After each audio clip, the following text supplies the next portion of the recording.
Alright guys, Neilum here, another live stream of fucking ranking players because I need to finish this still. That's still the thing I'm doing.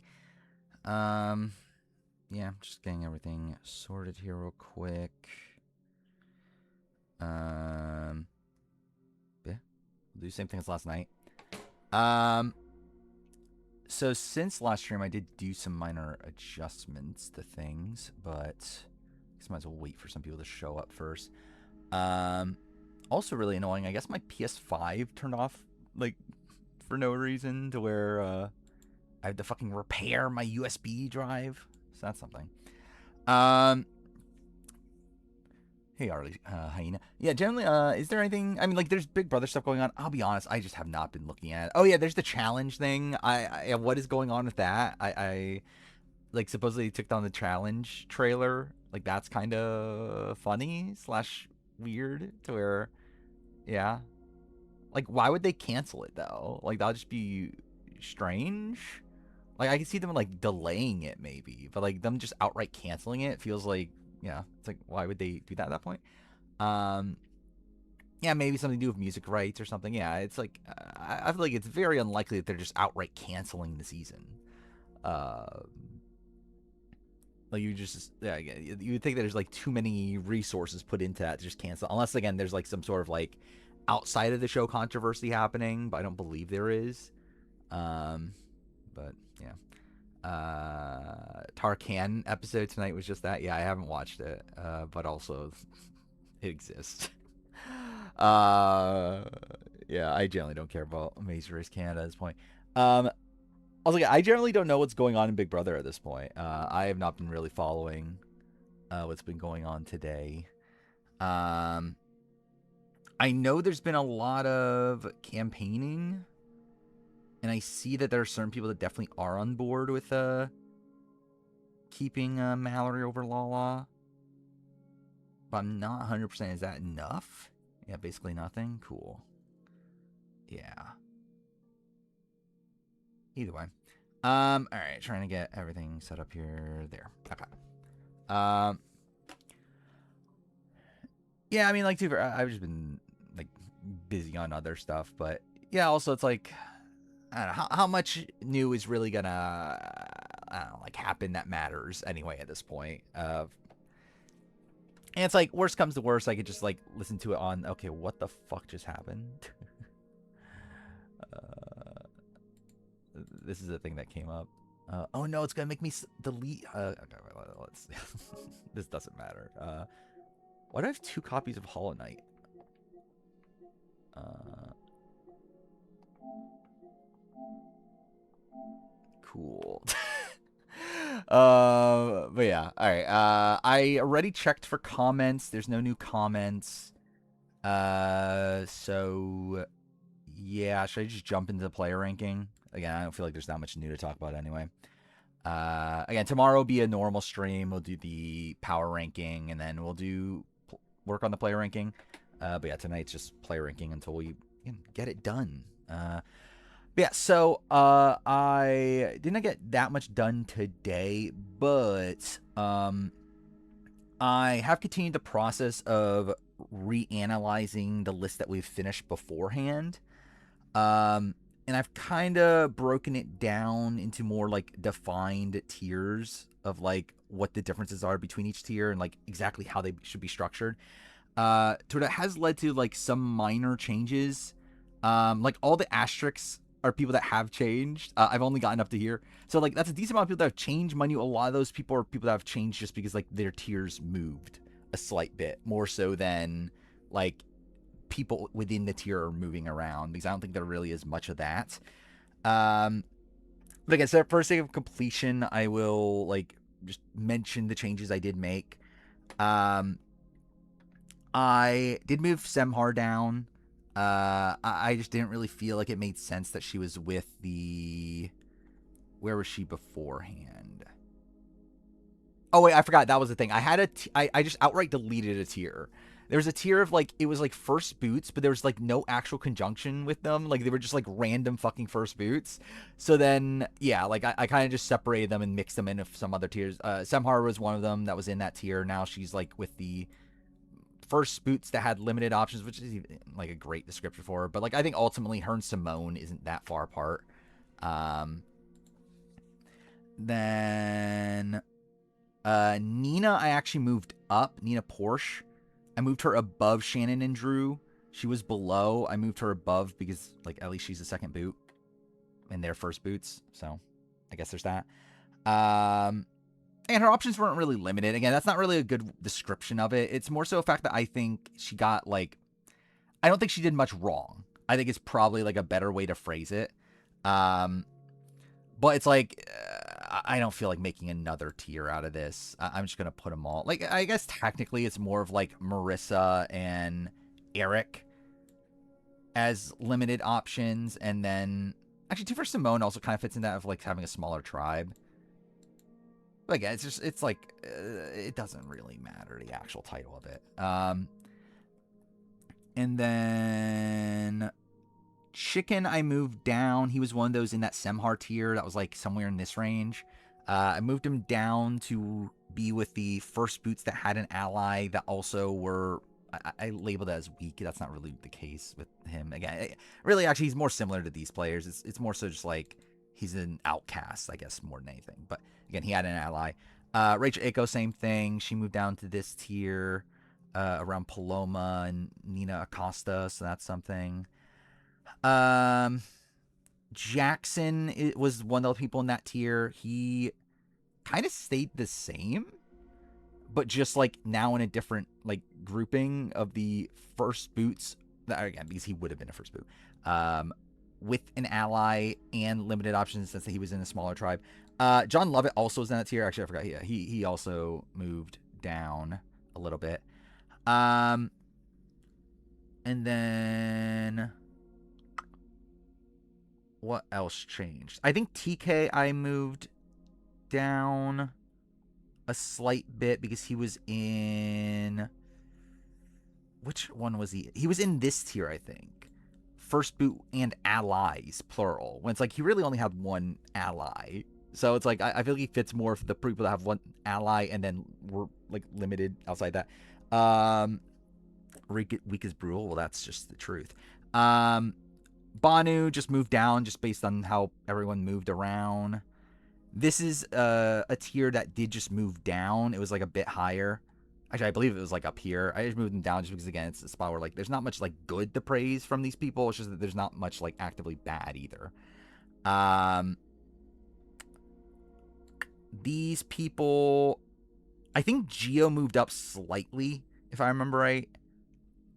Because I think I was like categorizing him as a first boot, but he's like taking a second boot, so I kind of moved him up a slight bit.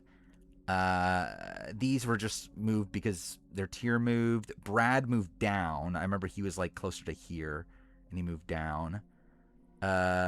Sylvia, Just Chong, and Sandy moved down. They were like slightly above this tier, if I remember right.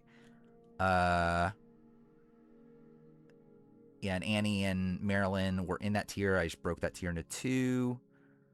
I think this tier didn't move technically either. I think it's just that. Well, I think Pat moved up was a thing here. Anyway, and then Dawson's the last person that changed, which I think she. I forgot actually. Did she move down? I think I moved her into the first boot and theoretical majority tier when she was more in the like unknown tier before, for whatever that's worth. So yeah, those are changes. Is the challenge canceled? Probably not, but like it is weird. I just think the fact that like why would they cancel it? Like it would just be a very strange choice to like have the season fully filmed, seemingly fully edited, and then just fucking cancel it with like nothing, like no controversy or anything to cause it. So Eric, tax write-off, maybe. I mean, I would be personally surprised, especially with it being so soon. But it's like, to be fair, didn't Paramount have some sort of problem? Didn't the deal with like Warner Brothers like not go great or something? So like maybe, but I'll be honest. I don't really care either way. um, I'm kind of I'm kind of over it with the challenge. I don't need it back personally. Um, if it's gone, it's gone. It is what it is. Um, what is this? I was gonna look up Survivor One World. I don't know why actual One World. Just that's the season I go to first for that reason. Okay. So yeah, we're just continuing on where we left off. Again, as like my main thing I'm gonna be working on off stream for next few days is just continuing on with categorizing these tiers like more properly, and making any like minor adjustments like that. I think there's going to be a point where like those adjustments, because like there's been a lot of adjustments so far, I don't think those will continue for that much longer, because I think we eventually fell into the similar criteria to what I'm using now, like closer to where we are now, probably like somewhere in this range. So it's like it'll probably stable out eventually, but either way. Yeah, we have 256 people left. That's something. I have not watched Outlast the Challenge though. I am still kind of watching Laser's Black Flag playthrough. I did watch Laced Up Lauren finishing Mason Race 34. That's something. Husband is going to live without the challenge. I'm like, you would think he's made enough money off the challenge that he could have survived off of it, but like, it is bananas, so he is an idiot. So, I mean, never know. Generally, how much money has Bananas made off the challenge in his career? I feel like it's got to be like enough to where like if he like invested it wisely, he would be set for life. Derek X flopped on Amazing Race. Did he? Oh. Anyway, we have this tier. Which is Jessica Lewis, Michaela, Chris Underwood, Matt Blankenship, and MC. Which, what the fuck is this tier?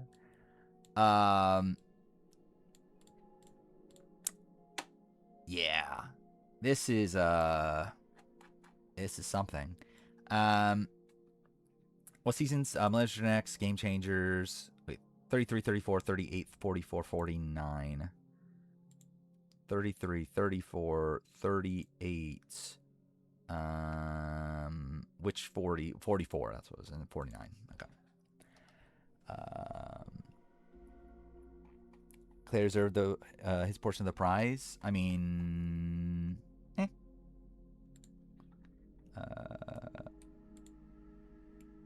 where are we at? So we're doing Jessica. 1, 2, 3, 4, 5, 6, 7, 8. 8 tribals. Well, no. Well, I'll include this because like that was her being rocked out. Is in the majority, I think, for 7. Like she technically. Oh no, she's not even in them. Yeah, so yeah, just 7. Jessica's a weird one though because obviously she should have been a 4th boot, but her game outside that's pretty decent. She's likely going home. I believe still Jason, but I'll be honest, I've not been looking. Yeah, I'm not that invested right now. I see Devins and Yash. They're talking about forming an alliance with Kamu. That's something. Thank God. Michaela on this season has only 1. She survives.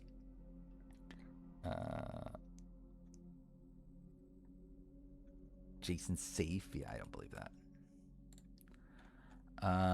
Let's see. Then we have 1, 2, 3, 4, 5, 6, 7, 8, 9, 10.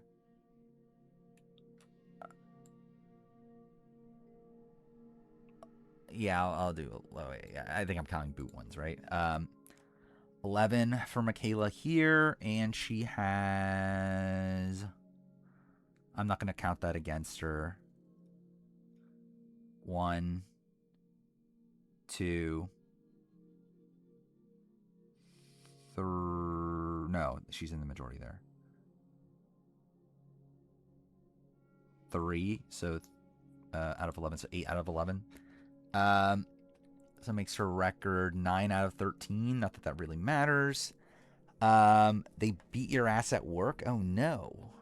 That sounds like abuse. Mallory, Melody, Lyric established an alliance. Like, did they not have one? I mean, they technically didn't have one already, but like, yeah, it doesn't really change much, does it? Chris. I'm gonna include his boot one here because he comes back. Generally, Chris's vote record is kind of awful. Like, I guess I'll include him in the majority here because he knew what was happening. But it's what, a 3 out of 5 for Chris. Matt Blankenship. I'll include this one. Dude, I forgot that Matt didn't even vote until we went home. That's kind of insane. But he was in the majority group the entire time, so. And then MC. Who, I think it only, yeah, she only goes to one tribal. That's her boot. Okay. So, like, MC and Matt Blankenship are together. I think that feels kind of easy to do. Michaela's probably just different. Chris is probably... I don't know how to fucking deal with these people. I mean, like, I think my instinct is that Matt and MC probably just moved down. Because, like, Justin moved down, like, a ridiculous amount, right? Like, where the fuck's Justin now? He's, like, somewhere in this range. Oh, he's even lower. He's, like, down here. Which it's, like...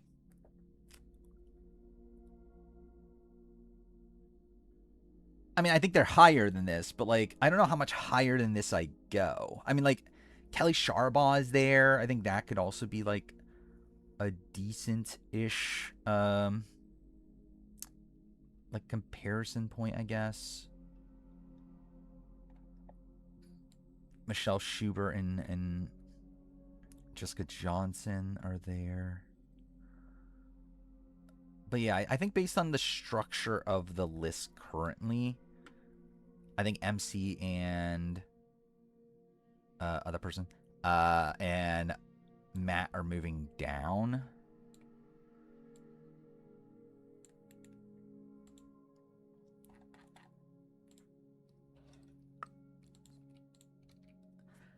Like, MC is essentially a better Tevin to a degree, right?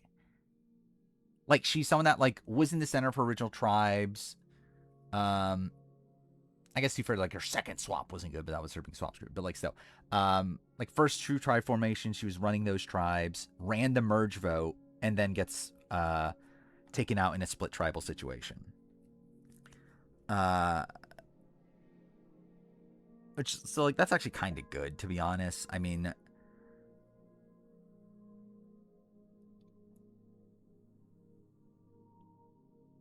I think that's at least, like, this tier, the Julia Carter Cedric tier. Danger Day ball streaming. I think he's, like... Doesn't he stream, like, almost every day? Matt Williams is Supreme Matt of the New Era. Well, you're just wrong. Matt Blankenship, he's... fine. I mean, like, I think it's a spot where he gets screwed and he doesn't do much wrong, but also he doesn't do much right either. But also, to be fair, he didn't really have the opportunity to do much right. So that does make it tough to rank him. I'm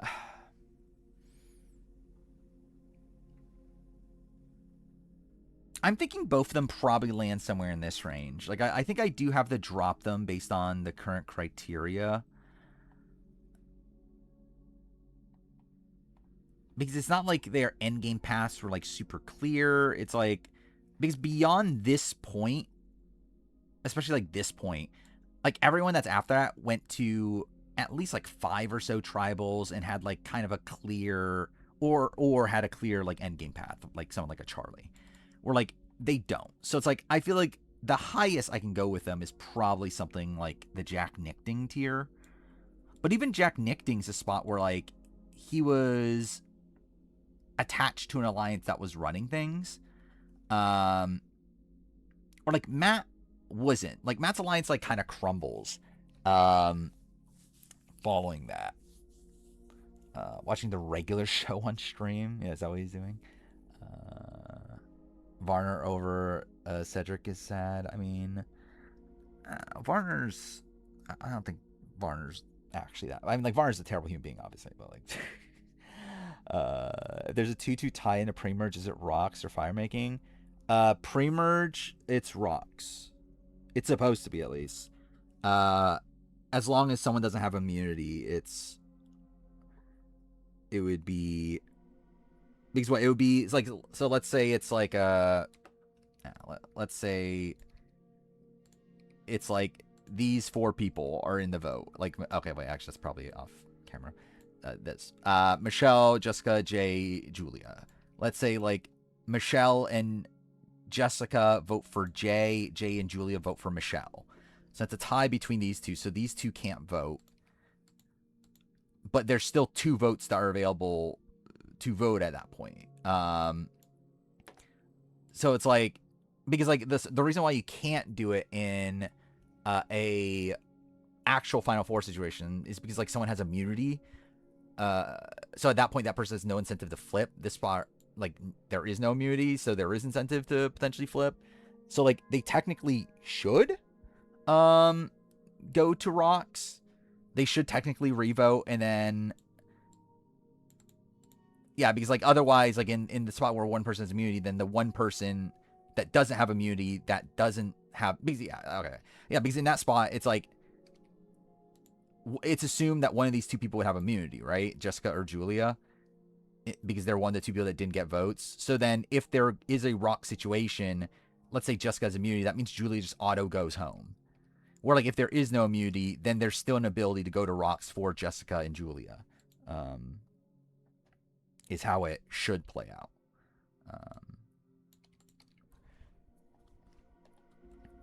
Jessica Julia plays an idol. Is it other? That's what I'm interested in, actually. I'm not 100% on what the ruling is now.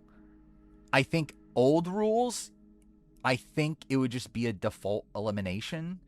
But I could see them changing the rules now because they fucked up the rules anyway to make it a fire making challenge in that spot. But I believe it is still supposed to be like a default elimination in that world. Was this Facebook's not a real place earlier? Like Angela earlier told D she felt protected by Chuck. Dude, generally like it's like I didn't realize how fucked up the like AI, I don't know, like how much like weird AI shit is getting spread around the reality TV sphere. I'm talking about like the 47 tiebreaker rules and how they like added like that late, like because like that wasn't the ruling before. They just like made up that rule now, which again it makes sense, that ruling, but like it is a new rule. To where I could see them just making up a new rule now for like in the same way they did it for 47.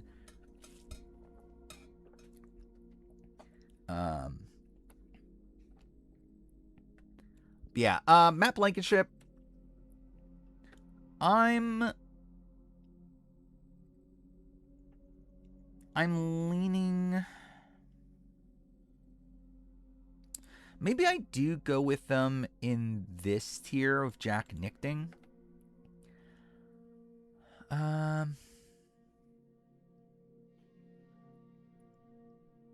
Actually, is there merit to them possibly being higher than that? I don't know. Probably not.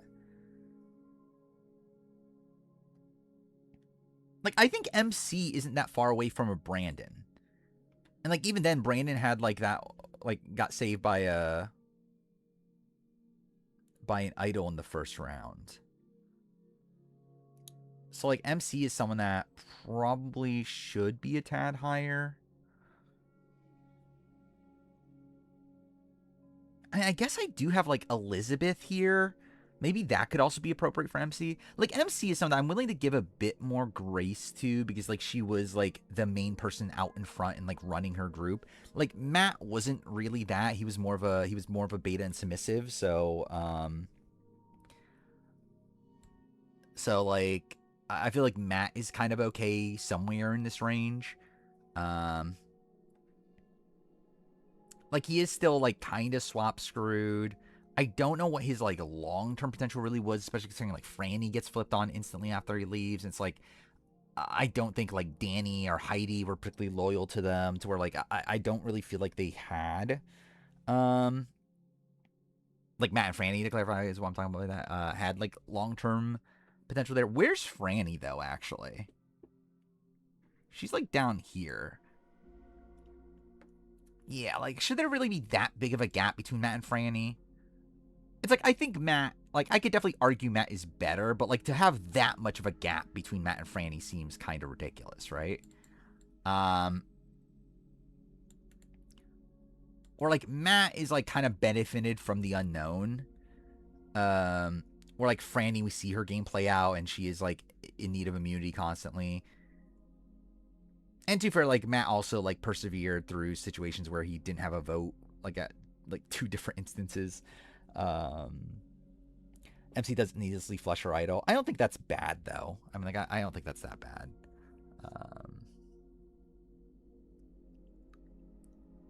Like I at least understand why she doesn't. Ultimately, it's like it's an idol anyway. It's not like I don't know. To me, it's not that big of a deal.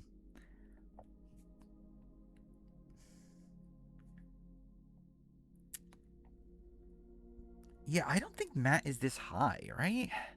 Because he's not even like because like these are at least people that were like kind of running their tribes at points. Like Matt was never running his tribe.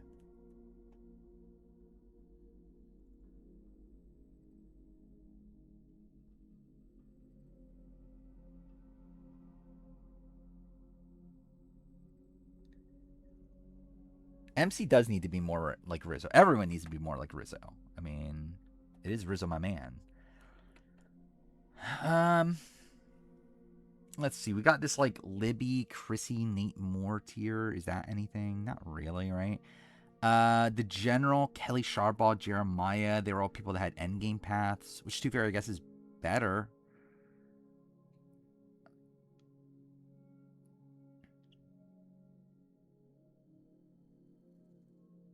God, am I really dropping on Matt this much? This feels like too much, but also it's like I just don't know how much credit to really give him for stuff here. Also, I just realized how Franny ends up being a below average player.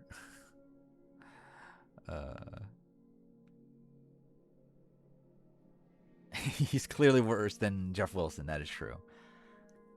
Jeff Wilson was controlling his tribe, so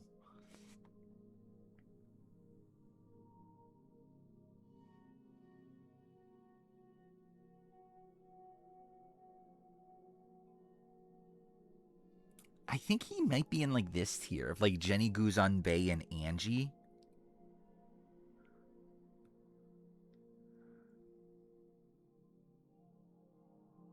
Like in the sense that he like isn't in short like he's not in short-term danger. He is kind of screwed at the end, but also he didn't really have long-term prospects.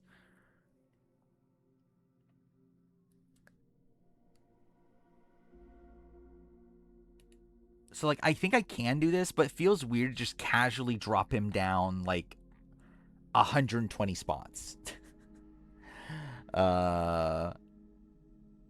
Similar to Frosty. Not really.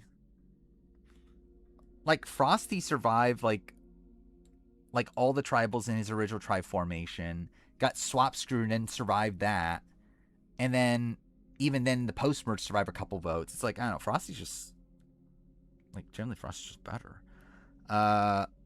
He's like Matt's a spot where like he survives like 2 tribe, like he survives his like 1 tribe was original tribe formation, doesn't go to any other ones, and it's not really clear what exactly would have happened there. And then like at the merge, he survives the Josh vote. Um, but then after he swaps, like it would be like as if Frosty, like I think like Matt is Frosty if Frosty didn't like get to the merge more so. Um, did he lead the Josh vote? Oh. And if he did lead the Josh vote, that's not good. Like is the Josh vote good for Matt?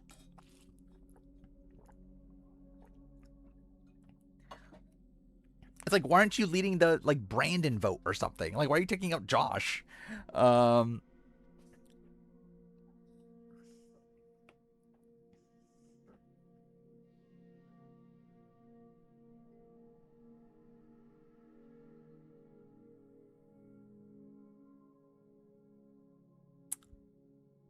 I think I'm doing it. I don't think I can give him like actual credit for too much. I think his game is largely one that's like it's him being largely disfavored by a lot of stuff, but like there's not much like actual positive there. Um, uh, Matt Blankenship. Um,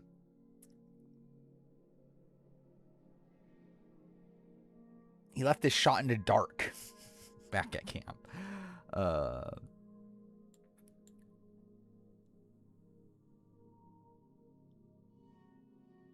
I think I'll have him at the top of this tier, though.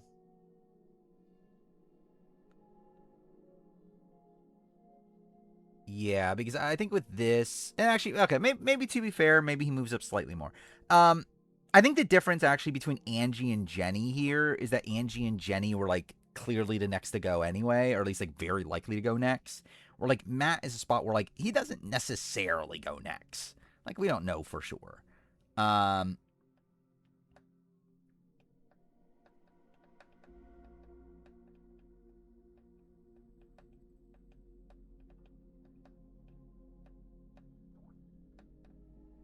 maybe he's a Jackie? But no, even Jackie's probably better.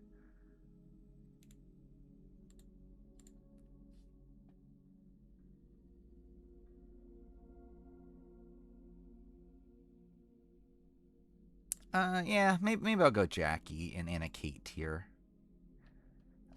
Thank God he's like Anna Kate. uh,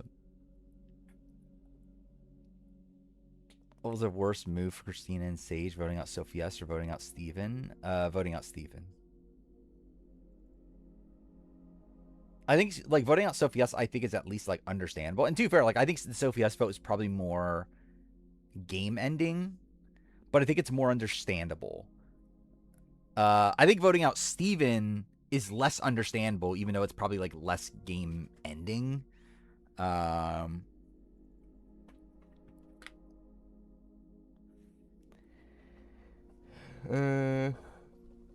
yeah, that's what I'm saying. Is I think like Sophie S vote is like it was game ending, but also I get it because like Sophie S just blindsided you, and it's tough to trust Sophie S, and like I get it. Where like Steven was like a loyal ally to begin with. It doesn't really make sense for you to be flipping on Steven at that point.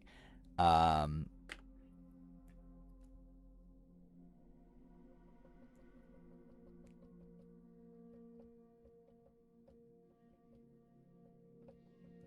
let's see.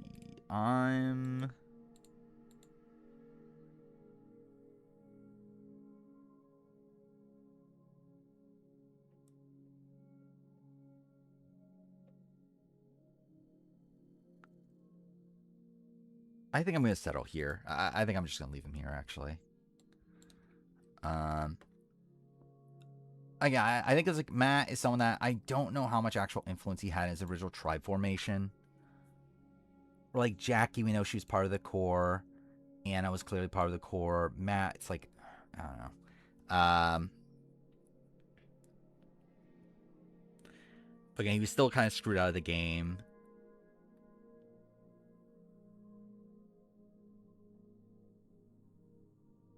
But I don't think I can really give him that much credit for like controlling things. I generally don't know when Devil's Plan starts. Hopefully soon-ish. And yeah, with MC, I feel like I'm willing to give MC this. I guess to be fair, like I probably falter more for her elimination than someone like a Jack. Um,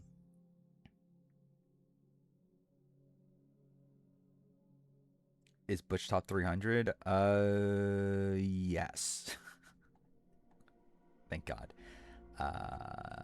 Well, Dan Foley might be top 250 and so might get Speedlow, but we'll see. Yeah,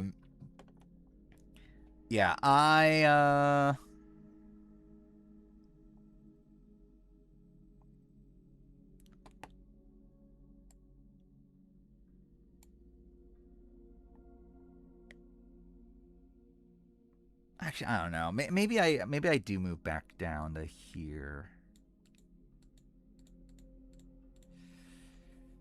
Huh. Like I think an issue with MC is I do think her elimination is worse than these people. Like these people were kind of, and I guess to be fair, she was screwed. Yeah, okay, well, she was still screwed. She was still like kind of swamp screwed.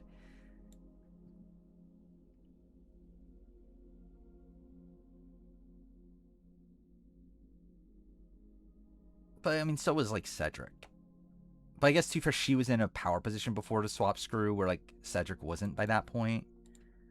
I'm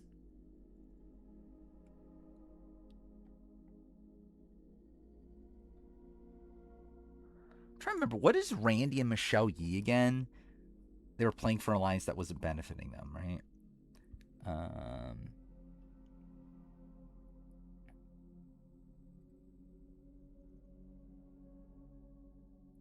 I think Dan should be that high because on any given season he gets ejected, not respected by the jury for his actions. Yeah, I don't know. Like, debatable. On the latter part, at least. Remember when Jacqueline was honorable mention, top 10 non-winning one-time player? Yeah.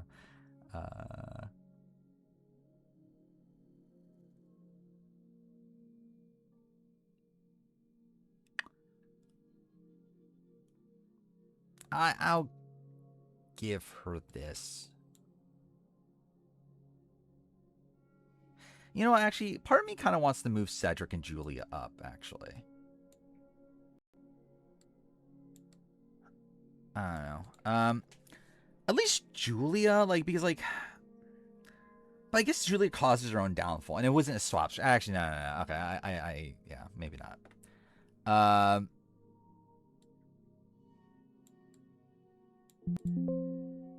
Cool. Let's do that, and then MC.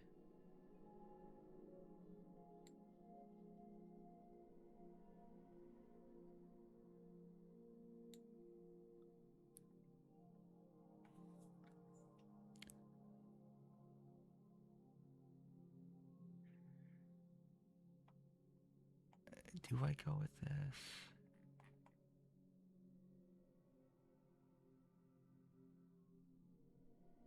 I'm trying to remember the numbers in that spot. So if they were at final 10, right? And what, it was a split tribal. The other side was 3, it was 7-3. Yeah, so if there's no split tribal, Jawan and Sage can't even flip anyway, right? Yeah, okay, I'm willing to give MC here then. Because like if there's no split tribal, then if Sage and Jawan flip, it's just a 5v5. So like they likely can't flip anyway, which I think makes MC a bit more screwed. Obviously they could have pulled in Sophie S at that point, but like I'm not sure if Sophie F flips in that position. I don't know. All right. Chris Underwood. Big Dick Chris.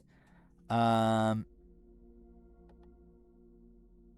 of the juries, I mean, like, a lot of the juries stood by him.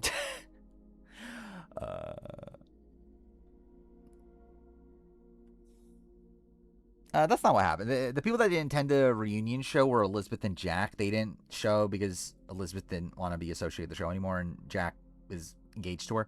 Um, but yeah, they showed up. They just like delayed it wasn't live, the reunion, because like they were worried that they were gonna speak out and support Dan.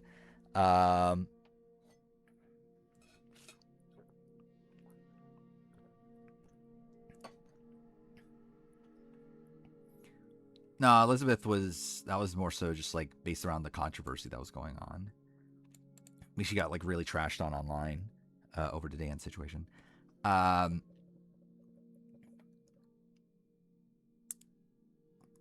Let's see.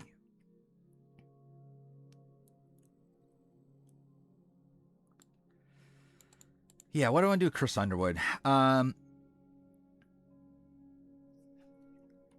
Where is Bob? I want to see where Bob is for a second. He's here. Where did I put MC? MC's there. Okay.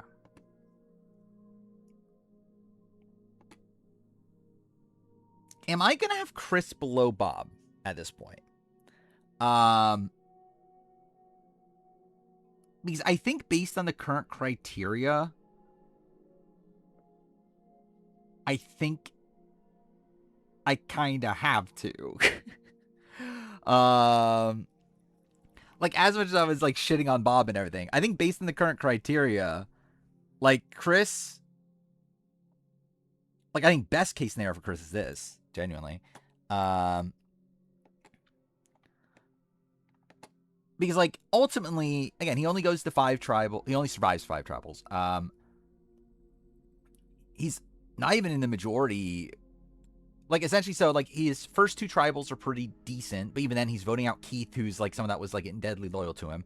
He then gets blindsided his next tribal, and I'll give him some grace for that. I think there's at least like some, I don't know, like I think like David and Rick made that decision based around like something like based on a prediction that didn't end up happening. Blah blah blah. Anyway, so I'll give him like a little bit of grace for that, but it's still bad. And then he comes back and like, yeah, he's like involved in the Victoria vote, but then like he technically should have been voted out after that. So it's like more faith in Chris. I mean, I probably do too, but that's not really what this list is anymore. Like this list at this point is more so not really basing it on like potential and just like how I feel about a player, but more so like on what is actually there, like what is tangible. And it's like Bob at least did survive a pre-merge phase. He wasn't particularly close to getting voted out. Credit for his dick. I could do that. Yeah, I'll give him a 4 out of 5 then.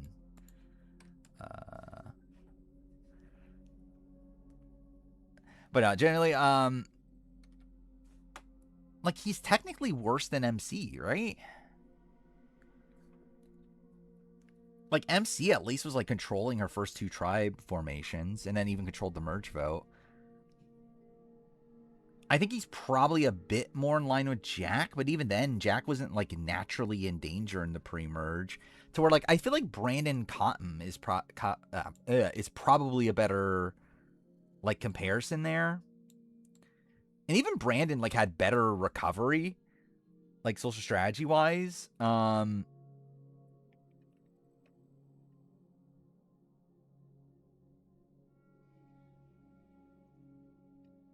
So yeah, I'm kind of debating above or below Brandon.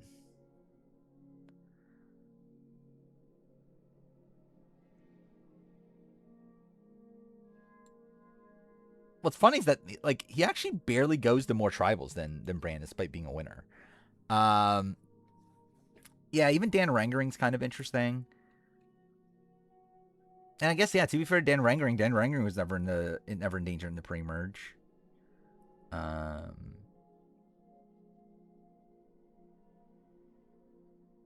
And it's like it's a spot where like I guess you can credit Chris for like fear. No, you can't even do that. Yeah, actually, yeah, fuck it, I'll do it. I think below Dan Rengering. Because like I think I remember the criticism here between Brandon and Dan was the fact that Brandon at least like had a path to the end game. Dan didn't. Like Dan is someone that like all he really had was John. No one else like really wanted to take him deep. Like Bran at least had like Lauren and Kane and Jamie. Um, and I was gonna give credit to Chris for like by the time he comes back, he has Path to the End game. But like genuinely, it's like by the time he comes back, like no one wanted to go to three. Like I mean, like yeah, actually, well, actually, too bad Rick wanted to go to three of him, but like he would lose against Rick. But yeah, outside of Rick, it's like no one's willing to take him to the end. And even then, he would lose against Rick. So yeah, I think I'm going this,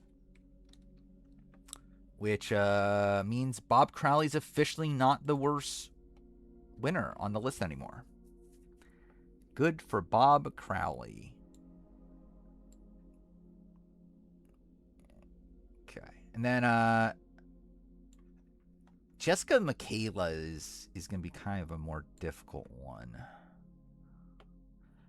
So I had ranked Jessica above Michaela before, so I don't know if I'm going to keep that or what, but yeah, in terms of Michaela, like Michaela obviously like her first appearance is not that good, but then she comes back and it's also not like a great run, but like considering she came in if like no one knew who she was and whatnot, it's like she makes a deep run, she struggles to win. I don't know how much she actually does wrong to cause her elimination. That felt more like a weird comeuppance of all the what do you call it? Like the Sri advantage stuff, and then like I guess Sarah having an alliance with Brad and Troyzan. To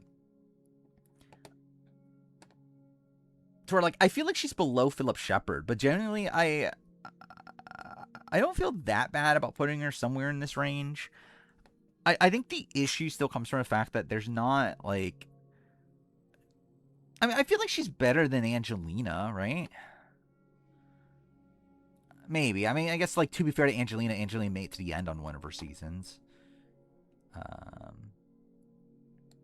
But like I feel like Michaela's first run is better than Angelina's second run.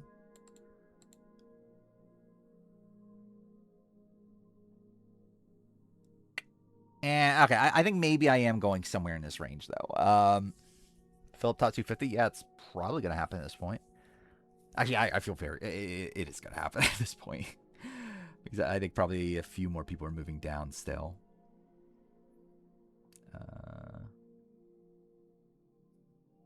Yeah, I'm debating on where the breakoff point should be for this. But I would assume at least a few more people are moving lower. But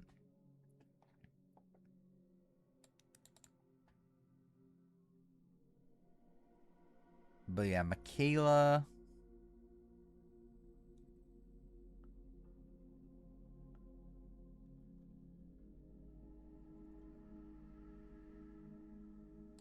Yeah, I'm thinking like somewhere in this range. I think where's Abby Maria actually? Where do we land Abby Maria? She went lower, right? Yeah, she's down here.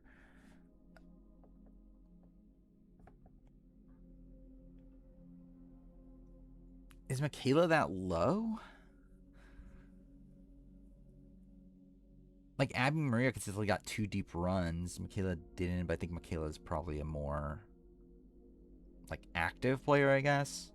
Like a more intentional player, even though yeah, it's a weird thing with Michaela too, because like Michaela I think nowadays is a player that would be pretty decent. Like I think if Michaela played again now, she probably would be like I think she's like the potential to be like somewhere in this range. Like I think she's a pretty like based on how we've seen her on the challenge, like she's a pretty competent player. But again, this is trying to base it more so just on Survivor. Dan Foley and Dan Spilo back to backers. Yeah. What's funny is they're not even in the same tier either. Like they're in 2 separate tiers, but yeah.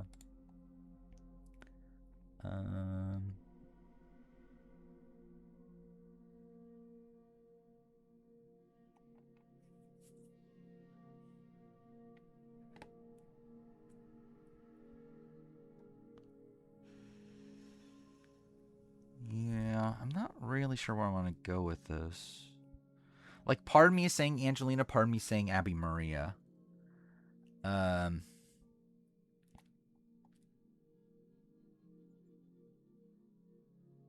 Like, there is kind of the notion that she is a goat that couldn't be a goat. But again, I do think her elimination was like kind of unlucky in how it all played out. Especially like her in particular not doing much wrong, especially second time. We're up. What is this?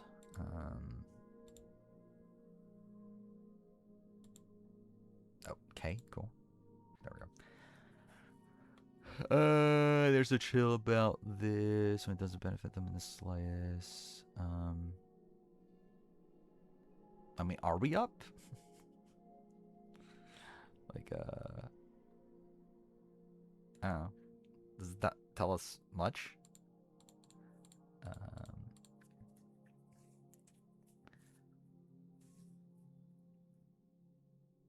Yeah, I'm leaning below Angelina either way at this point. Angelina at least did get to the end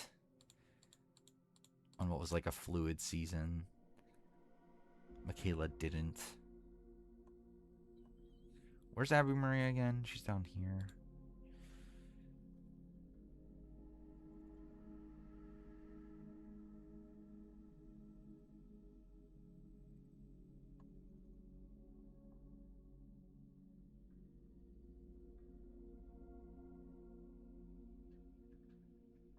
I don't know. I'm leaning Abby Maria.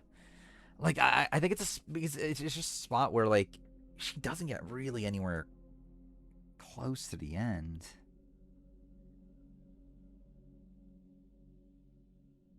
Like her best appearance is 7th place. And again, that was a spot where she was a goat.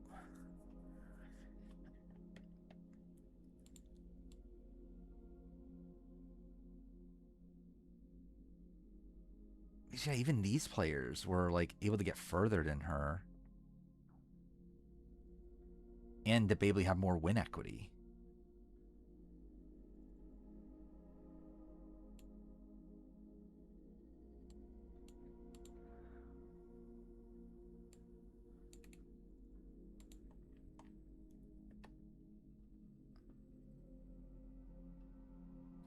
What about this tier? Alicia, Laura Moret, Kat Ederson? I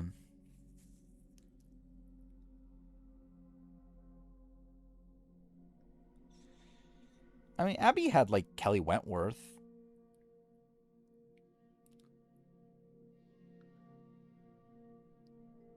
Like in Cambodia.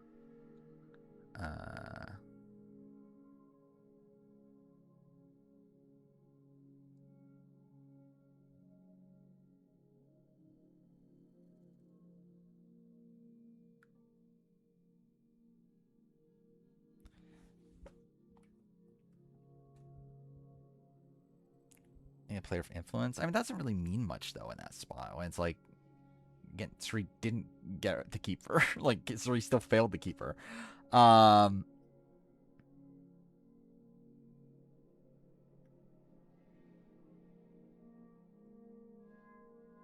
even if like Abby Maria has like 2 deep runs, like Michaela only has 1. I think I am doing it. Like I think she's at least going down to this like Alicia tier. I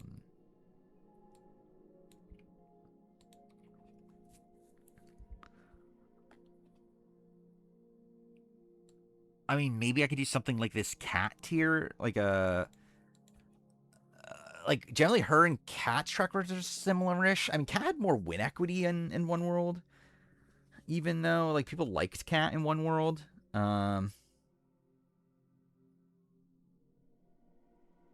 And I think Cat was more screwed in her elimination in Blood versus Water. And since that she was like with the pregame alliance, even though too fair they could have voted out Laura, but still. I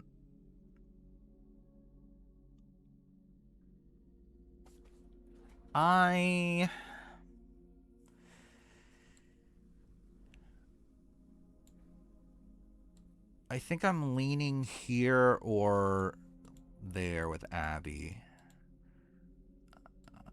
I think I'm probably going to go something like this.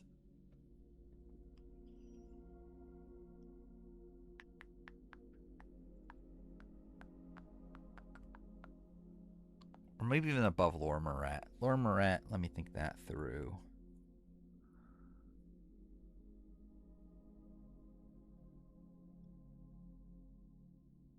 No, I'll go above Laura Moret. But I think below Cat is where my head's at.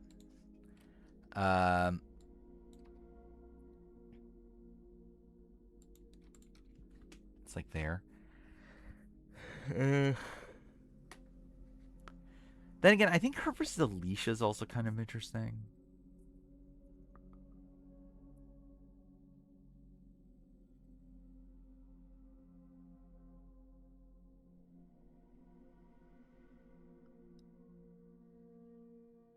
Should Alicia be lower? I'm trying to remember why Alicia's so high. Surprised Donathan that low. I mean, where do we put him? We put him the tier of people that could have been goats, but like weren't. I like, yeah, like it's a spot where like Donathan was always positioned to go be fourth. He at least tried to make a move, and I at least give him credit for that. But he's still like a goat that was like gonna be fourth place, even if he like in a spot where he didn't make a move. Yeah, why is Cat higher? Again, Cat I think had more win equity on the season that they both made the 7th place on one season. Cat had more win equity in One World than Michaela had on Game Changers. Second appearance, or like the pre-merge appearance, I think Cat got more unlucky being swapped into a group with a pregame alliance, where Michaela gets swapped into a majority and then her own people vote her out. Like I just think both appearances are probably worse for Michaela.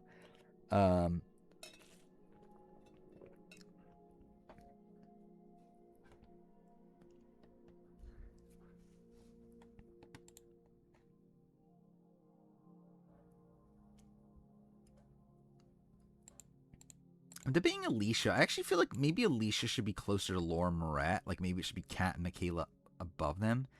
I'm trying to remember what the logic was for Alicia.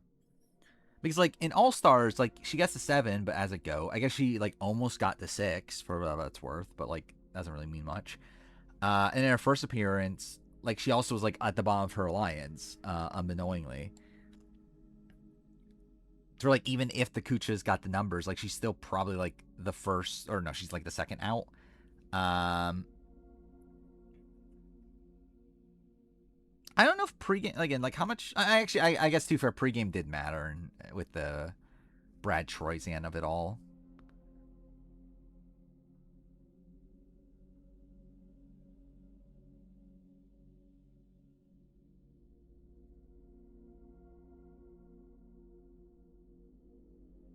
But no, I think I'm keeping it the same. Again, like ultimately, like, it's just a spot where I think there's more pros for Kat. That's because even that isn't really a pro for Michaela. That's just like an excuse for Michaela. Like but I think I am going down on Alicia.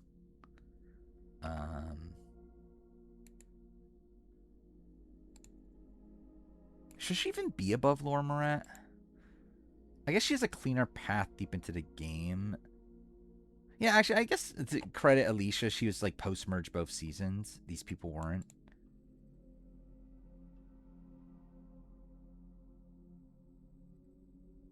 Yeah, okay. Yeah, whatever. I'll leave it. That's actually, yeah, that's fine. All right, then Jessica Lewis. Jessica Lewis is difficult because like there's like an angle that you could say Jessica Lewis was close to winning the game. Like if Jessica Lewis doesn't get rocked out of the game, she likely win. By the way, am I an hour in the stream already? Cool. Yeah. What was it? I feel like Jessica. I assume you mean Scoopin. Yeah. But again, she wasn't. That's what I'm saying though. She wasn't screwed by the Scoopin medevac, because even with the Scoopin medevac, she still doesn't make it to the end.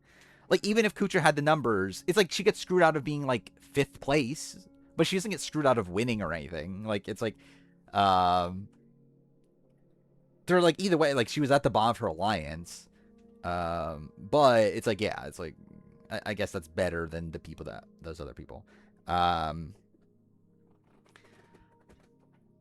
anyway, yeah, like Jessica again. Like if the Rock Draw goes a different way, like I would say Jessica might be the front runner to win that season at that point.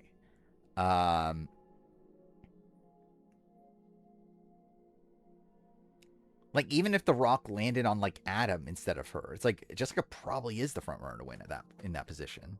Like she essentially takes the Adam role. And like, yeah, would she be able to do everything that Adam did? I don't know, but like, um, again, she would be intending to go to the end of Hannah and Ken, and she would beat Hannah and Ken. Um,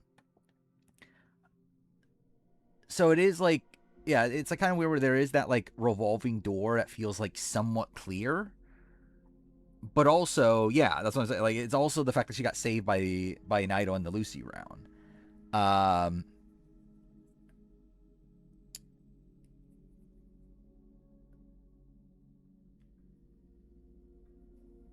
So I do feel like I have to drop her. I feel like Jessica might not be willing to turn on David. I would be surprised, especially considering Ken was willing to turn on David. I would be surprised if Jessica wasn't willing to turn on David. I would expect her to wait until like final, like the last opportunity, but I do think she would eventually turn. Yeah, this one's a bit tough because of the idol of it all. Like Charlie is here, and Charlie, like I would say without the idol play, I would be willing to have her with Charlie. But because of the idol of it all, I think she's like a step below.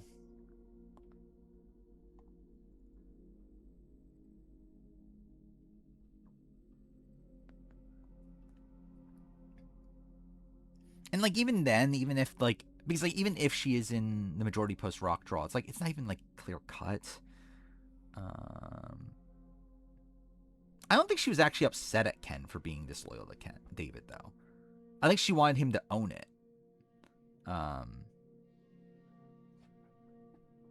Like I don't think she was upset that like how dare you betray David. I think it was more so like how dare you talk about honor and integrity when you betray David.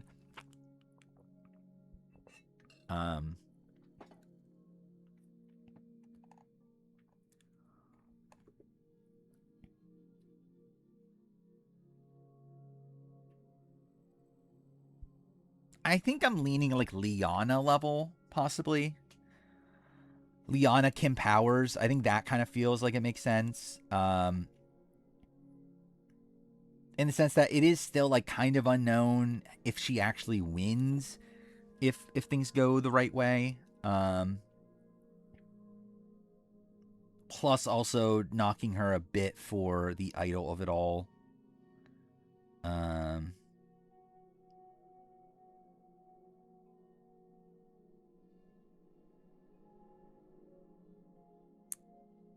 I'm debating on above or below Kim Powers, actually. I feel like she's above Liana. Liana's, like, I feel like Jessica's someone that has more win equity than Liana. And Liana's even then, like, someone that I don't even think she makes the final 3. She makes the final 4 and would have the winner way to 3. I feel like Jessica's more in a prime position to actually get to 3. Yeah, I think I'm just going to go above. I would have more. Like, I think Jessica is someone I feel a bit more secure in her positioning in her alliance than Kim Powers and Liana. To where it's still docking, it's still docker for the Lucy round, but I still think outside that's pretty good. So we've gone through 5 people in an hour and 4 minutes. I am so fucked.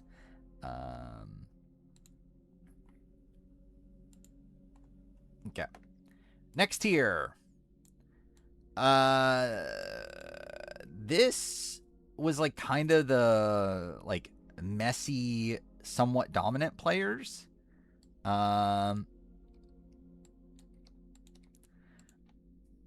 which again I think is moving down also.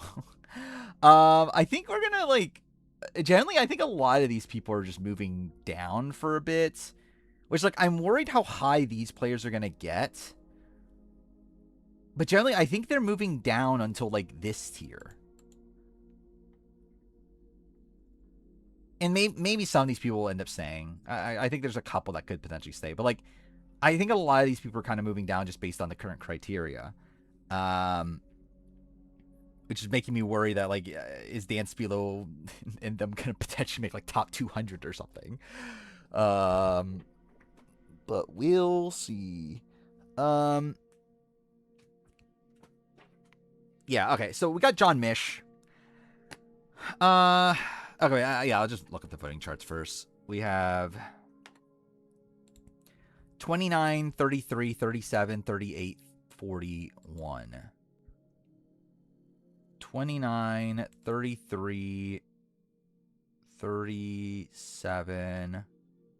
Was it 39, 41? I already forgot. No, it was 38, wasn't it? Yeah, it was 38. Damn it. Okay. So here we have John, who is kind of a mess. And I remember that's why we put him around here, but like I feel like a mess like him is actually lower now, but I guess we'll talk about it. So he has 1, 2, 3, 4, 5, 6, 7, 8 tribals he survives. Is in the majority for 1, 2, 3, 4.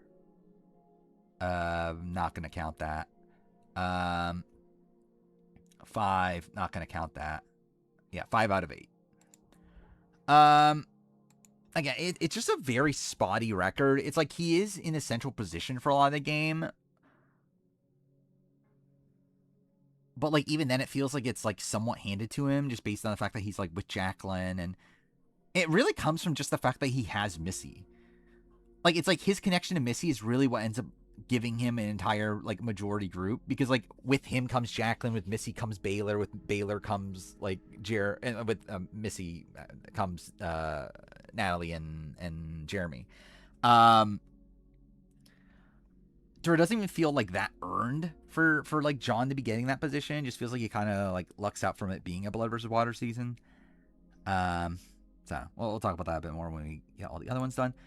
Chris Hammonds also has a spotty record, right? He has 1, 2, 3, 4, 5, 6 tribals.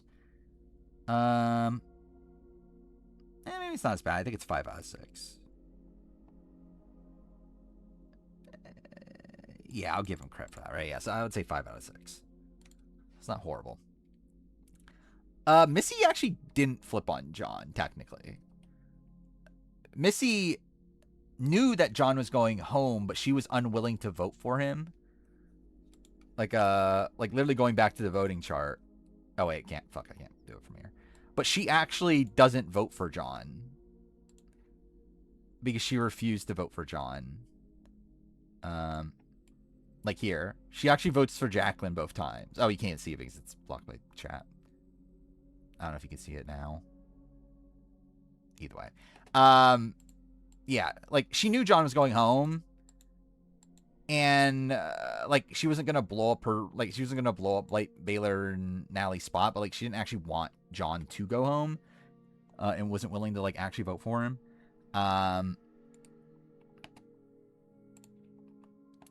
Yeah, then we have is David's idle plan Jessica bad because it puts him on the bottom? No, I don't think it actually puts him on the bottom. Actually, doesn't it just put him on the top?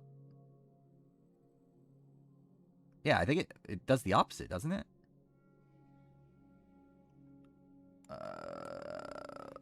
I'll look back on it in a second, but I'll count up Alec first. 1, 2, 3, 4, 5 tribals in the majority for technically 4, but like that's a bit fucked. But yeah, like I think if I remember right, it puts him in the majority, doesn't it? It puts him 4-3.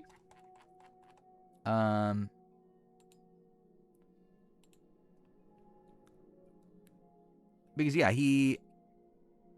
because the idea is that, like, so if Lucy goes home in that spot, and he's not outnumbered. It's David, Ken, Cece, Jessica versus Chris, Brett, Sunday. Are you forgetting that Cece exists? Again, he had the numbers.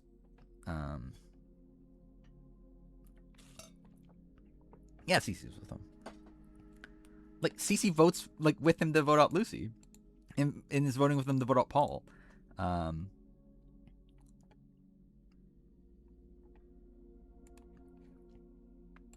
Who's from 41?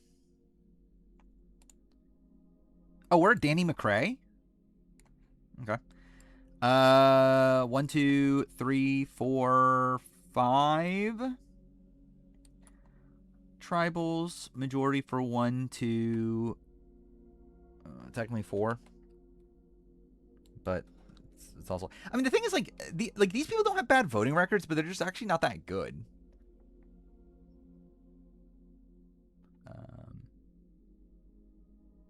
Ken did vote for Lucy. Oh no, Ken, no, wait, I missed. Yeah, Ken didn't vote for Lucy. Ken voted with the majority on that vote.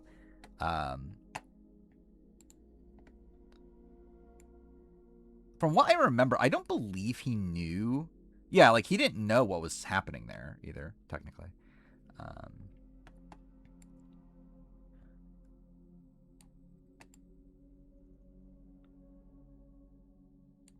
I believe it was, I think David did that on his own, if I remember right. Like, Ken wanted Lucy out, but he didn't think they had the numbers. But then, like, David on his own played the idol and saved Jessica and whatnot. Eric has 3 out of 3. So that's something. All right. Yeah, this is just kind of a bit of a messy tier. I think this tier's probably moving down. Like, all these other players have much cleaner navigations through the game. Generally, I think John Mish might just move down a lot. Like, I generally just don't think John Mish is that good. Like, he literally gets saved at the final 9 by an idol. Again, he kind of gets, like, handed a good position.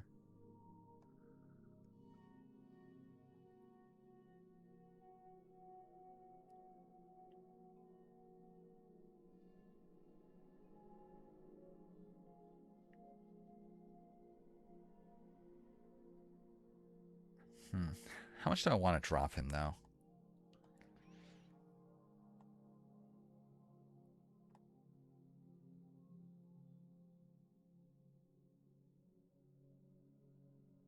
He's like, part of me is, like, fine with dropping him to, like, Dan Ringering.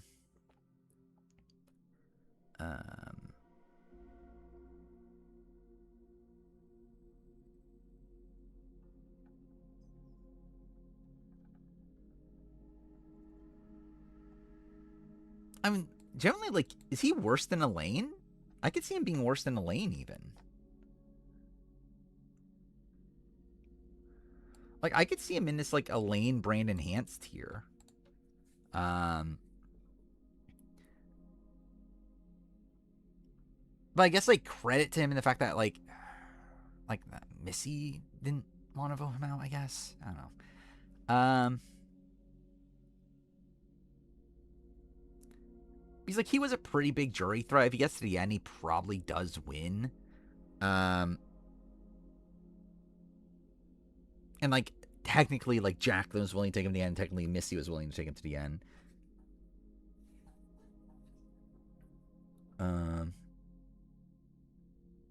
Yeah, like, generally, like, I don't even know if I would say he's better than Dean. I mean, again, I guess his win equity was more than Dean.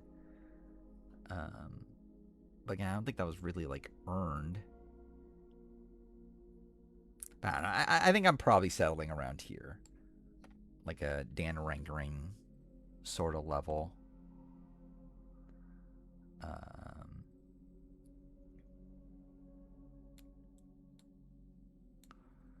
He's like, to be fair, even in the round where he needed his idol, he was still technically in the majority.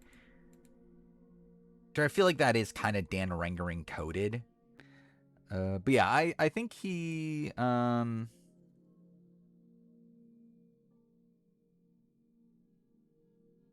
think I'm gonna go below Dan Rengering because like at least Dan Rengering like was in the majority of the entire pre-merge. Like John Mish was like blindsided when like Drew Christie goes out.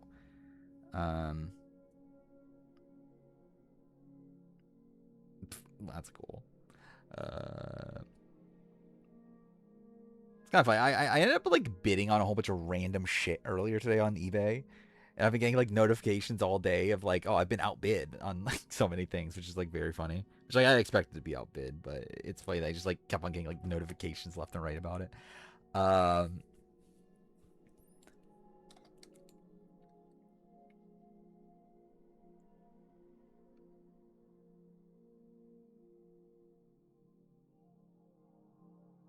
Yeah, I think this feels fine for him to be in this tier. I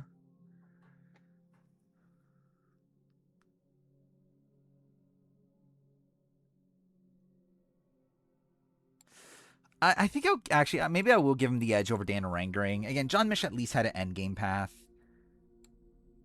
And I think maybe that puts him above Brandon Cotton as well. The fact that he did get the 6 with an end game path.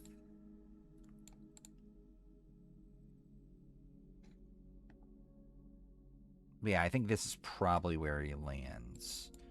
Which I think with that, I think I'll probably separate this tier a little bit. I think I'll go...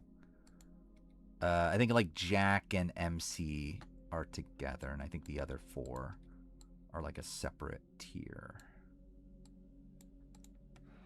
Okay. Then I think the rest could theoretically be higher, but also I'm not like 100% sure. Like, so Danny also is kind of an interesting one because like with like Chris, Alec, and Eric, I think you can argue all those are like alpha figures that like took control of certain votes and whatnot. Like Danny's not really that. Danny's more of a beta. He's a beta and submissive. Again, he's a submissive to to Deshaun. But like generally it's like Danny had win equity, but like not even that. Like it's not like he was like the biggest jury threat in the world. Like I'm thinking Danny probably should be closer to here, like the Grant Matos Carter level. Because it's not like he was like running his tribes. If anything, like Deshaun was outplaying him for most of the time. He probably gets booted at 7 if he doesn't win immunity. The Shanmu is bad. Again, his win equity is not as big as these people. That were like, yeah, I think he's just around here. I think he's below Grant, genuinely. Actually, I forgot. That was the thing about Grant and Carter, though, is that, like, theoretically, they're only 1 round away from the win. Like, Danny's not even that. Like, Danny's someone that should have been booted even earlier than that. So, like, maybe Danny's even lower than this. Maybe he's more like an Eric Huffman figure. And I guess, like, Danny's a more active player than Eric Huffman, but I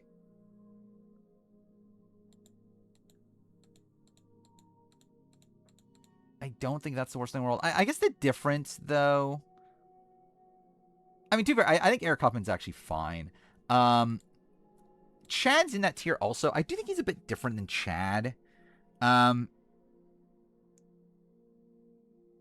I think that was one of the things that we talked about last time. But he's like, ultimately, it's like Danny probably was in the top of his alliance with Deshaun. Like, I think Deshaun was the most loyal to Danny, and I think he was going to go team up Danny in a spot where Danny probably beats Deshaun, for what that's worth. Again, does the third person, whoever gets at the end with them, beat both of them? Maybe, but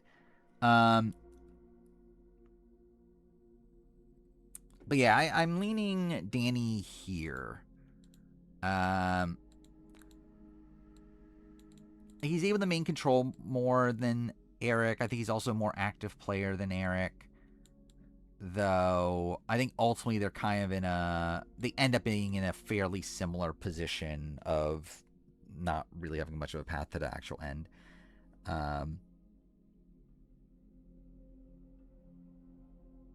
Actually, you know what? Actually, I think I could switch that.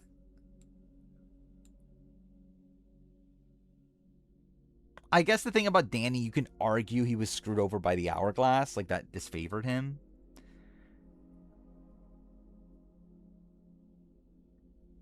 So maybe I give him an edge because of that.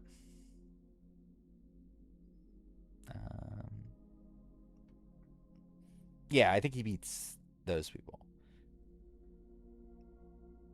The question is, what is the endgame situation? He was probably playing for Deshawn and Heather, I guess, at that point. I don't know. Which, like, yeah, he probably wins that. But it's also he couldn't really get to that position.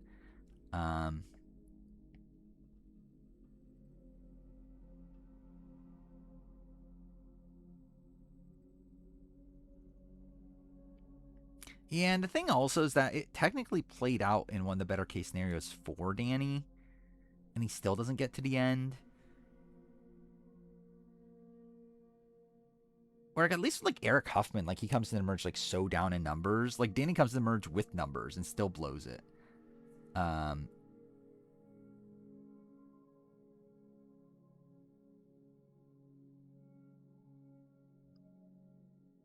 For actually like with that in mind, like is he closer to like a Debbie?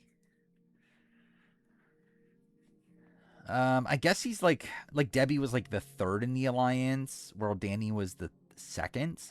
Like I guess that's like a minute difference. And to be fair, I think Danny probably should be higher than Liana. Maybe. I guess you could actually argue it either way.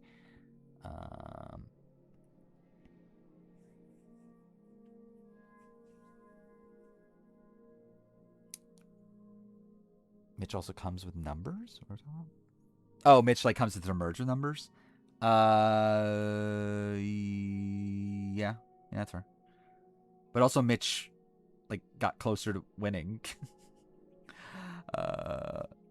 Kind of. I guess not really though, to be fair. I mean like he did. Like I think it's like just actually he got the 5 and Danny only got the 6. Like both didn't have any power by that point. But both likely win the situation they want to get to the end with. Maybe actually. Probably, yeah. I don't know what Danny's endgame plan was by that point, but I'll just assume he wins. Because, yeah, he probably beats Deshawn. He probably beats Xander. I don't know if he... Does he beat Heather? I think that's another spot where, like, Heather might win, like, a plurality still. I don't know. But then I guess, like, Evie's more incentivized to vote for Danny in that spot. But I don't know. Yeah, it's like a one placement difference. So, like, I feel like that makes it feel like it's okay here then. Like, I feel like that, like, Mitch and Danny in the same spot, like, same tier or whatever, feels appropriate. I think Danny maintained, like, power in the game longer, but also I think Danny fucked it up more than Mitch. Or, like, Mitch, it's like, yeah, he loses control at the merge, but, like, he's able to get back in with the majority group. Like, Danny had the majority group and then broke it apart just to then be on the bottom following that. And even then gets lucky to even get to Final 6, where he probably should have been taking out Final 7. So, yeah. I think that's where I'm landing.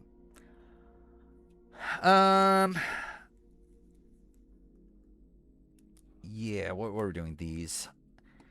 Eric Halfman, I think, is interesting.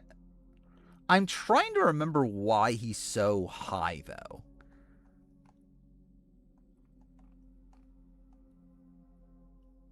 Like, why is he so much higher than, like, a Julia Carter here? Like, I can get why he's, like, slightly higher, but I think him being, like, that much higher feels a bit insane. Because, like, ultimately, like, Julia gets Eric out. Like, I think you could argue Eric was better positioned early on in the game. Also, Eric does go to more, like, Eric goes to pre-merge tribals, and, like, controls the post-swap phase to where, like, Um, and also, yeah, to clarify, this is Eric Halfman, the one from Edge of Extinction. Um, so it's like, I think I can argue he's better than Julia, but for him to be like, what is that? Like, literally 100 spots. Okay, maybe not literally. 85 spots higher. Does feel kind of insane. Uh,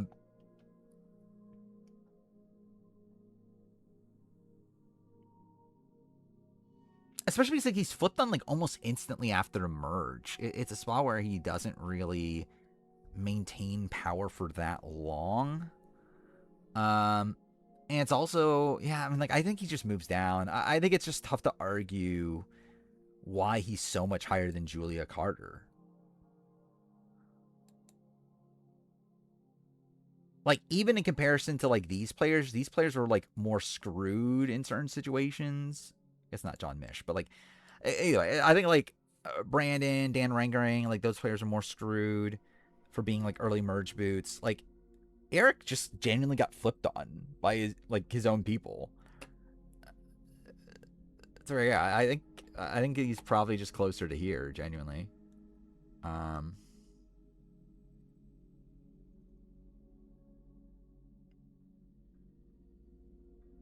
yeah, I was I was looking at people as we were scrolling up just to make sure I don't like there's anything that I necessarily disagree with there.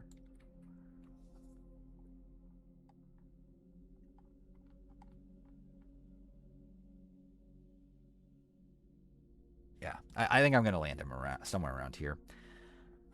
Um, do I stand Yash Giesling now? Clearly, he's clearly gonna win. um,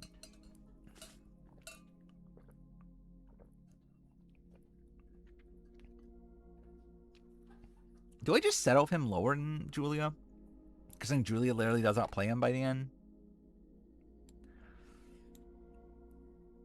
Again, he was more out in front, but also like he gets flipped on by Julia, and it's not like and Julia was like safe throughout the pre-merge anyway. So it's like yeah, Eric goes to more tribals, but like it's not like Julia was in danger.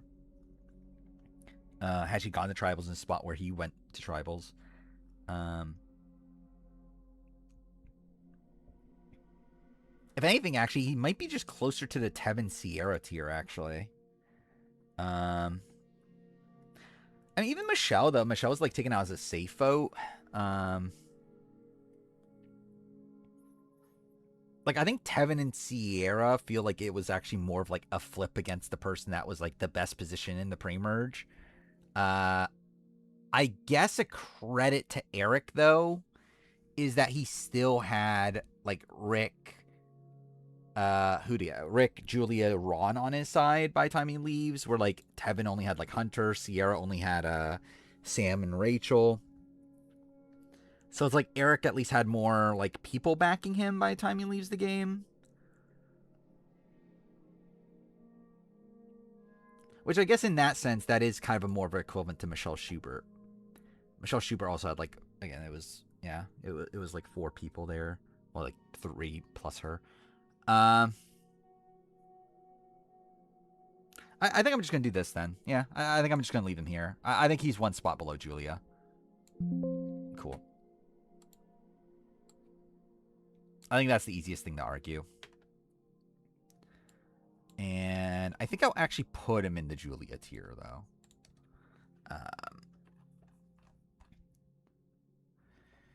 Then we got Chris Hammonds and Alec Merlino, who also are probably moving down.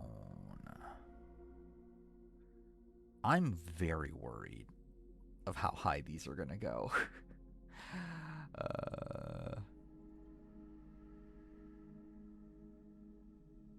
Yeah.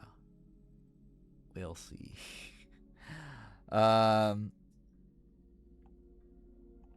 Yeah, what are we doing? Like, I'm suspecting them to also move down a decent chunk. I think best case scenario, they're here. They're probably lower.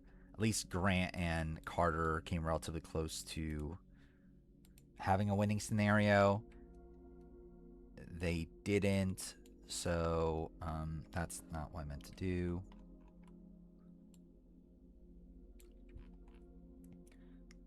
Like, genuinely, they're probably more similar to that grouping of players we were just at.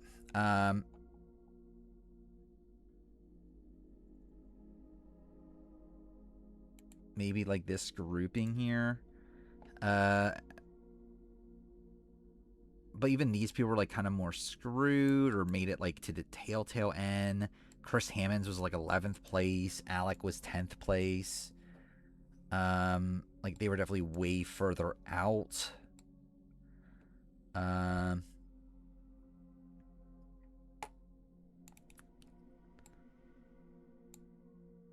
I guess I could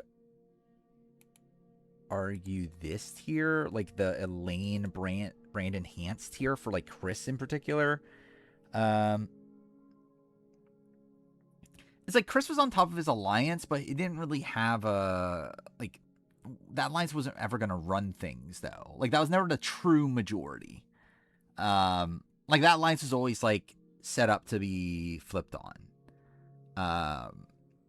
Where like Chris was more the figurehead and like the Jessica, David, like Adam, Zeke, like that contingent was always like the real majority of the group that were just like kind of using Chris.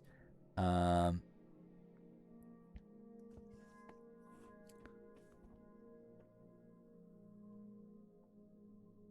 like even if like someone like a John Mish at least did have. Actually, no, I guess it's actually a similar argument. Yeah, we moved Chris Underwood down.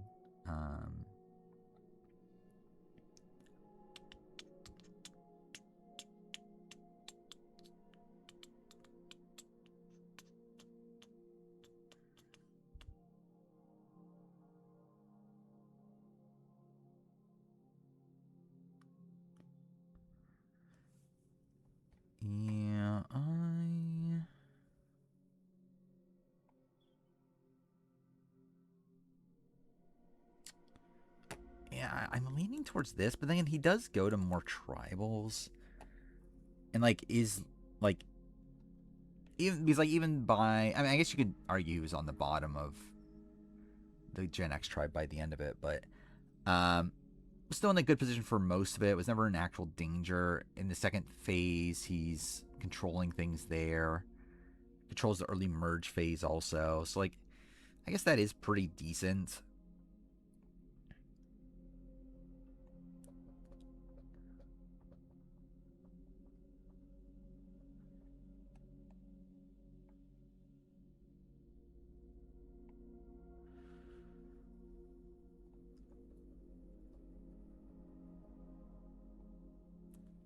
I don't know. Can I put him up here?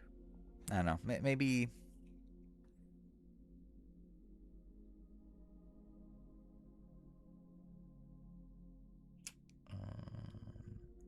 I mean, the thing is, like, yeah, Chris isn't that good. actually, Chris isn't good. I think it's actually a thing I should say. It's like it's not saying much that like Bob is better than Chris. It's like Chris is shit. Chris only like yeah. Like Chris is literally voted out as third fucking tribal. I'm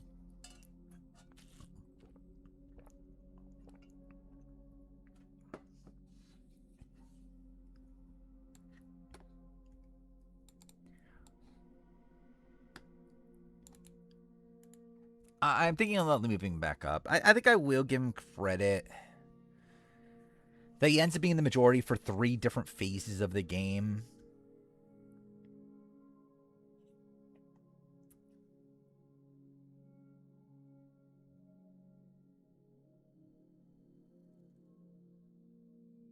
But I'm leaning more so like in this category. But I guess he was like the leader though, which like maybe that gives him a bit of a boost.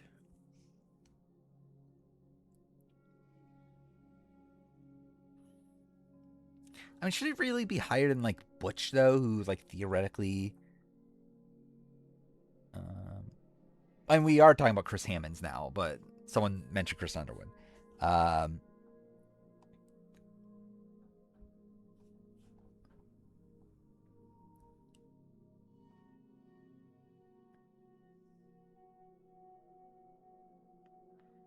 Like, these are all end gamers, right?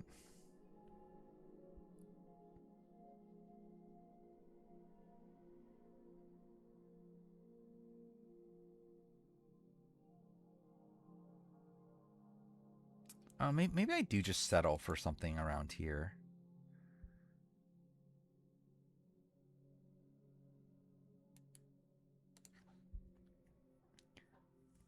Maybe around Chris Underwood.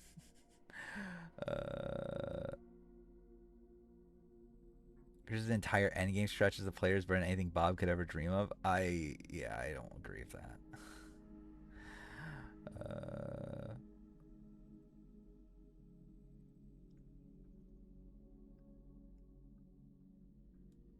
It's like Chris has like one good round. Like I think his final 6 round is good, but even then he had bigger jury threats in Victoria and Devon's there, like around him. Then he's literally about to get voted out final 5 if he doesn't use an IO that he was handed. And then at final 4, it's like he wins immunity and then just beats Rick in a fire making challenge.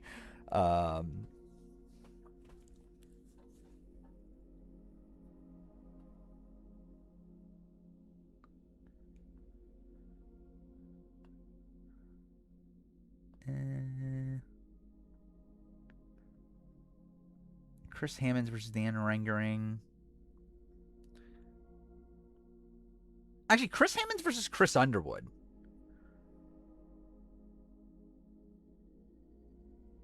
Generally, Chris Hammonds is better than Chris Underwood, isn't he?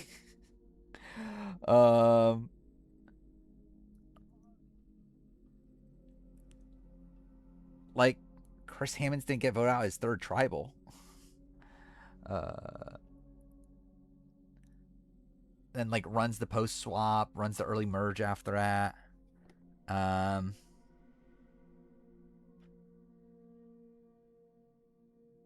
Yeah, I'm thinking of here. I think below Dan Rengering, like, was able to not get flipped on until pretty much the post merge phase. Like, Chris Hammonds did get flipped on, like, when Paul Wachter goes home.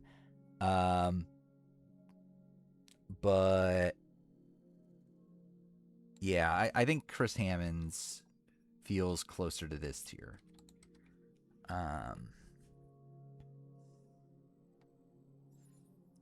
If anything, I think Chris Hammonds and Chris Underwood feel more similar to a degree. Not really, actually. I guess, yeah, I'll just keep them all together. And then, how far away is Bob and Chris Underwood now? 13 spots. Yeah, I don't know. I still find that. Is that it for that? Oh no, we didn't place Alec. Where the fuck is Alec now? He's down here. Alec. I think we'll probably end up being in a similar ballpark. I think Alec is better than Dan, right? I guess like Dan was more screwed out of the game, but like Alec was better positioned than Dan for like pretty much the entire season. I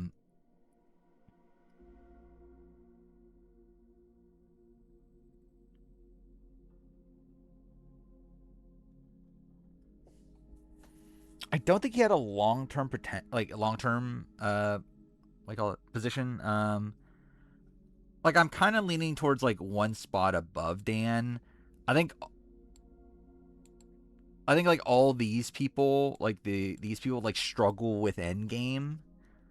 I mean, like, I guess not even Chris because he's not even meant to be there. But anyway, like Alec, Dan, Chris Hammonds, I think struggle having like a good endgame position. But like Alec was like winning over Dan for most of the season, so I'll give him like the edge there, I think. And literally survives over Dan. So I think I'll go like that. Which means Dan Spilo's in the top 250. Thank God.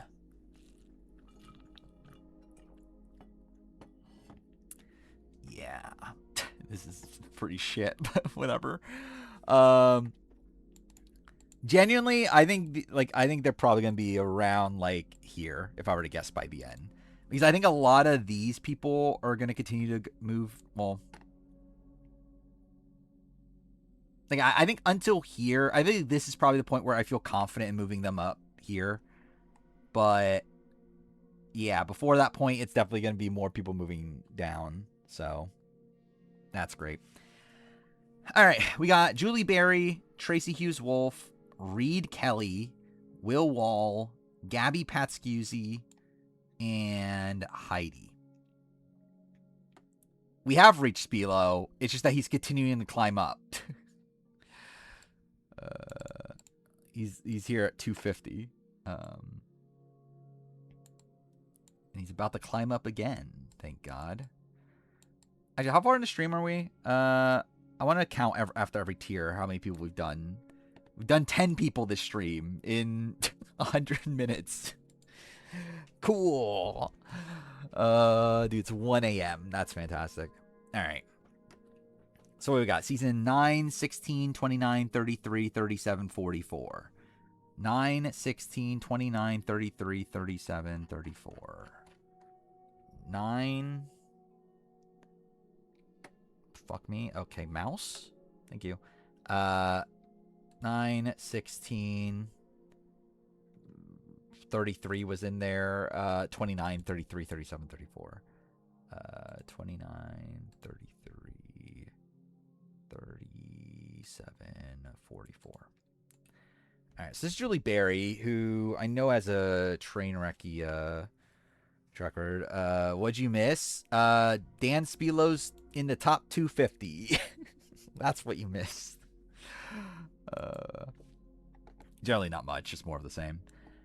Yeah, we're doing Julie Berry now. 1, 2, 3, 4, 5, 6, 7, 8 tribals survived. In the majority for 1, 2, 3, 4, 4. That's pretty bad. Then we have Tracy Hughes Wolf, who has 1, 2, 3, 4 tribals survived. In the majority for 3. Is Dan Spiel the best Dan? Oh no. I didn't think about that. Is there another Dan? Danny? Which might actually move below Dan Spilo, so. Shit. Oh no, War Dog. Yeah, War Dog's coming out. I don't know if War Dog's even higher, though. We'll see. I'm unsure on War Dog. Yeah, he's in the same tier as Danny there. This is going to be a train wreck. Like the tier that we're going to get to after this. I think it's the biggest tier left, right?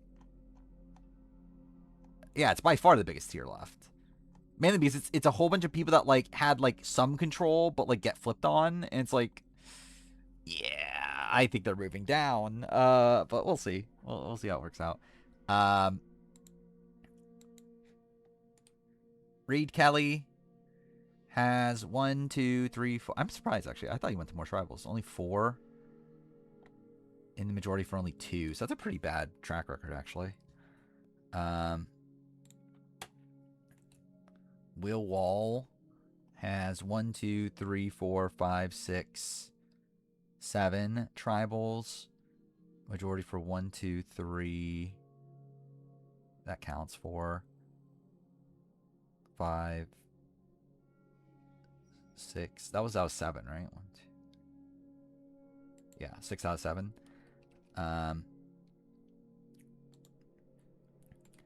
Then we have Gabby, who has 1, 2, 3, 4, 5, 6. Actually, no, I'll give her. Do I give her credit for her boot round? I will. Yeah, fuck it, I'll give Will. Like it's kind of a mixed bag of like I at least get why she's targeting Christian, but also like her targeting the person that she knows has an idol. Actually, she doesn't know he has an idol, does she? Whatever.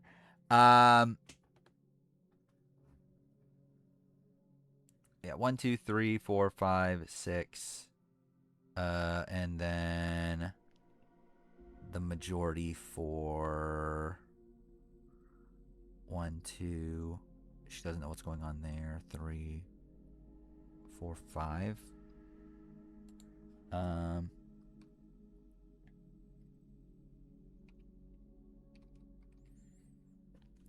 If I didn't give Julie credit for the Ron boot, how do I give Gabby credit for her own boot?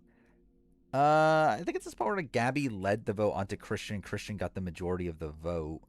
With Julie, it's like she's leading the vote onto Rick and had no clue about Ron, which I guess it's a similar thing, isn't it? Anyway, I just ended up not counting it. I guess it's worse considering the split was on her.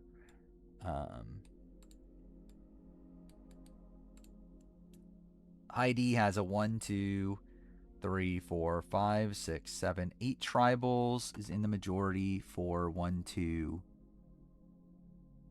3. Do I count that?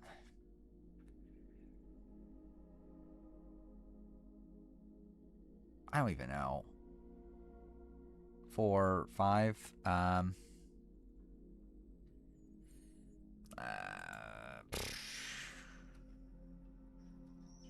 I don't think I count it. Not that it really matters. Okay. So what was the concept behind this? I know these were players that, like, they had a good, like, idea of what they should be doing for the most part. I guess, like, Heidi's kind of different. But, like, I think, like, Reed, Will, Gabby were all players that, like, yeah, they failed to make a big move, but at least they tried. And I think what they were trying to do was, like, again, you can argue Gabby, like, did she need to target Christian at that point? But, like, at least, like, again, like, at least was trying to make a move because she needed something for her resume to win the game at that point.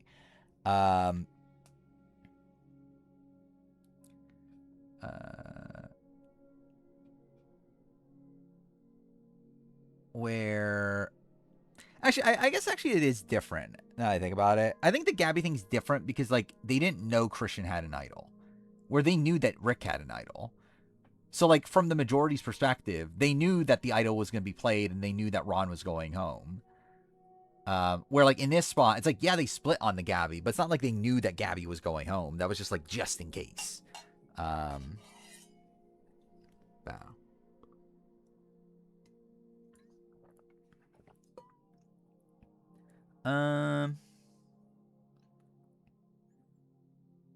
I think my instinct is to move down on Julia. Or Julie, fuck me. I'm trying to finish my drink there. Alright. Yeah, like, Julie, like, the track record is really bad.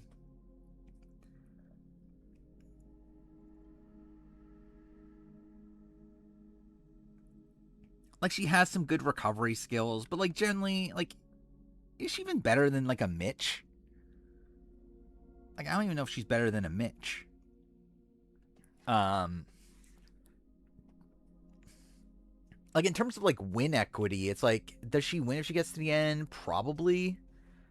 And I guess, to be fair, like, she won over Eliza, even though Eliza wasn't planning on taking her to the end, but still, it's like she had, like, a path to 4, potentially 3. But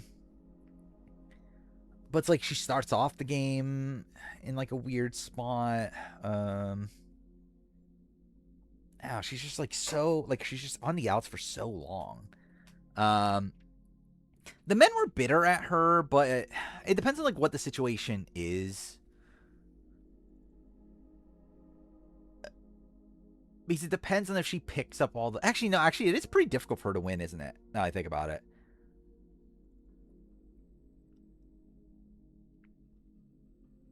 Yeah, actually, now I think about it, I think it is pretty difficult because, like, she would also need Twyla and Scout's votes. I think I did that before, right? Because, yeah, if she's on... Yeah, because if she's at the end against Chris, Chris likely gets the votes of Twyla, Scout, and then the men, so he wins that way. If she's at the end against, like, Eliza, the men likely vote Eliza, and then, and actually, no, she might win against Eliza. She might get Amy. Yeah, okay, she might win that one, actually. Because, like, are Twyla and Scout really voting for Eliza? But still, it actually is kind of a rough situation. It's one where, yeah, it is a bit tough to see her get, to get all the votes in that spot. Trying to grab another drink real quick. All right, yeah. Twyla versus Julie. I think that one's tough because, like, the men were also like not Scout. What am I talking about? Sarge. It was also like bitter at Twyla.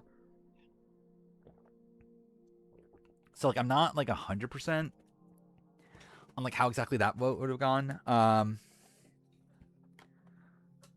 Because if it's Twyla, fuck me, versus Julie, which I suppose is probably off frame.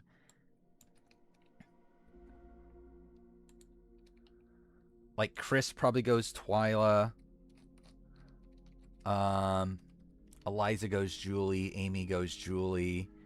Leanne goes Julie. Chad probably goes Twyla. I mean, who are the remaining 2 votes? Scout goes Twyla. So yeah, it comes down to Sarge. So I'm not sure because I know Sarge was like upset at both.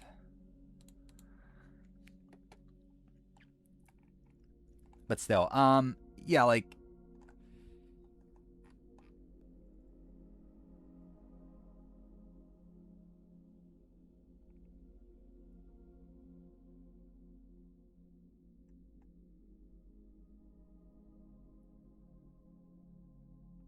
she might move down a lot. I don't know.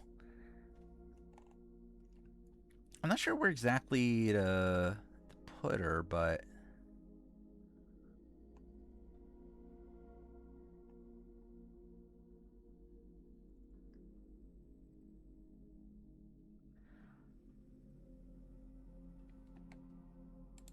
Cindy Hall, maybe? I don't know. Let me see. Let's just do this real quick. How many burdens here again? 1, 2, 3, 4, 5, 6. Let's just move all of them for now.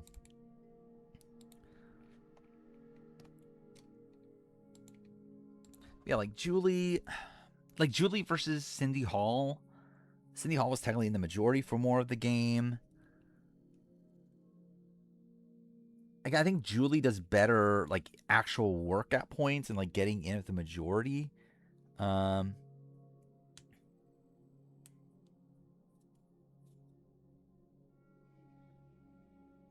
Scout move up? No, because she still wasn't trying to get to Julie. It's not like Julie, like, it wasn't like that, like, that was possible. Like, it's like her and Julie getting to the end together was never happening. And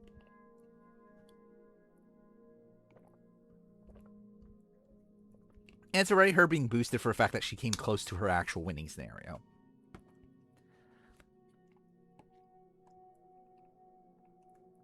So I don't feel like that gives, like, Scout an extra boost at that point. Especially considering, like, how unrealistic that situation was to happen. Like, I think if she was, like, lower here in, like, these sort of spots, she would maybe get a boost up. But I think she's already, like, boosted up, like, almost as much as I can boost her up to.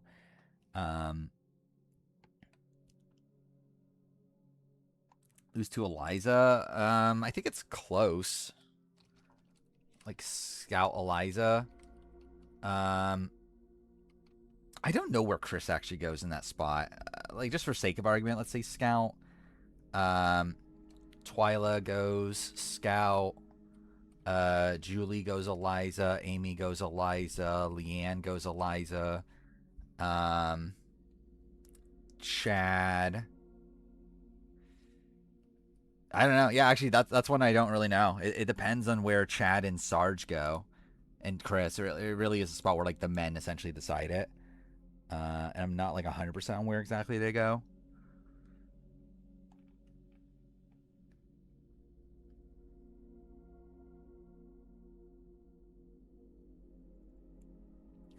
I actually see a lot of. I can kind of see some Jeffra comparisons with Julie.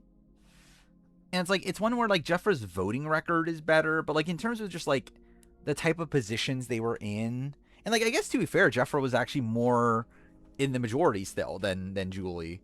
Um,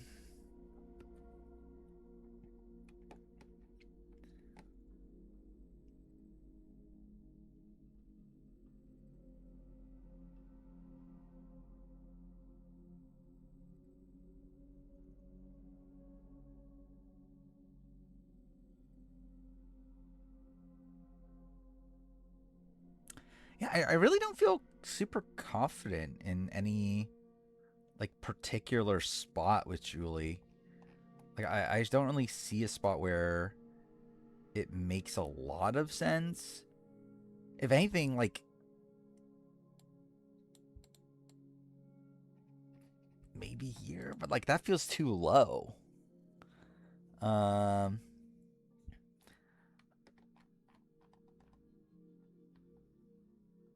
yeah, she made it further.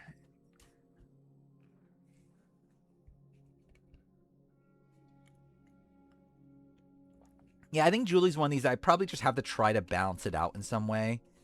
Because I think like if I'm moving it to people that actually have like similar records, it's like it moves her too low, I feel like. Like I feel like it's too low to say she's like in this level. Because I think this is probably the closest like voting record we're getting. Maybe like Jay actually. And even Jay had more win equity, but like again, Julie was more like involved in majority groups later in the game than Jay was. Um,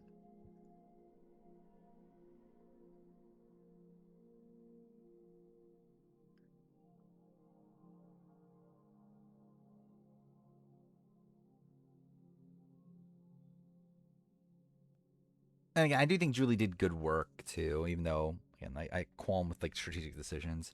But yeah, I think this is around the level I'll probably settle on. Um,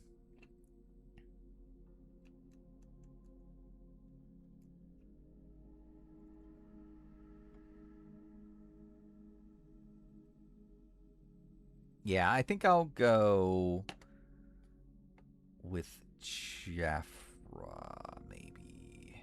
So like, in comparison to Julie, or in comparison to Cindy, they got to the same position. Cindy.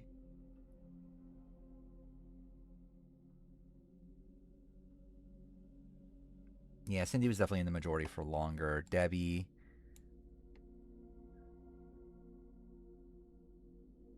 Yeah, so I think like above or below Jeffra. Stacy Kimmel. Um, I can see like some comparisons for sure. Stacy stayed in the majority for more. I think more people like actively dislike Stacy as a person, but like maybe there are comparisons there. Um, like I think on paper as players they're very different. But I could see the fact that like Stacy is with the Horsemen and flipped on them and they were upset because of that. But it's like, but even then they weren't like as bitter, so it's like it's not even that in that way. It's a 1-for-1. Um, um, Debbie, Julie, Danny. Um, where's Danny again? It's up here. Um, I mean, I think that's slightly different for Julie. At least it feels different for Julie because like I don't really even see Julie as like part of the because like with Debbie and Danny, like I think they were always part of the core of their groups. I think with Julie, it's like she had to work her way in. It leads to a spot where like she starts off worse, but I actually think her later game is better than those people. To where like I don't know, I guess it kind of like evens out to a degree. Um,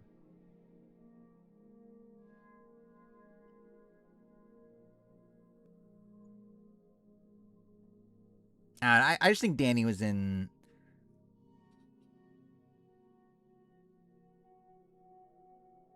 Yeah, but he's like Danny. I mean, I guess like two for Debbie's in a similar spot. Debbie does lose control slightly earlier, but like not by that much than Danny. Um,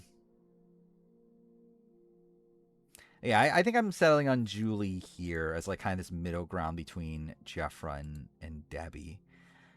Um,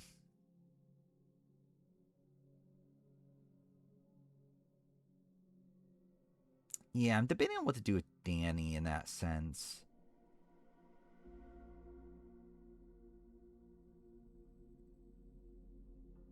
Like there is a slight difference, but yeah, should it be that big of a gap? I don't know. And realistically, it doesn't really matter that much, does it? But I think I'll go Julie here at least. What am I doing with Tracy Hughes Wolf? Like this is an interesting one because we're at the spot now where we move down a lot of the pre-jurors, where I think Jack is the highest one at this point of the ones that we've gone through, and even he like obviously got like taken out by an idol in a very unlucky position. Like next person's what, Varner there, and then after that I think it's all the way to this Jake Brendan like tier down here. I think with Tracy,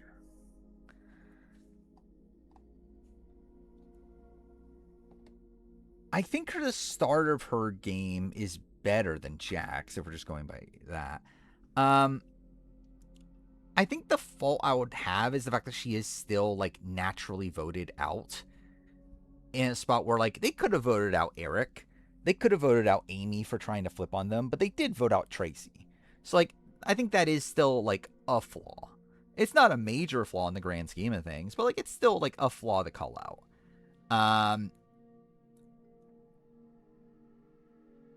But I guess like also with Jack, it's like I guess like with Jack, it's like they could have voted out like Jamal. They could have voted out Janet or whatever. It's like so like I guess it's like kind of a similar thing.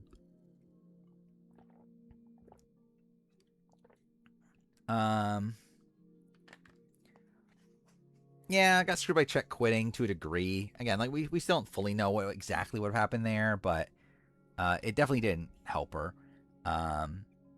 Like it essentially like fully doomed her in a spot where like maybe there was some hope if that didn't happen.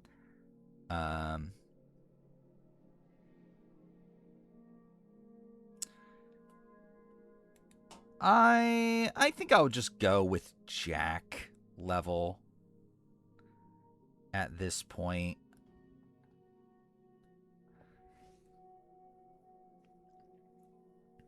I think I'll still count it as like a fairly like what do you call it? Like unfortunate circumstance for her to be in.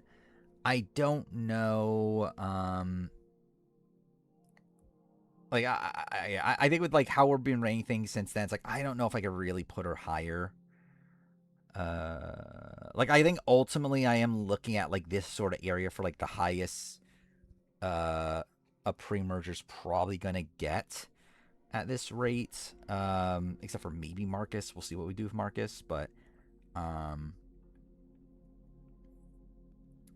yeah, Tracy, like again, I still like would say there's like some fault to be had with the fact that she was ultimately actually voted out, even though like the lead up to it was bad, and even though she did have some pretty good stuff before that. And actually, with that said, I actually feel like that may be more Varner.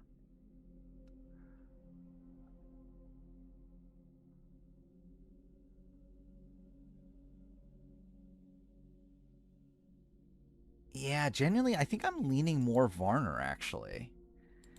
Like Varner also is like in a spot where like he gets pretty unlucky in at least 2 of his seasons with like not ideal swap positions, even though obviously he was technically swapped into a majority in Cambodia, but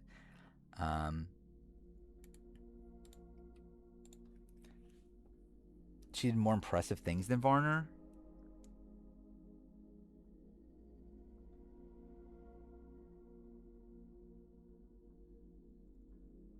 I'm not sure if it's enough. I don't know. But I guess like in comparison to Jack, I guess it's like generally it's actually a spot where like I think like both Tracy and Jeff do better things than Jack. But Jack also gets like taken out in like a weirder position, right? But like I don't know, is Tracy going out in Micronesia that like far apart from Jeff going out in Game Changers before the Zeke situation happened? Yeah, that's what I'm saying. It's like I don't think like Tracy was like completely screwed. It's like there was a way out, and she still fails at that. Or like I would say Jack is probably more screwed in his actual elimination than Tracy is, even though I think Tracy does like better things before that.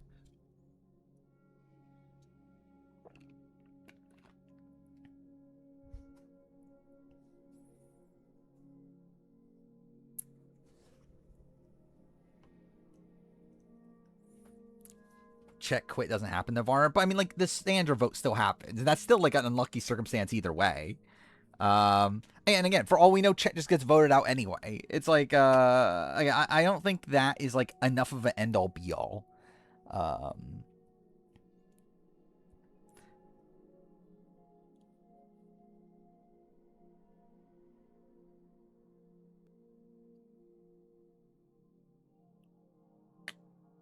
Yeah, I'm gonna do it. I'm just gonna do it. I feel okay with it. The more I think about it.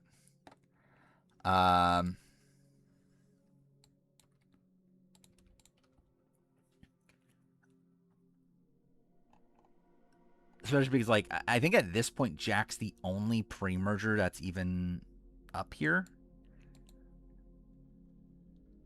And like he was taken out in like such a weird circumstance of like a idol that expires that round, and also one that was like benefit from a outside of the game relationship. So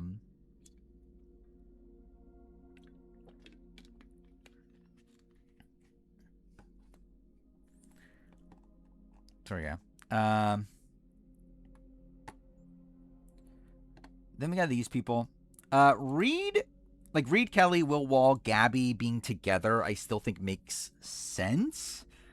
At least Gabby and Will Wall for sure. Like I think both of them are people that were in the majority for a lot of their seasons, but were blindsided a couple points. Try to make a big move that backfires on them. And I think the move that they were trying to make was like an optimal play in the sense that like they both like were in positions where they know that they needed to do something to win respect from the jury, and they were at least trying to do that. Again, like I think with both of them I kind of get it, like what they're trying to do. Reed, I guess, is like a little bit different. Though again, I think the level of difficulty of what Reed was trying to do and almost pulled off is pretty impressive. I feel like Justin should be with Jack. Where do we have Justin again?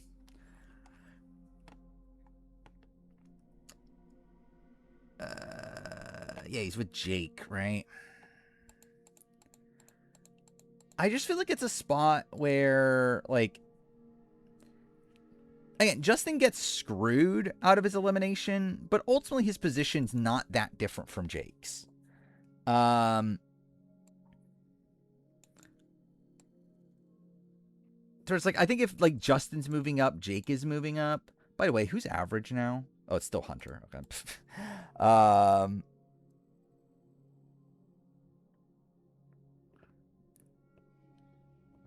Jack didn't have the beat a target. Yeah. I'm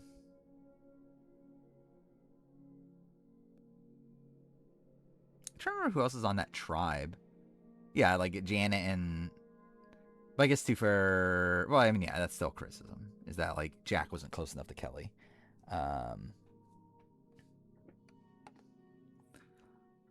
But But so I feel like it's a spot where, like, if Justin's moving up, I'm moving up Jake also.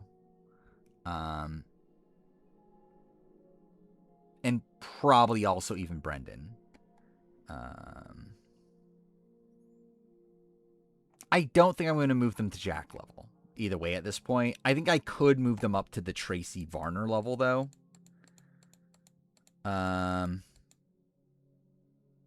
I mean, I'm not. Yeah, I just don't feel like. I feel like Cedric's better than Justin at this point. I mean, Jack was the bigger threat. Jack had closer ties to Tommy and like Dan and them on the other side. I think that's why he was taken out. Is that so he wouldn't reunite with Tommy?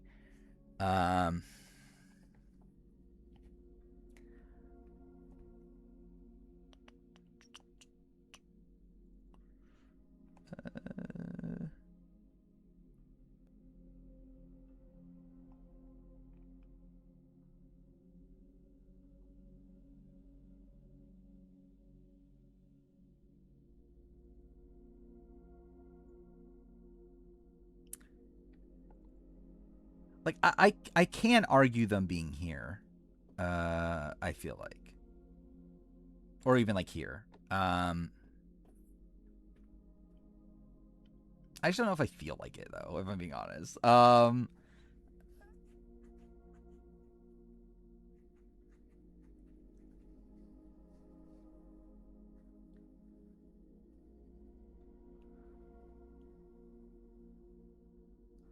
Like it is a spot where there's this like level of unknown of what happened to them or what would have happened to them.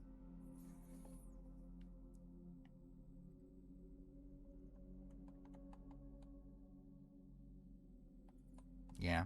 I think I'll just leave him as is. I don't think it's that big of a deal for me personally.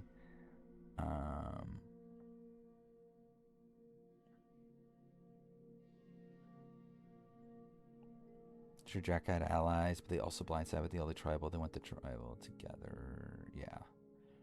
Yeah, but I still think the way that Jack leaves the game is way more like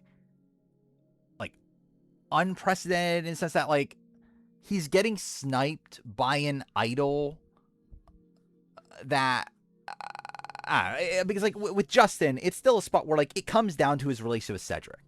I think that's something that's a lot more manageable. That's something that's more tangible there in that like he did something wrong and he mismanaged Cedric. With Jack, it's like how was he supposed to know that this was going to matter? Like how was he supposed to like realize that this idol play would happen from like Kelly playing like giving the idol to Dan in a spot where she only does that because this is the last opportunity that she could do it. And it's like it's like so many like niche situations there that I think are like unprecedented to where I feel like the concept of Justin having to manage Cedric is a lot more like I fault him a lot more for that than like whatever Jack had to do wrong.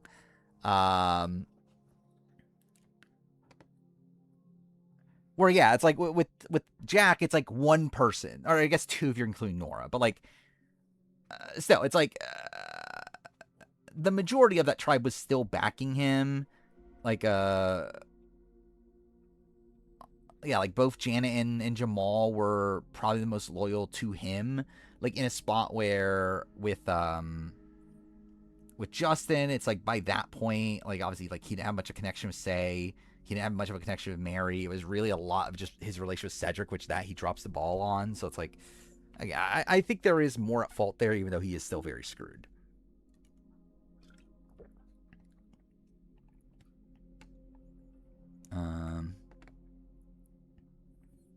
Yeah. Back to the actual thing we were doing. Will Wall and Gabby Patscusi.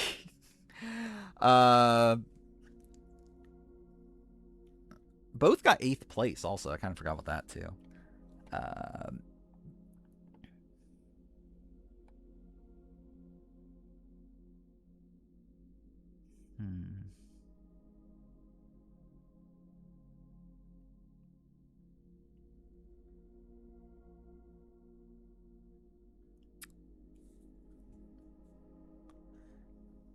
Justin taking out Kevin's also stupid. Yeah, that too.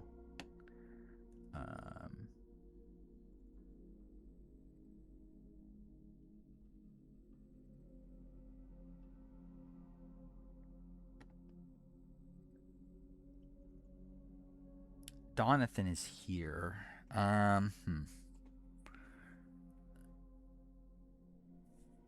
So when it comes to Will Wall and Gabby, I respect the fact that they recognize their jury chances and realize they had to do something about it. The problem is that they still fail.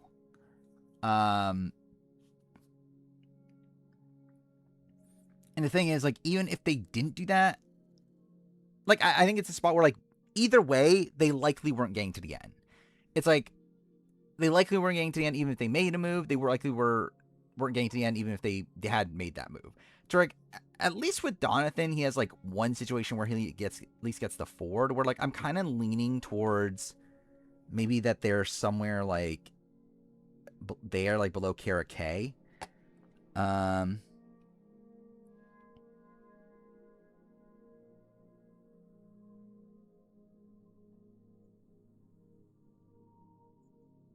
Issue Will is that no one's giving 18-year-old money. Yeah, but I, with that notion in particular, I don't really fault him for it. He's like, am I really fault him just for, like, the age he was when he played? It's like, I think more so like, I give him credit for recognizing his perception and having, and, like, trying to make a move with it. But I still think it's a spot where, like, yeah, he likely wasn't winning that season either way.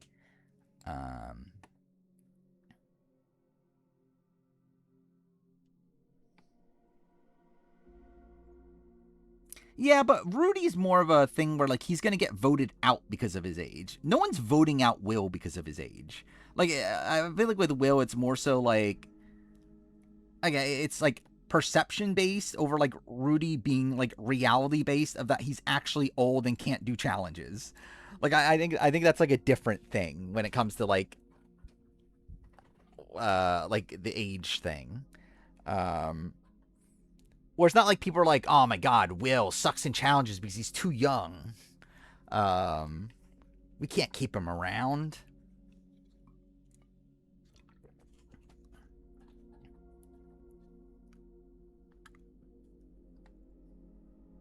Wait, no, I was thinking this, actually.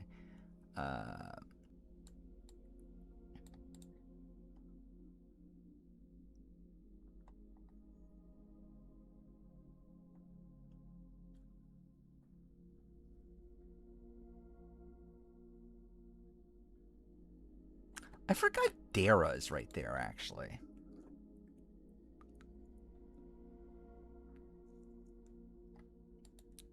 Should Dara and Julie really be that far apart? I guess there is a difference. Julie gets voted out one round earlier, also is less consistent, so I guess maybe that is fair, but and that also probably has less win equity, so it probably is fair, but, like, in my head I was kind of thinking they're not that far apart. Dude, I've drank way too much in, like,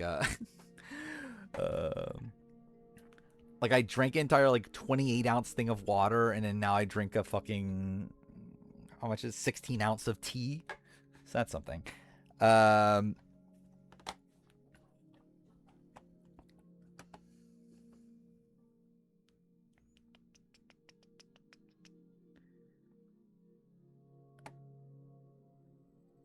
Who are we? Wait, where's the person that we were dealing with?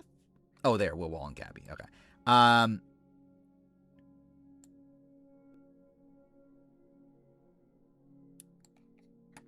Yeah, I'm thinking this feels a bit more appropriate.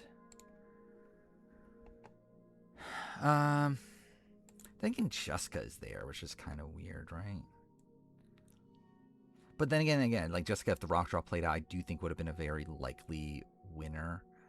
Where I feel like Will and Gabby, it's like, it's kind of tough for them to get to the end, plus also win. I think Michael Yerger's still further ahead, which I'm assuming he's going to move down.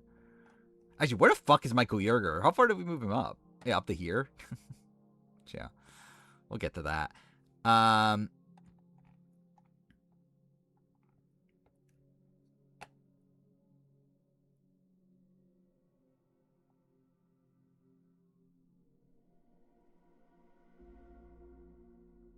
Yeah, I think I'm gonna go here. I think when we get to, like, these players, I I guess Nyanka is there, but like outside Nyanka, actually, I guess like Krista. Actually, maybe Krista.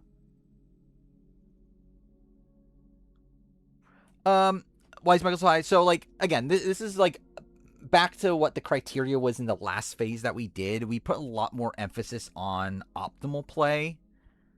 Term Michael is someone that, even though he fails at a lot of things, I think he was at least trying to do what was optimal for his game.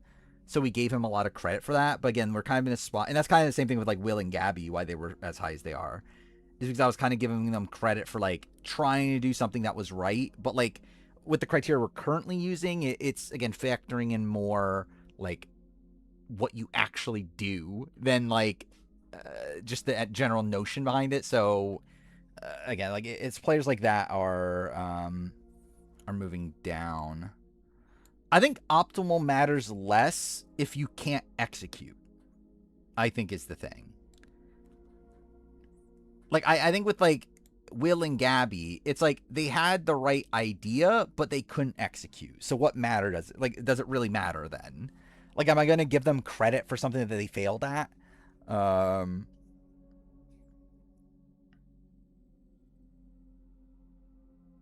gonna do a once over once the list is complete. What do you mean? You mean like go over it again? I'm doing that off stream, and I talked about that at the beginning of this and last stream. I've been going. I've been redoing stuff off stream. I've been like reorganizing the bottom of the list, kind of made more solidified like reasonings for the tiers and like an order of operations and everything, and that's led to some like minor adjustments. We talked about the beginning of stream, but it's a lot of like people moving like a few spots here and there, but it's not anything like no major changes. Like the people asterisks are people that moved like at least one spot, but it's like it's a lot of just like minor shifting around based on like categorizing tiers. But yeah, I'm doing that off stream. I'm not going to waste more time on stream doing that at this point. But I'll go over what I do on stream with that. But again, just the actual process of it's just like, dude, I just need to actually get it done. Fuck, I'm out of drink now. But yeah, I think I'm gonna go here for them. Or maybe actually no, that was the other thing that was in my head. Yeah, like Krista. I think this is kind of an interesting tier also because I think these are also players that like had more of the right idea of what to do and couldn't execute, and also were like pretty big goats. But I guess like to be fair to them, or to be fair to Will and Gabby, they weren't hated. They were just not respected. Like Krista, Courtney, and Stacy were all like hated by a good chunk of the jury. So I think it is different. And like considering Kara K is right there, who's another person that like wasn't hated by a jury, but also wasn't respected. I kind of feel like this is like an okay place. For Gabby and Will. Why prawns got hit Chris so much? I actually don't know. I think I just found her annoying. Rhino did call her a bitch, so that's a thing.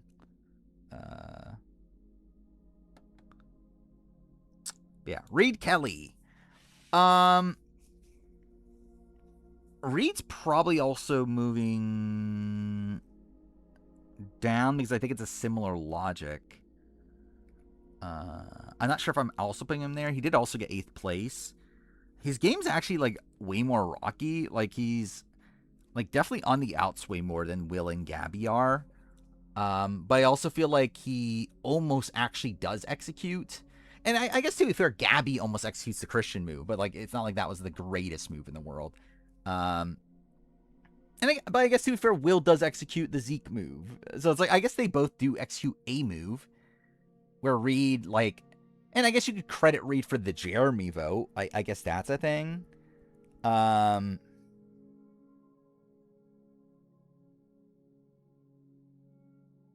Yeah,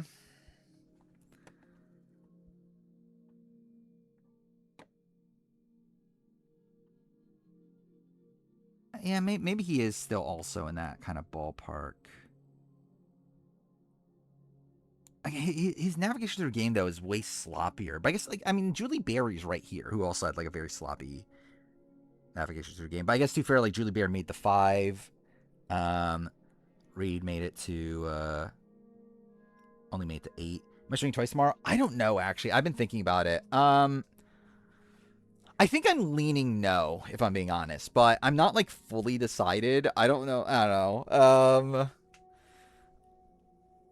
Because like the thing is also is like because now I have like actual work to do on the list off stream, so I could just do that instead. But I'm not sure if I don't know. We'll see where I'm at the end of this stream, and I'll probably decide then. Like I can obviously, but it's like I don't know. Because like the thing is like either way I'm going to stream tomorrow night and do more of this tomorrow night. So it's like either way I'm going to be working on this at some point tomorrow. So now that I have like stuff to do outside of stream, I don't know if I also need to work on it like also in the morning. I don't know. Well, yeah, we'll see. Got my 3rd drink of the stream, so that's fantastic.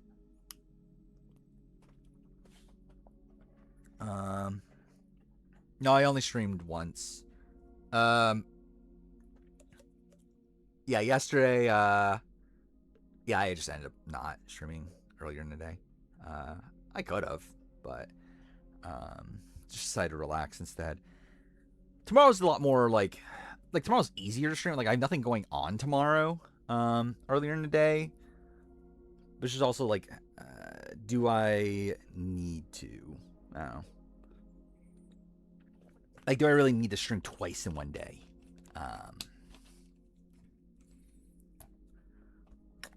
But again, I might. Like if I do, I'll probably stream like, like a few hours from like maybe like 1 to like 4 or 5 or something like that. Then yeah, like obviously Big Brother's on that day. Probably just relax for a few hours, go back to stream again at 11, and then do that again. Yeah, let's not spend my entire day ranking Survivor players. Only the entire night. I mean, like, I am still gonna be ranking players. Just maybe like I like how much of it do I want to do on stream? Because like if I don't stream tomorrow, I'll still be doing this. I'll just be doing this stuff I've been doing offline of like organizing these people, or like double checking those people is probably a better way to phrase it.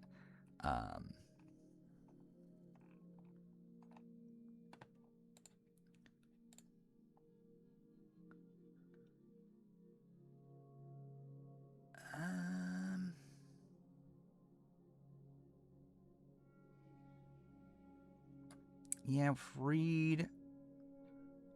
I'm thinking Reed probably just does go down.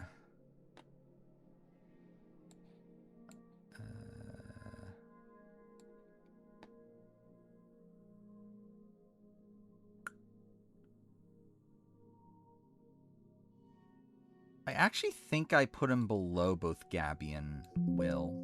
Cool. Wait, what's in the way? Oh, okay, cool.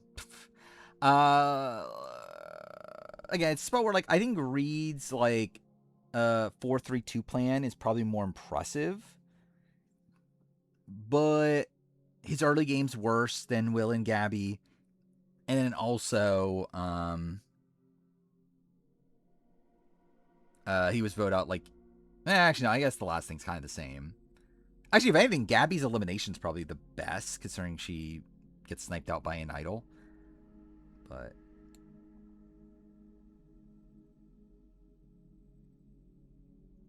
yeah, I think Reed there feels fine to me. When are we planning on releasing all these videos?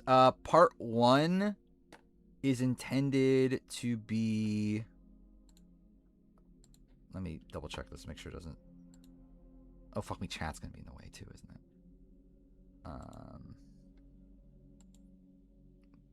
Okay. So I have to go this one? Part 1 is intended to be here, August 22nd. So I have my week 2 ranking video. That'll be coming out this Saturday. My Big Brother Hall of Fame video comes out the 8th. My Big Brother Midseason Power Ranking comes out the 15th. So the 22nd is the intended date of part 1.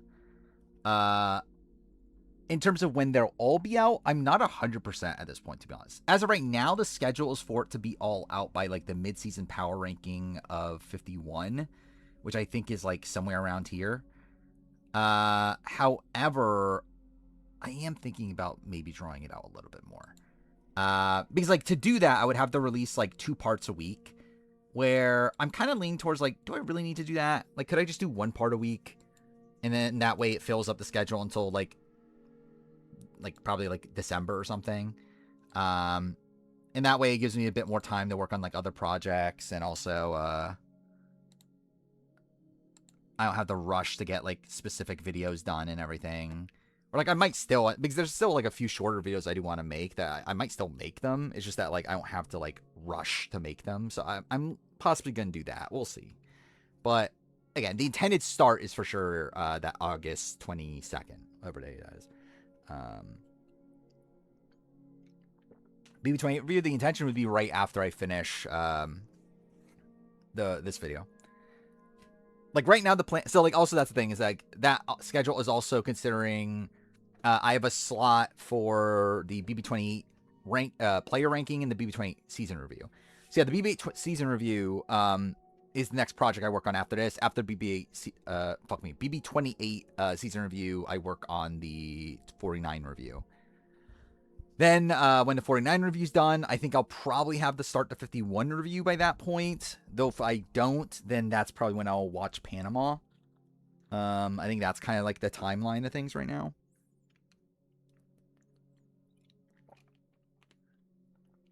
So yeah. Heidi. What am I doing with Heidi? Heidi's someone I actually think could still land up here. Like Heidi obviously makes it to the end. She doesn't have a lot of win equity.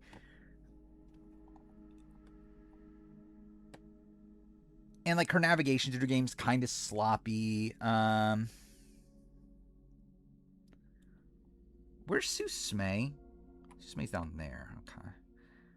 Like I think she's higher than Susmay.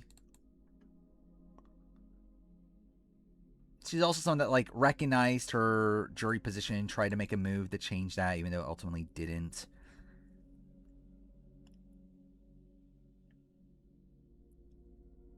But again, I think it's tough to see her.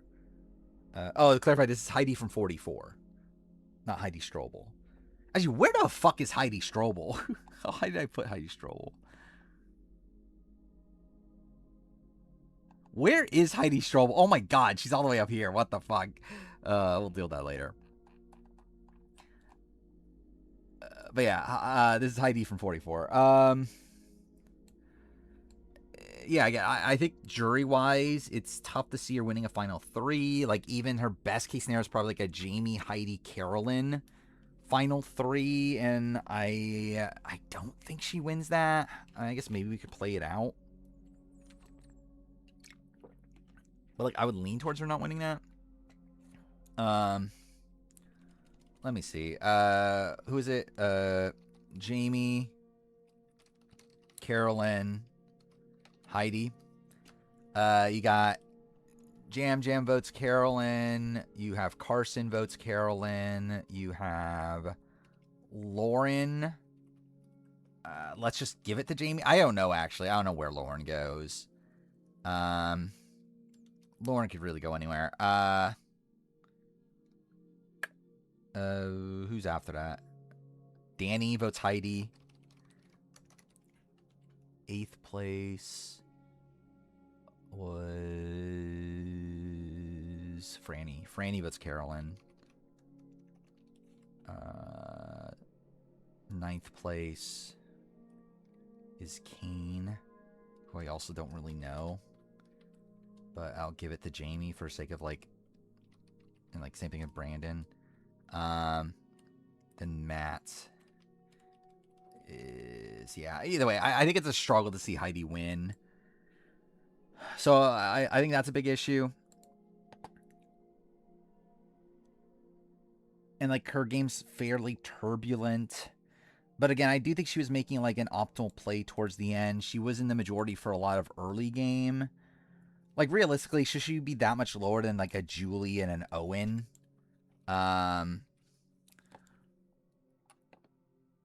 So I do think she's someone that is like closer to the top here. And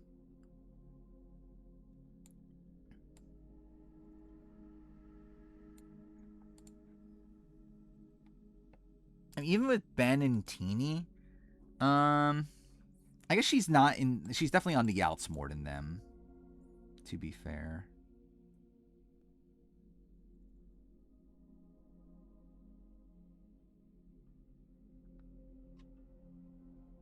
I think Julie feels okay.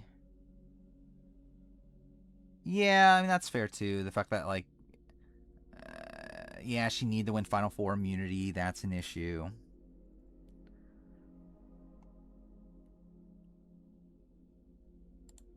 Dreams, maybe like the Dream Sundra tier, maybe closer to here. Yeah, like Dream Sundra Matthew, maybe that kind of level. Where they likely would have need final immunity. Well, that's not really the case with Matthew, but like, and I guess with Dreams, Dreams is a weird one, but like, at least Sundra. I think in comparison to Sundra, it's like they were in spots to win. They need to win final immunity. And to clarify, in this situation, that like Sundra thought she needed, like because Sundra thought it was a final two, so it was like in that spot she was thinking she was going to get to a spot where she needed to win final immunity.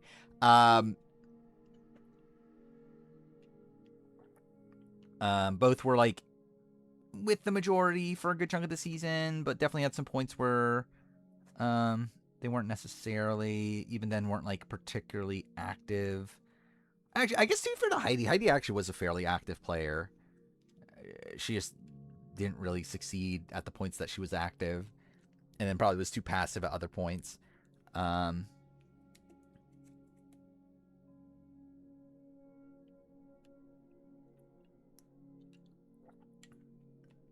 So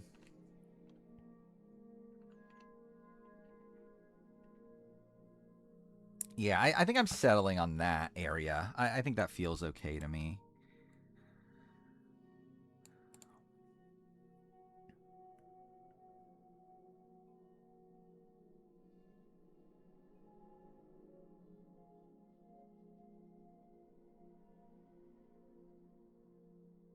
Actually, I don't know. It's like, should she really be worse than like Liz and Trish?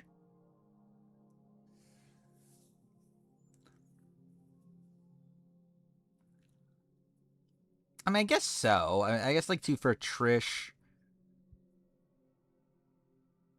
I mean, like Heidi was willing to flip on Danny though, is kind of the interesting thing.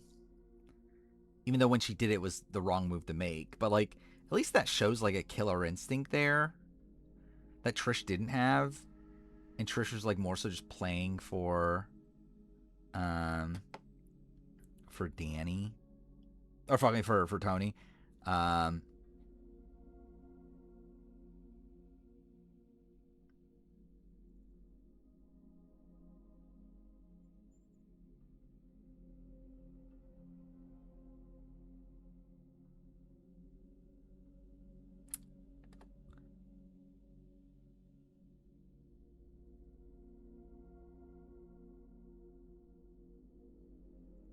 I'm leaning here. Yeah, I think I'm leaning there.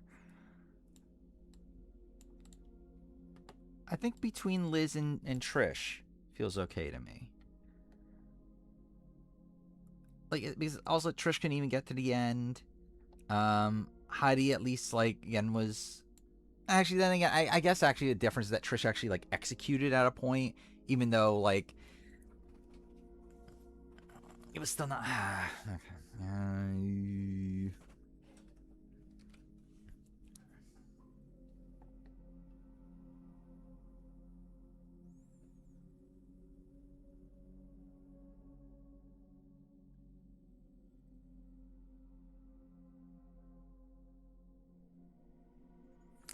I don't know. It doesn't feel right to me to have her below Owen. I think it's like something that is sticking out to me.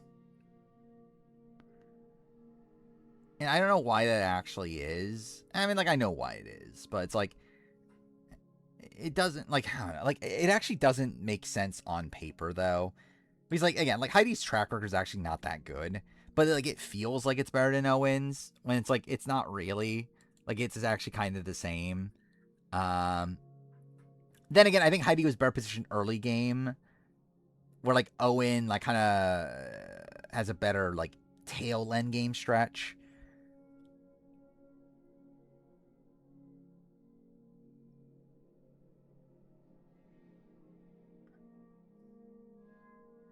But again, she did need that final immunity. Yeah, and almost no one was willing to actually take it again, so yeah, I think I'm gonna go here, Sundra. I think is the final verdict there.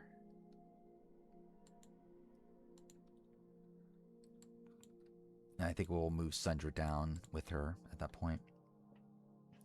Okay. So we've done what, 20 people now? No, not even that. We started off here, didn't we? 16 people in what is that? 160. So I mean that's 10 minutes a person. Cool. That's it for that tier, right? Okay. Dan Spilo's at 244. We might again like this tier. I think we're gonna have to like really parse through what we want to do with this tier because I could see this tier going either direction.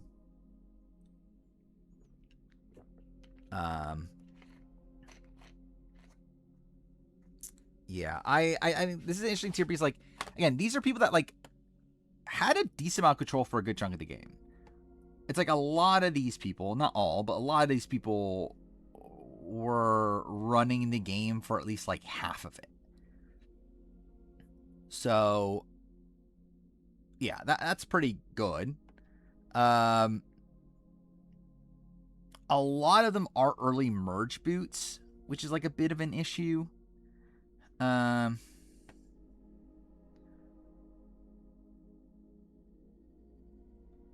then again, you have someone like Dan Spieler that's a goat. So, yeah, we'll talk it through. Okay. This is a big tier. How many people is in this tier? 23 people are in this tier. Actually, you know what? I think I'm gonna take a short bathroom break before we start this. I think I might as well. I'm definitely gonna try to finish this tier before we end stream. Which yeah, we'll see how that goes. But yeah, I'll be back in like a minute.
All right, we're back. Got another drink while I'm at it because I definitely needed a fourth fucking drink for this stream. Okay. Yeah, so what we're doing. Actually, I should probably double check. The mic's on, right? Cool. Okay. How would I rank the Morgan? Wait. The Morgans that play Survivor. How many Morgans have played Survivor? It's what, McDevitt. Other ones. What other ones are there?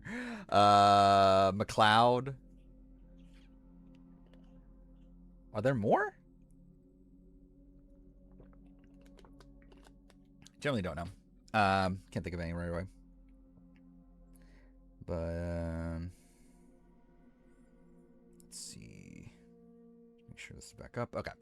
We're moving on this here. So again, this is a pretty big tier. So again, I am going to look up voting records, even though it doesn't really matter too much at this point, but we'll still deal with it. What's interesting though is that a lot of these people are already ranked within their like groupings, so like maybe I'll stick with that and maybe that'll save some time. Probably not, but we'll see. I do want to see something actually. So like again, these are players that like a lot of them ran like at least like half the season. Are there other players here?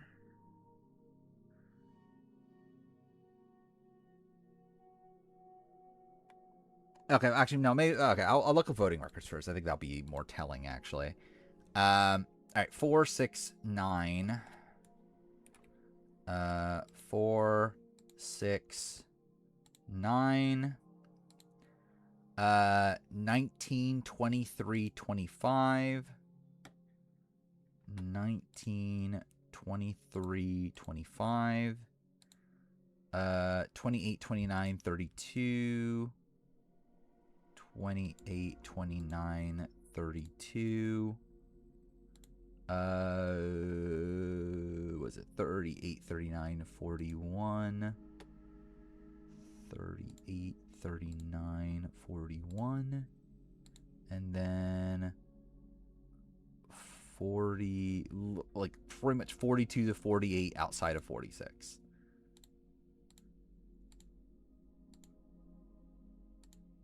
And I opened 46 anyway, but that's fine. Okay. Since we're on 44 already, I guess we'll deal with Danny now. 1, 2, 3, 4, 5 tribals. Is in the majority for 1, 2. I'll count this. 3, 4, 5. Right, 5 out of 5. Good for Danny. Danny Massa, the fucking guy that Jeff Probst hates. All right, then we got Marquesas. So we have Tammy and John Carroll. John Carroll has a 2 out of 2.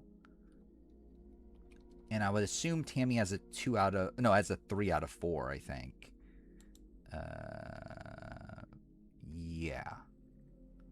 So that's Tammy. Then we have Alex and Dina, right? Alex has a 1, 2, 3, 4, 5, 6. I think it's a 6 out of... No, it's a 5 out of 6. He's not in on the Shauna vote. Wait, wrong person. And then Dina has a 1, 2, 3, 4, 5. I think that's a 5 out of 5. Yep. I agree with Jeff Probst on this one. I mean, yeah. How dare he give De Niro face when he's getting voted out?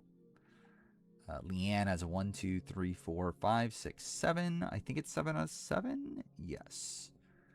That's pretty good for Leanne. Oh, I suppose we're on our first blue, right? I think Leanne's our first blue. So there we go. There's progress. Not another blue until fucking Lisa Welchel, like way up there, but still. And kind of almost there. All right, and then we have Dave Ball. He doesn't go to tribal that much, right? Until he's flipped on 1, 2, 3, 4, 5. Actually, he's really only on the outs for 1. That's kind of impressive, actually. I didn't realize that. I thought, like, it really doesn't matter. Again, like, that's the thing. It's like, I don't even know why I'm really doing this. Like, I think it, like, helps, like, visualize the game, even though, like, it actually doesn't matter. Like, these vote records are not that important.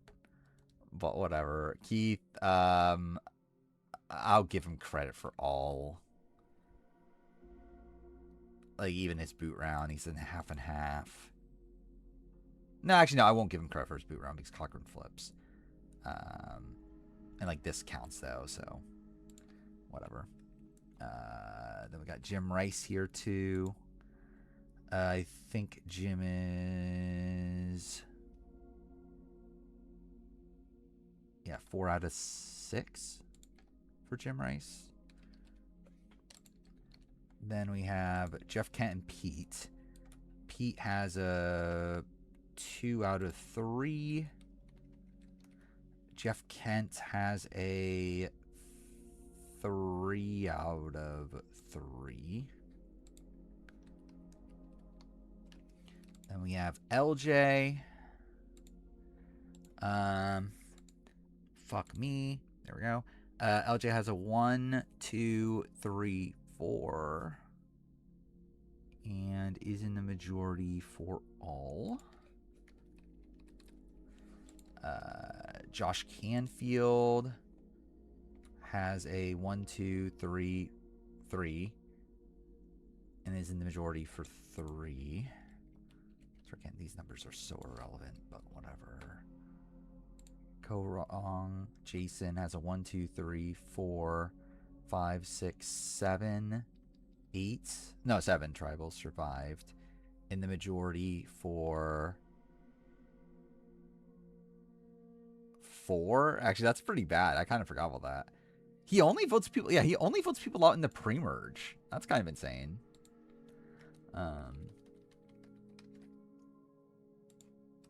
Yeah, I think those are like the main takeaways I'm getting from this. Is more so like the like portions of the game that they had like any semblance of control in. More so than like the raw numbers of it all.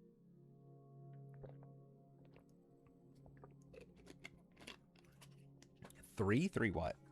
Oh, was it 3? Actually, yeah, you're right. Actually, it was 3, wasn't it? Yeah, because it was a tie vote. Wait, so it's 3 out of 7 then, isn't it? Then it's 1 less. Yeah, okay. Which is actually even worse then. Who's from 38? Oh, we're at Ron and the War Dog. Ron is 1, 2, 3, 4, 5, 6.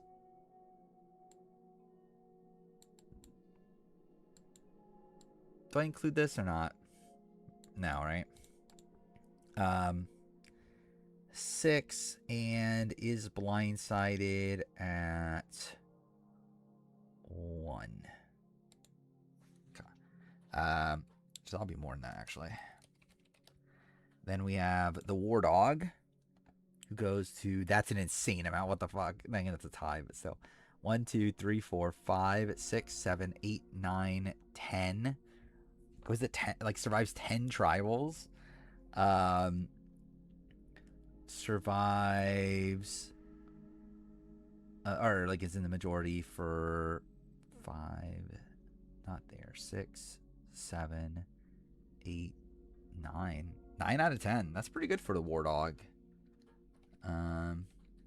He might be the best Than after all. Yeah, I don't know. Then we have IOI. What, Missy, right? We're looking for here. 1, 2, 3, 4, 5 tribals. Wait.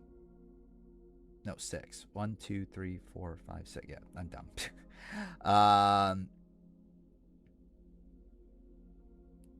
Technically in the majority for all, I guess.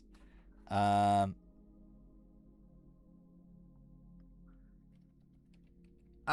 wouldn't include that. Like, if we're talking about, like, War Dog telling Chris what to do, it's like, I don't know how much that really means. wins. It's like I guess that's like credit to his like strategic ability to a degree, but I'm not really giving him that much credit for that.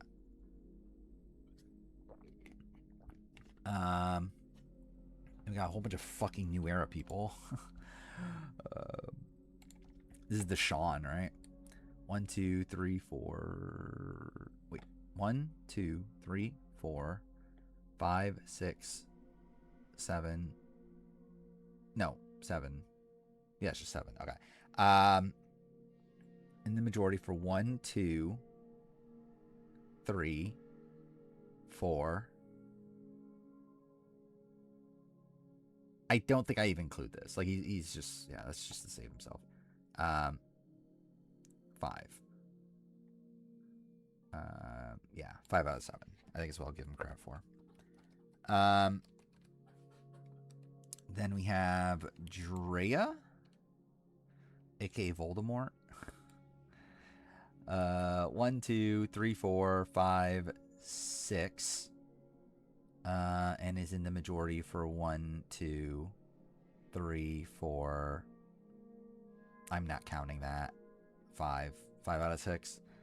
And then we have James Jones, who has 1, 2, 3, 4, 5. And is in the majority for all. Yeah. Then we have Kelly Nalbandian, who has 1, 2. So 2 out of 2 for Kelly Nalbandian. And then we have Gabe, who has 1, 2, 3, 4, 5. But yeah, it's a 5 out of 5. So really a lot of these people are voting correctly at almost every tribal, for whatever that's worth. Yeah, Thog's part of a lot. It's like Thog Corton or something, right? Why does Dre have the middle nickname Tom Riddle? It's because that's what Omar calls her. Because their history. I'm leaning towards no, streaming midday tomorrow. I'm not like out on it. I don't know if it's necessary right now.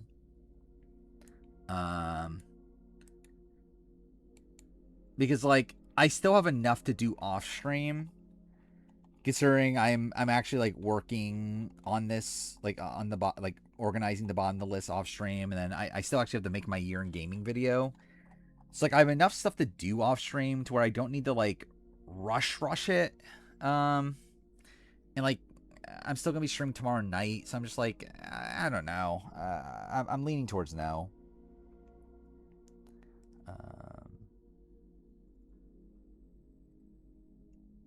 Imagine marrying someone whose name is Thog Martin. Why not? You're not a Thog Martin fan. What's this? This is David. He doesn't go tribal until merge, right? But he has a 3 out of 3. Okay. So that's the voting records. It's again kind of irrelevant here. So actually, like looking at these people.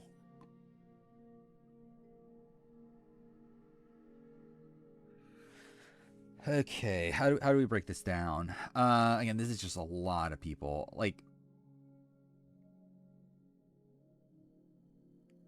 I'm debating how many of them are actually even that good. Like, genuinely, I think Philip is better than all of them. Probably.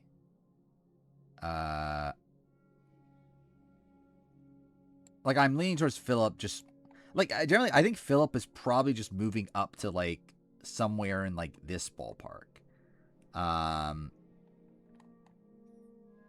Because, like, yeah, he was the biggest GOAT, like, on his, like, first season. Actually, maybe, like, up to this range with, like, Sherry and Misty. But, like, again, he still had a lot of influence in his second season. And he was, like, poised to make another, like, deep run if he didn't get sniped out by an idol and whatnot. So it's, like, I think overall it's a pretty solid Survivor career. Joe is the best GOAT. That is true, though. Thoggy. Um, Thought Martin. Um, I did watch the Slop today, and I did find it very funny that they played some clips from Mallory I haven't seen before, of Mallory talking about, um, like, you guys are block virgins. I'm a block whore or something like that, which I found very funny. Um, yeah.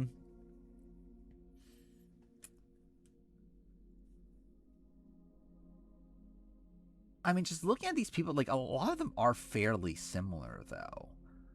Like, so, like, some obviously have, like, smaller voting records than others.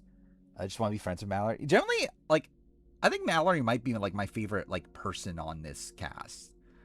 So, yeah, I think if it was, like, yeah, pick, like, one person to be friends with from this cast, it probably would be Mallory. I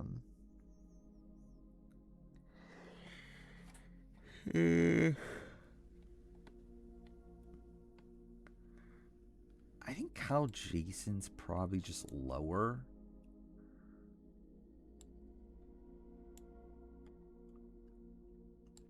I'm trying to remember, why did I have Gabe over David? Was there necessarily a big reason for that? Not that I disagree, it's just that.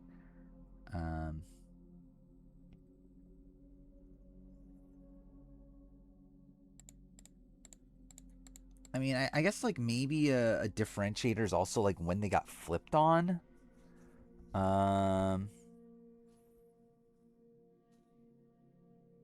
agree with that, actually. I do think and wasn't that was a post that someone posted, right? That they'll never forgive the production for bringing that. But yeah, like, I actually agree with that. I think, like, there could have been this, like, very, like, blatant split house dynamic between, like, the Kamu side and the Rome side. Where I think it would have been, like, a more natural, like, split house. That could have been pretty interesting. Where, like, instead we're getting, like, the vets, like, siding with the Kamu side, and that side having more of a steamroll. I mean, I think Gabe was also a figurehead, but yeah, I do agree that Gabe probably played more optimally than David, and I think David did more to, like, turn people away than Gabe. You're 4 days younger than Drew. Well, that's something. Good for you. Oh, I'm fucking older than Haley, which feels depressing. How the fuck is Haley 29? Like, I generally don't know how that's the case. I actually don't even know who goes. I haven't really been following Big Brother today, if I'm being honest. Like, last I've seen, it's kind of up in the air.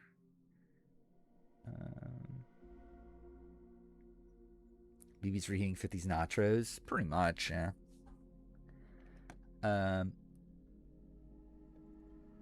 Okay, I think I do want to try to look at, like, when these people got flipped on as, like, one thing to pay attention to. So, like, how do I actually do this? Actually, you know what? Maybe let's bring these people over to a different spreadsheet. Maybe let's go, like, here. Okay, well, I guess I'll have the.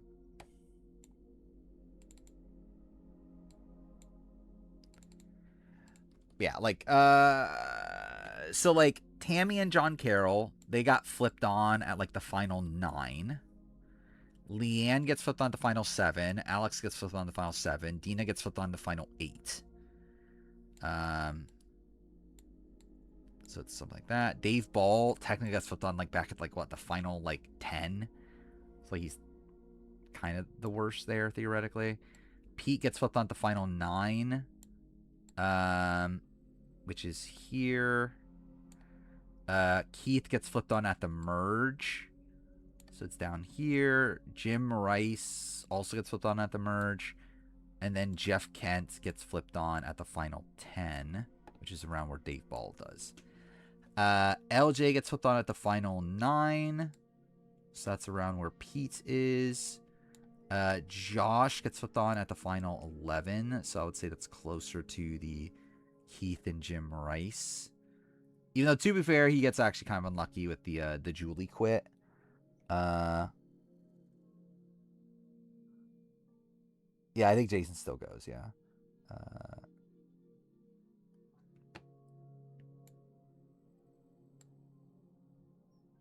Cool. Go there. There we go. Deshaun gets flipped on. Well, okay, wait. Actually, let's go the other way around. Misty gets flipped. Missy gets flipped on at the split tribal, which was that final 11. But it was like not the first vote to merge, so I think I'll put her in like this category. But to be fair, I guess there was a split. Do I include split tribal? Do I give her a bit of grace for split tribal? Dang it, she's flipped on by her own people, so I'll give her that. War Dog is at final 8. So that's here, right? Wait, was it 8 or 9? No, it was 8. Yeah, well, it was 8. Then obviously someone comes back, but yeah, it'll be there. Wait, why is Cal Jason here? Oh, Cal Jason's supposed to be below. He got flipped on the merge. He's supposed to be like in this ballpark. Ron Clark gets flipped on at 7. So he's there. Deshaun gets flipped on at 7 also. So there. Drea. Okay, actually, James gets flipped on at 10 at the split tribal. So that's around here. Danny. What do I say about Danny, actually? If I wasn't sexist, Misty would be this high. Yeah, clearly. Having popularity advantage. Having popularity advantage. Oh, fuck, wait, dude. Having popularity advantage opportunities with vets feels very illicit 2.0. Yeah. I think this tier is going to be like kind of straightforward in the sense of, yeah, I actually don't think this tier is actually as difficult as I thought it would be. I think it will. I think certain. I don't know. We'll figure out the exact placements of things, but in terms of like, I think it is actually kind of easy to clump people together here. What do I do with Danny though? Danny's kind of interesting. He technically doesn't get flipped on until what? The final. Technically, the final 7, right? But it's not like he was in a good spot up to that point. So that's kind of like a weird one of Danny. So like, there's an argument he is like, because like I had him below Drea and Kelly, but I guess like maybe it shouldn't be that way. Maybe Kelly is like here with the James. Drea gets flipped on the split tribal, which was the final 10/9. So that's also kind of in that ballpark. Gabe gets flipped on at the final 9, right? And so does David. So they're like there. So I think if we're just following that, this is kind of the breakdown of things. I don't know if that's exactly how we're going to. Danny loses control earlier. Not fully, though. I don't know. It's like, it's a weird spot of Danny where, like, he's getting his way. It's like, does he really lose control? I mean, I guess it's like, because like the Franny vote, like that, or like the Brandon vote, like that plays out how he wanted it to.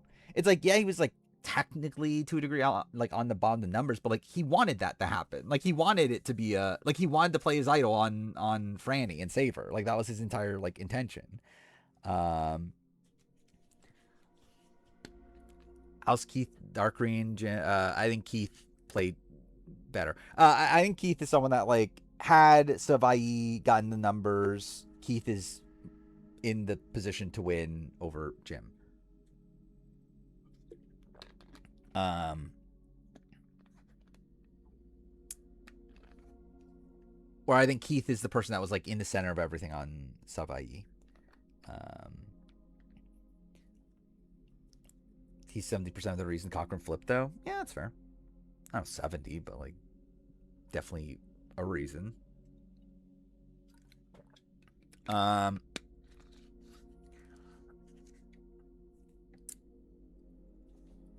but yeah, I think that is a thing with Keith and Jim, though, that I think there is like, to a degree, credit to give them for the fact that had that merge vote gone a different way, they're like, it's a spot where like I think the revolving door is a lot more clear for them.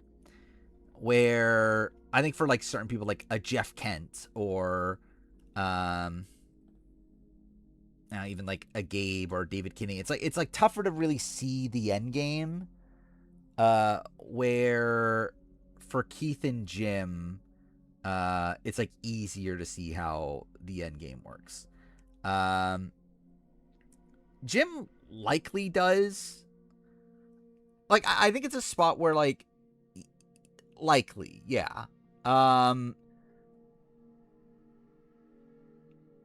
I think had everything played out exactly as it was going to, I think likely what happens is Jim flips and gets to the end of Cochrane and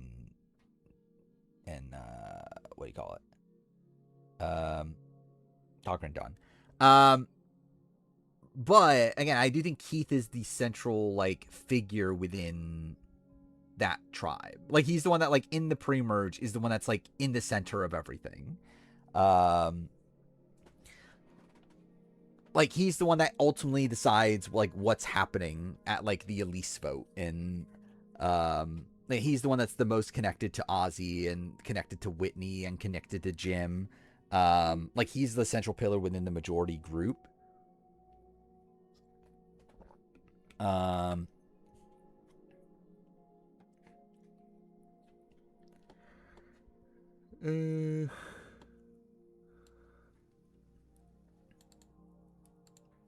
Okay, so how exactly do I want to process this?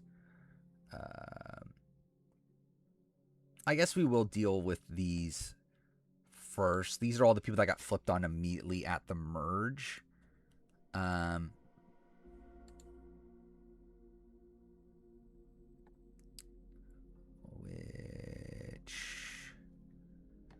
maybe I'll make room.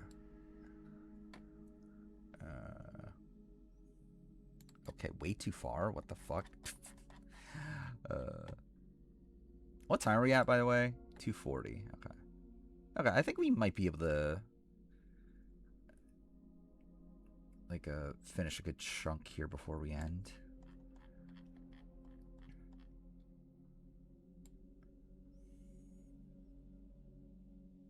Let's do like that.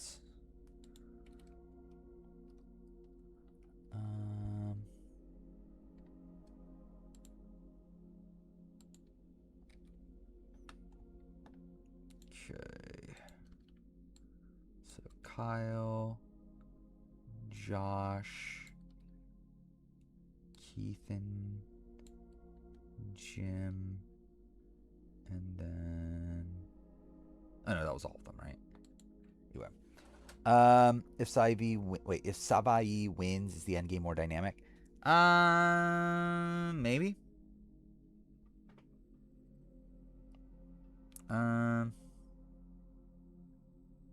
I mean, too fair, like if that happens, then like it's kind of fucked because like Ozzy probably comes back and it's like I don't know.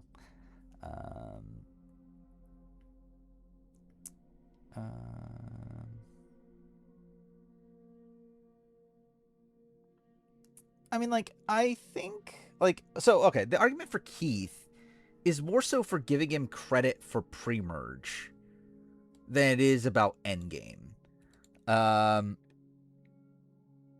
Like with Keith, I'm giving him more credit for being like the main decider of what's happening in the pre-merge. to where he is the person that's like kind of the glue for Savai. Like he's the one that's connecting the majority alliance together on Savai. It's like, again, if they get all the way to the end, is it likely that, again, Jim flips against them and whatnot? Yeah. But like he's still like the linchpin of that group. So he's Gretchen. Yeah, I guess that's fair, actually. Yeah, that's kind of fair.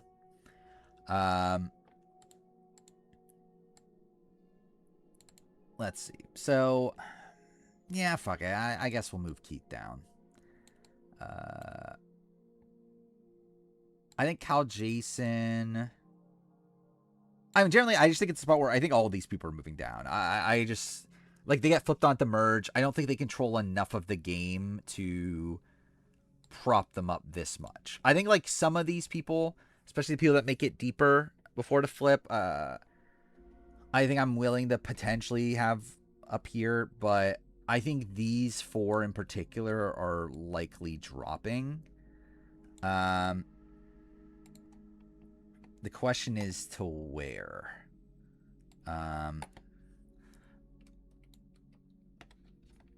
So I think first up we'll stop at this like Grant Matos tier. To kind of stop down with like, I think Jim Rice is someone maybe we gotta take into consideration. Basically, I guess in this world we're saying that had Savai gotten the numbers, he likely makes a move and he could get to the end. And if he gets to the end against Cochran and Dawn, does he win? Maybe. Generally, there's a shot Dawn wins that, but like, maybe he takes Cochran and Whitney, and then maybe he can win that.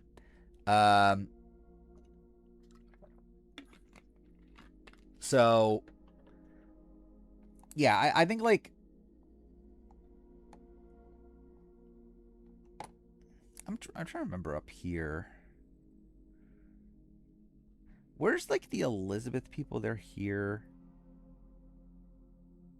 Charlie's there.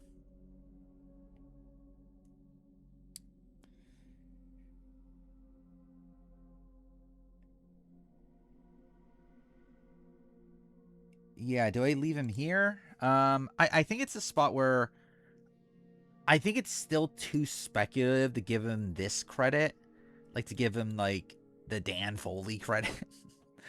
Or like give him like the Heather credit or whatever. Because that's like too far out, I feel like. But I feel like him being like in this Charlie grouping. But I guess like the thing with Charlie though, Charlie was like playing for a loss. So I guess that's like the difference there, isn't it? But it's still too far out to give him the credit for the win though.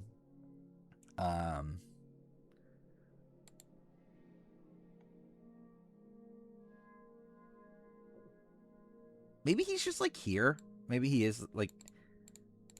No, I don't know if I can. Because again, like these are people that like were theoretically, or like should have been like one vote away from the win. Like one immunity went away from the win. Like Jim, it's just like again too speculative.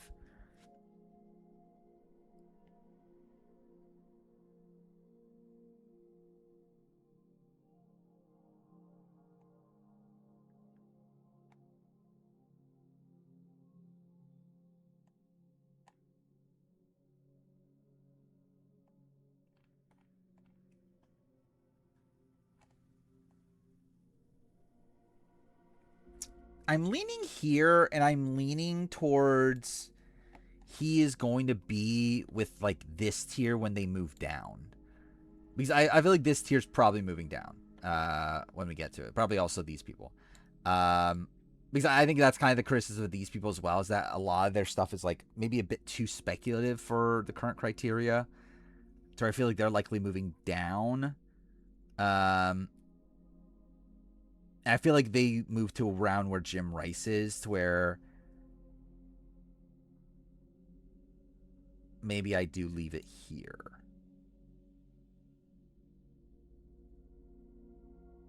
or here. I don't know. I think either one kind of works.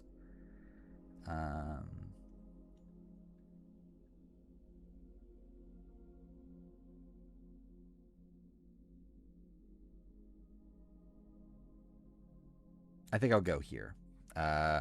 Especially considering there's going to be a lot of people in this grouping in the future to where like it feels weird to separate these people from these people by like 15 people or something when it's like it probably shouldn't be that big of a difference. So yeah, I think I'll go Jim here for now.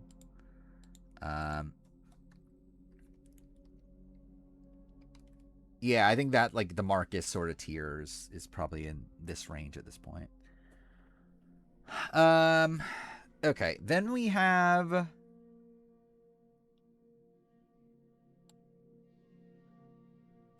so yeah, these are just moving down outright. Josh Canfield, I think is interesting because like you can argue he was screwed by the Julie quit, but at the same time, it's not like he was poised for the long term anyway. Like he was probably going to be flipped on soon either way. Like John Mish's entire plan was like the flip flop between like he was going to take out Josh and then Jeremy either way.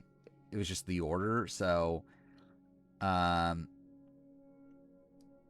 like with them, I'm kind of leaning towards like this ballpark, if not even lower. Like possibly even like the Tevin Sierra grouping. Now let's stop down like around here. It's like with Josh, it's like he's kind of a glorified Tevin and Sierra, especially because like I think his like I don't think he's playing particularly optimally either. Like he's someone that was like running his original tribes, but like he's making some weird moves there, and then like he didn't really have much of a path in the post merge. So yeah, I think he's kind of like I think he's a glorified Tevin. And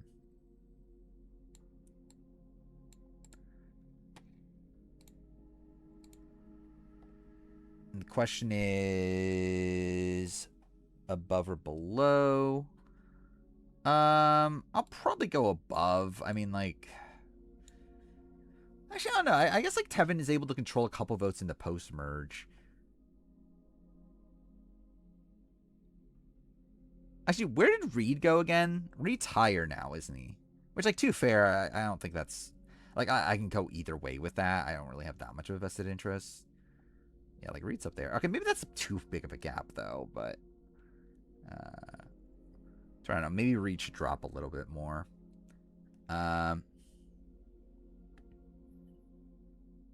He's like Reed's early game's kind of sloppy, isn't it? Yeah, John Rocker was like that was. I mean, it was a bad move, but also it's like I kind of get it. I actually think the questionable stuff is his stuff with Baylor. In terms of like voting for Baylor for like no reason.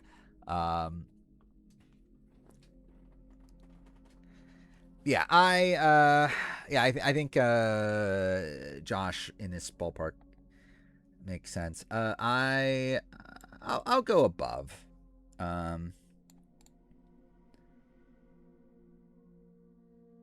Maybe. Should I go above? I feel like Tevin does significantly more wrong than Josh. Does he? I think they do the same wrong. I don't know. It's like they're both just like too big of a target and then get flipped on. I guess it's like Tevin's getting flipped on by more of his own people.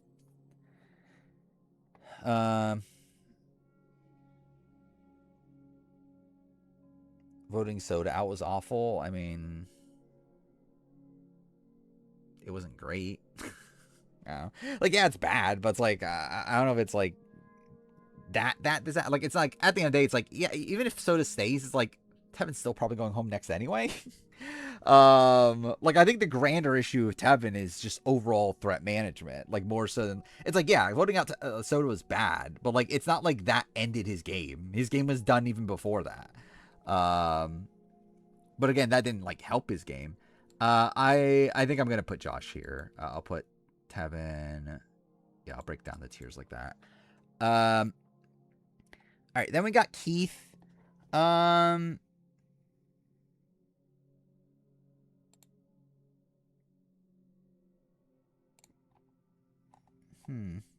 So again, like the mention of Keith. Actually, wait, should I move down and read? I kind of do actually want to move down and read, before I forget. Uh,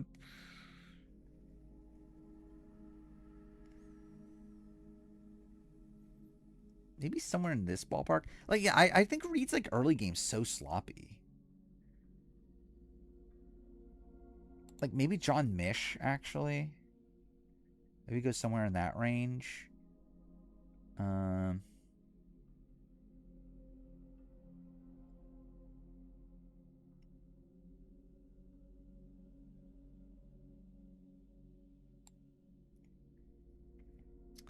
Uh,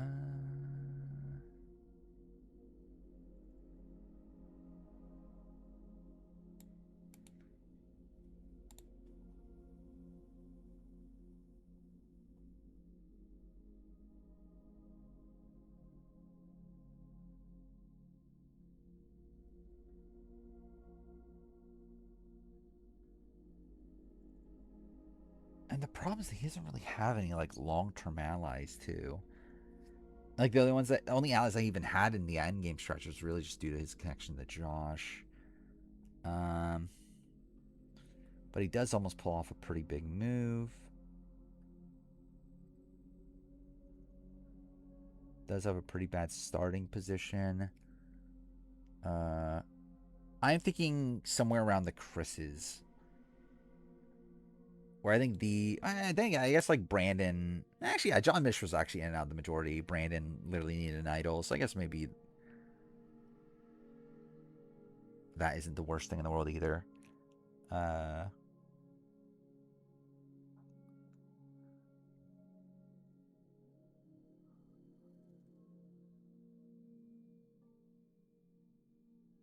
Maybe I go here. Oh wait, let's do.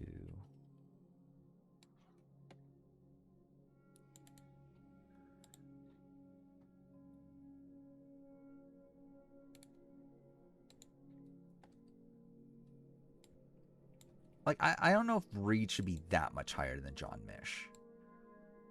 Because like ultimately they start off the game in like essentially the same position.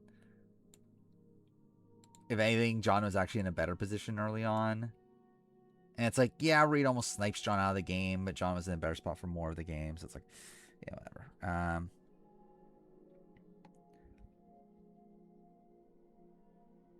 I actually generally Reed feels more.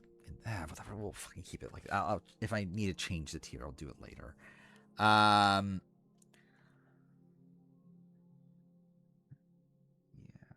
let's see. Yeah, I think I'm content with that. All right, then Keith. Yeah, so like the Keith Gretchen comparison, is that like that's something. Uh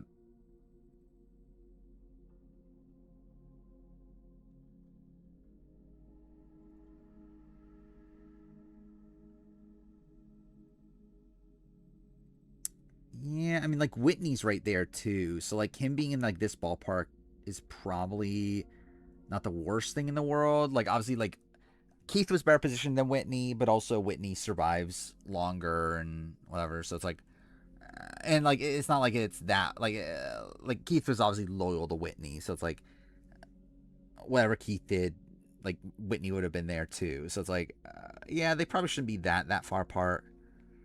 Uh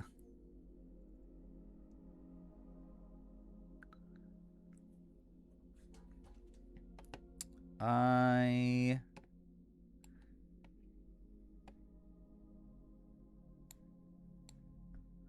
Okay, cool.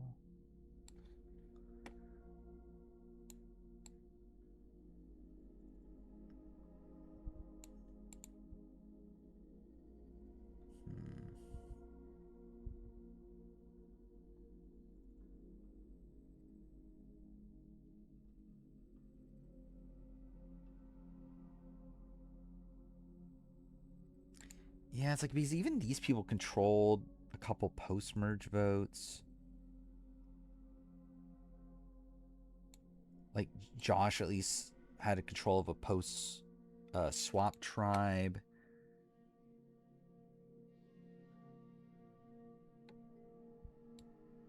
I'm trying to think of the Kelly Kim comparison. Like him and Kelly Kim. Um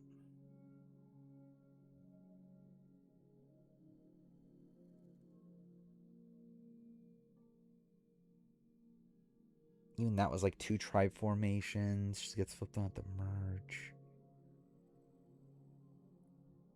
Yeah, I think I'm gonna go. Maybe I will just go with Gretchen. I feel like that does feel appropriate. I mean, they both like again were the linchpins of their original tribes. Get flipped on at the merge.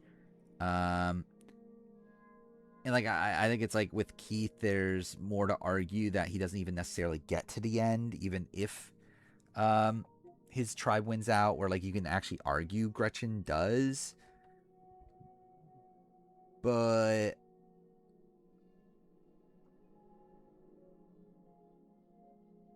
like I'll fault Gretchen for like just how much of a clusterfuck the merge vote was. I think so. I think kind of settle around here.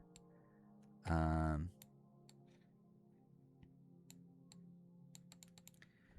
and then we have Kyle Jason, who I kind of just want to move down, but like I don't know if I actually should. Um, so where's Scott Pollard? He's here. So like obviously he's above Scott Pollard. Like that's pretty undeniable. I feel like. Um,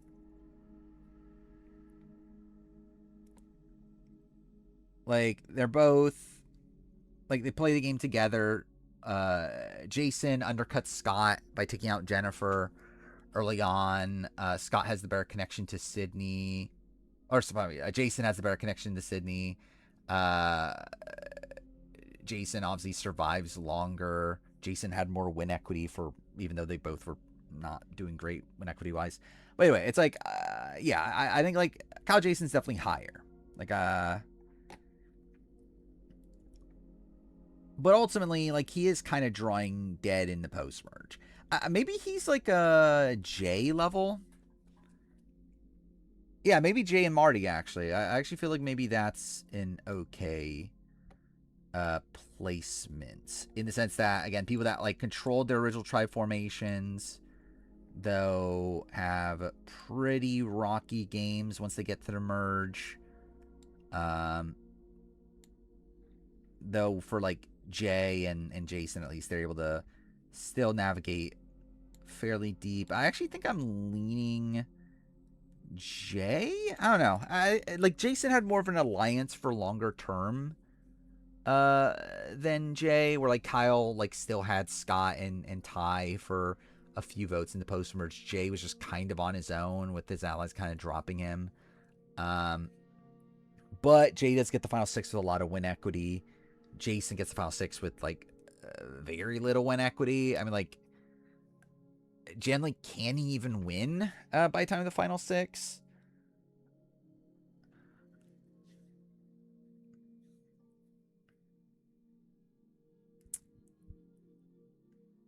And ultimately, like, I guess he had like Julia too.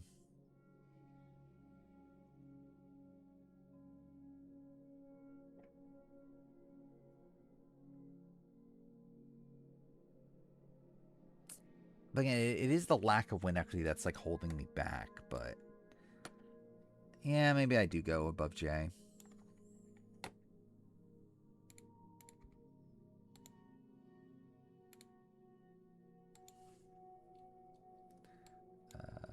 I'll go here, here.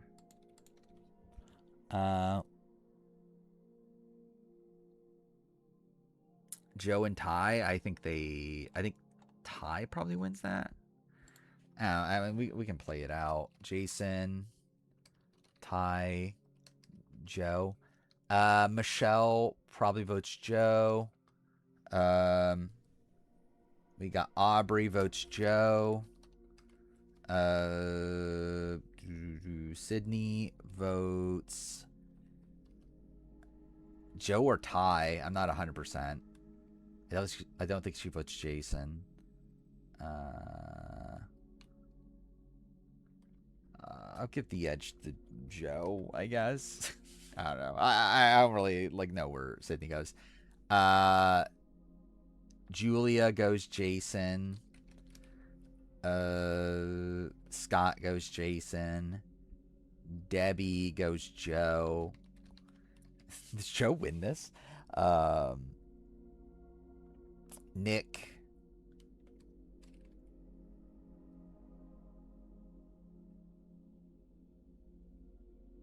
I guess we'll give it to Jason. I don't know. Jason or Ty? I think between Joe and Jason, he probably goes Jason, though. And then you have Neil, who I guess goes Joe. I don't know. Like, I'm not fully sure on Sydney and Neil, but it is looking good for Joe in that spot. Like, it's a winning scenario, but like it was never happening though. So like how like doesn't matter that much. But yeah, I think yeah, Kyle Jason. I'll leave him there, I guess.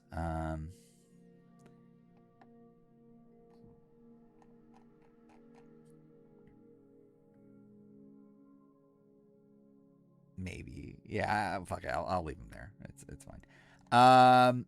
Okay. Then who is next? So like based on this, it would be this grouping.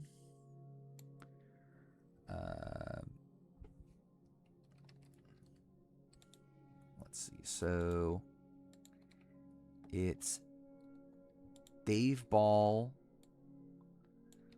It's Jeff Kent. It's Missy Bird. It's James Jones. And it's Kelly Nalbandian.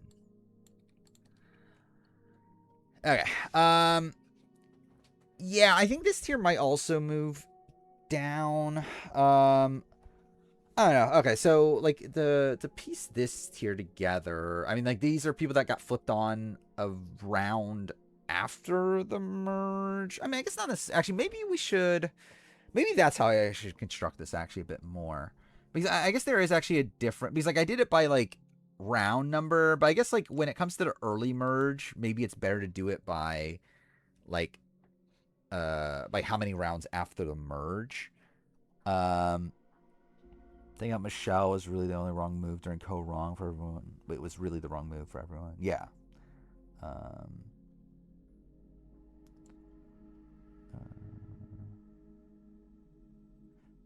Anyway, what are we doing here?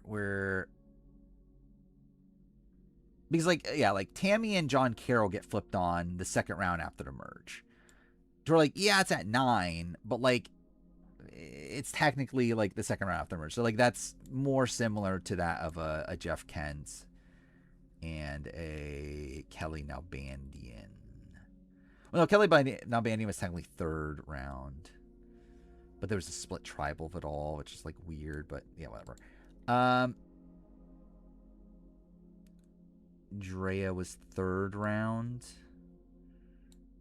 Right? Yeah, Drea's in this grouping.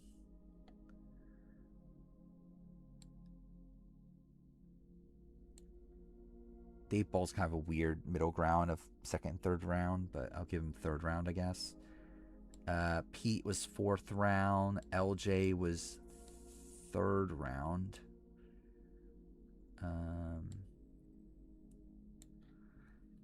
Gabe was fourth round, right? David was also fourth round.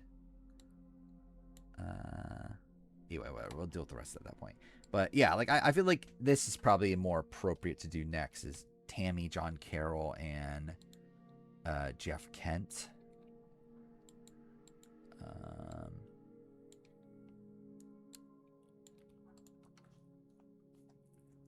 Was Gabe fifth round? Gabe had Rome, Tiana. Oh, Sierra, then Saul. Yeah, okay. I forgot about Sierra. Anyway, we'll do the second rounds first. Yeah. Again, I think these people are also moving down. I think it's I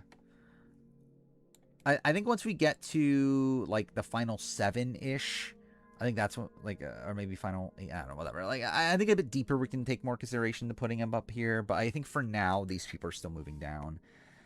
I think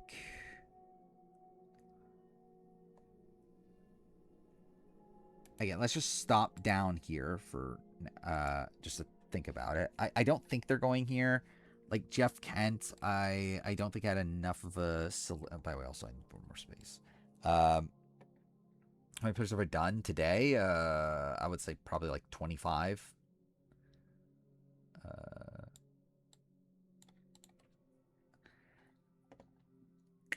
Let's see. So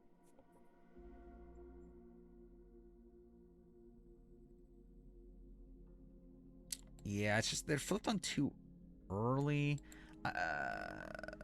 I think the argument for like Jeff Kent is like how weird of a boot round he had.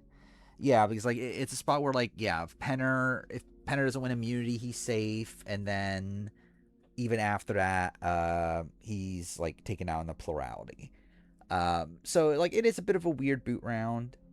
I also don't I really don't know what his like long-term prospects really were. But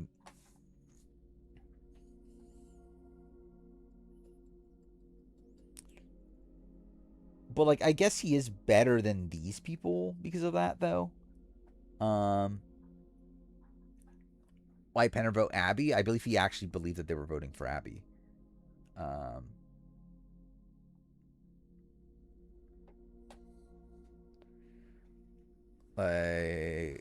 I believe it was like a genuine misunderstanding, but I know there's also been talk about how he was like fine with Jeff Kent going because he knew that Jeff Kent was like targeting the vets. Penner goes at 11, Scoopin Phipps at 10. I don't think Scoopin. I think Scoopin votes out Jeff Kent first. Because again, that's the problem with Jeff Kent is that Jeff Kent made it like openly known that he's like anti-returnee. That was like one of Scoopin's like rationales for why he's not flipping. To like that's why he like votes out Jeff Kent is because he was like, well, Jeff Kent's targeting me, so like why would I save him? By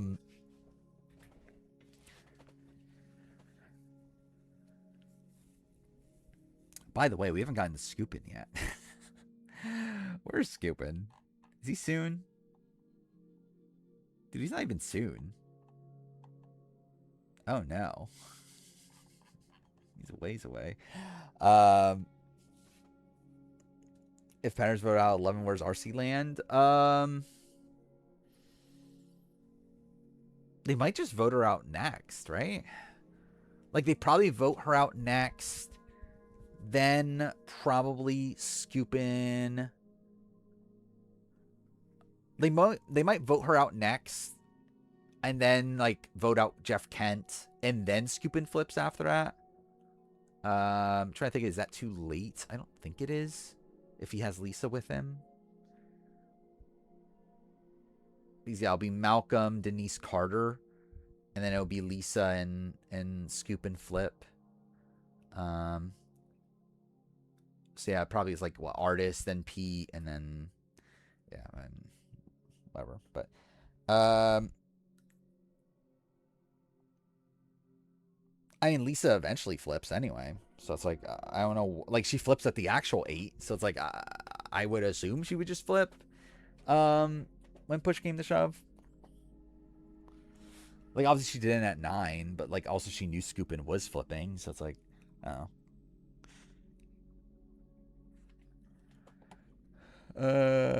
Oh yeah, either way, I don't really see the long-term prospects for Jeff Kent. I actually do think there were more long-term prospects for John Carroll and Tammy. Tammy in particular, because Tammy was like the center between the general and John Carroll, to where she was the best position there. Um,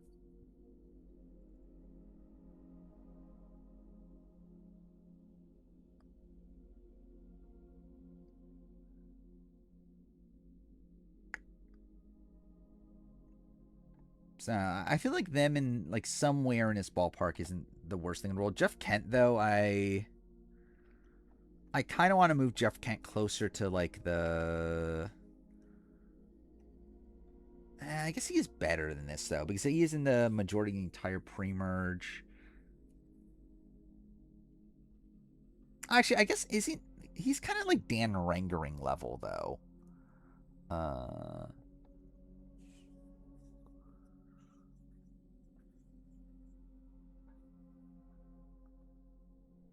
I wish he forced the flip. I mean, she wasn't like forced the flip.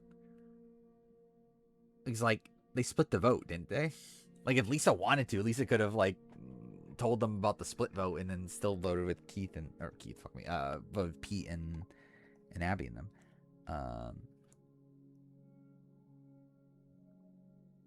Oh wait, no, it would have been down by one, wouldn't it? Okay, actually no, that's fair.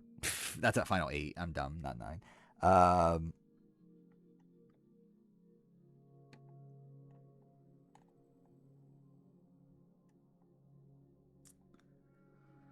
uh,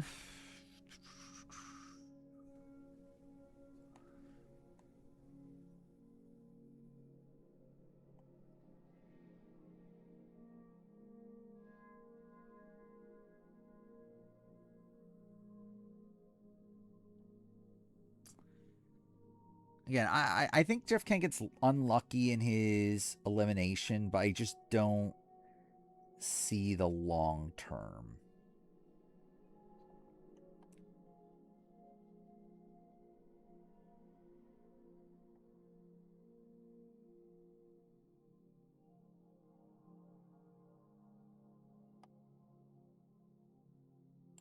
I'm leaning towards something around here. Um,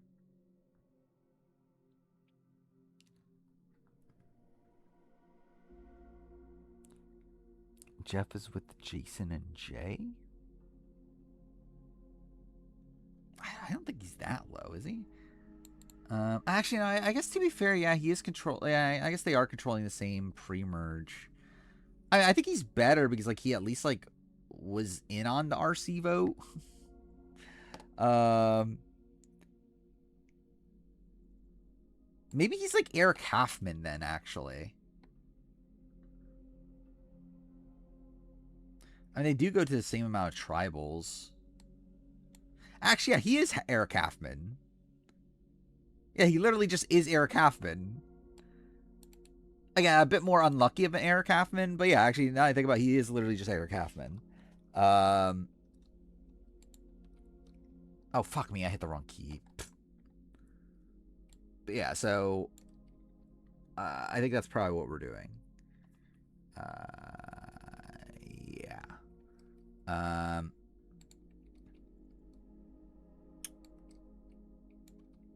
I think I go above. And yeah, I think probably there, and they're their own sub tier at this point.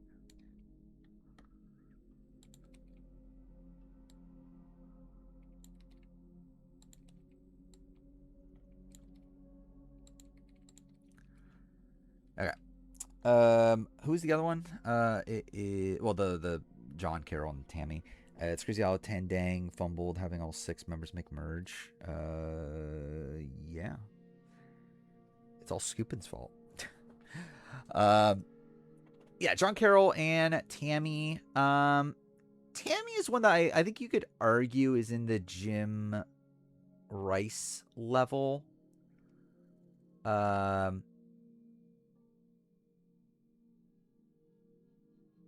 I'm not sure it's as definitive, but it probably is. So yeah, I think her Jim Rice is probably not the worst thing in the world, as these people that like likely would have won had their side maintained control. I guess actually a difference is the fact that Tammy's side did have control and then lost it. So that's a criticism. I'm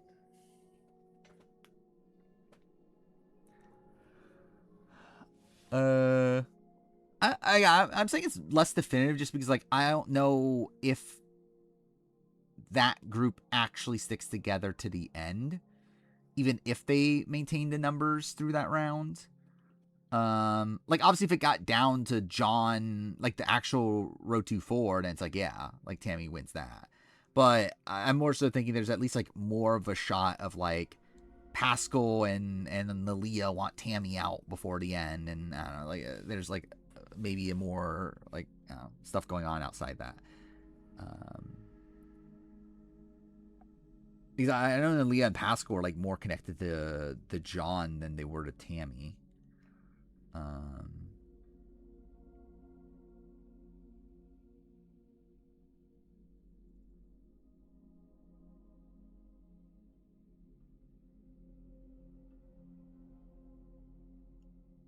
Like I feel like she's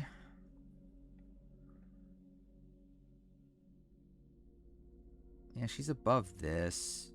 Yeah, I think ultimately, I think I probably do go in this level still for her. John Carroll, though,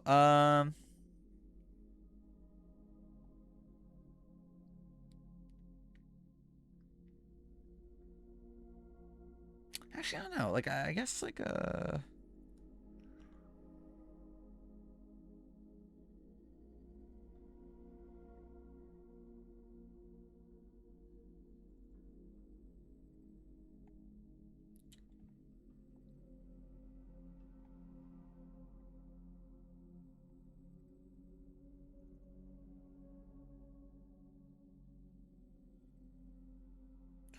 yeah, it's kind of a tough thing with John Carroll just because, like, John Carroll was more insulated.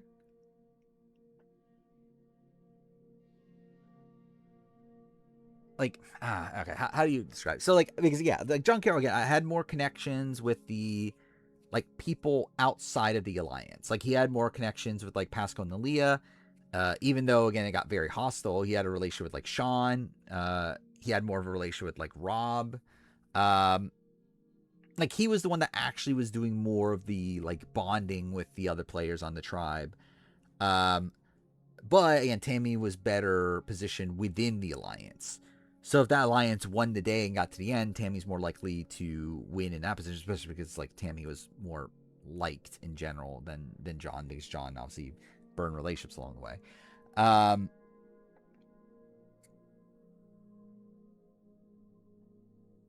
But again, I think John deserves more of the credit for like giving that alliance the power they had to begin with.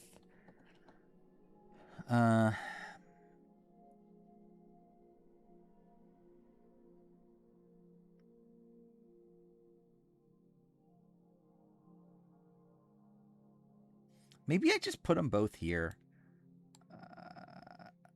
Or maybe not. I mean, I guess like because like once we're getting to like the Tevin tier and everything, and like Josh, is there really that big of a difference?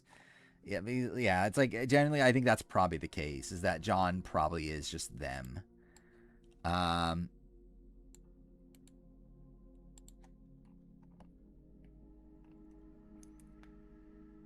Which I'm pretty sure is where I had him to begin with, isn't it? And then I moved him up a lot last year, and but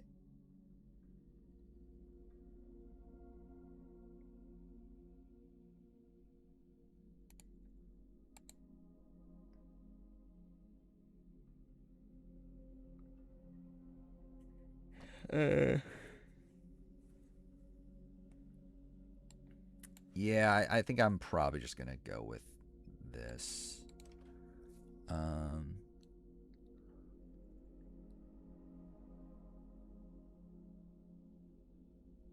trying to remember what was the like. Okay, Josh is here because of what again?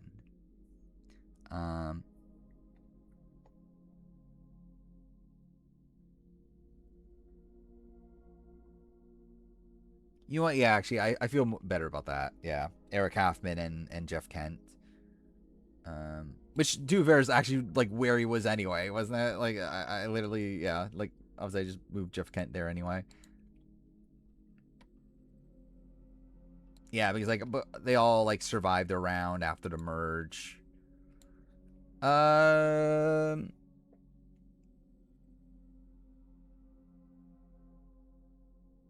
I think I go Jeff Kent over him. I think I don't know. I think Jeff Kent like I don't have as much faith in Jeff Kent's like long term positioning, but I think Jeff Kent was more unlucky to be eliminated the way that he was. Where like I think like John Carroll's like downfall was more deserved. Um,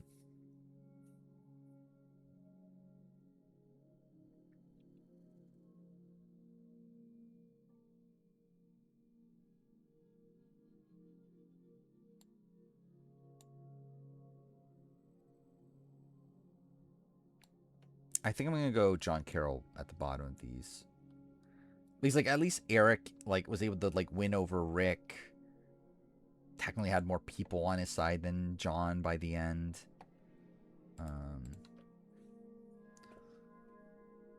And did go to more tribals technically. Not that really matters that much, but still. All right, and we got Tammy. Again, do I just land Tammy here? Or do I find like some other random spot for her?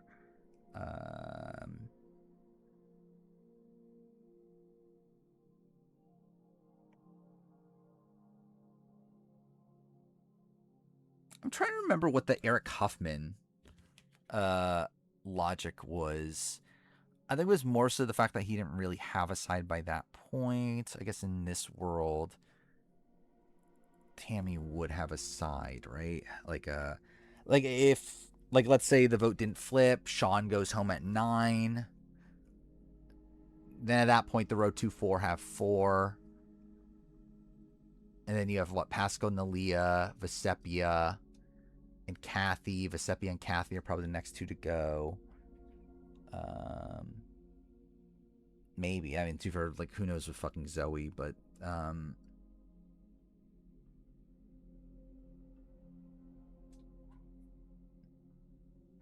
I think I probably just land her here.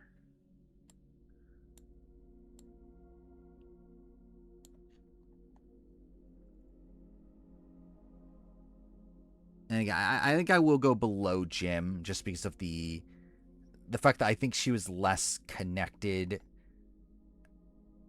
in the game as a whole. Like I think Jim by that point like would have had like if Savai had gotten to the end, I do think Jim would have like again cut Ozzy, and then at that point would have been the swing between Keith and Whitney and Cochran and Don.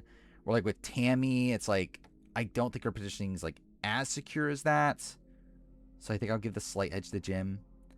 There.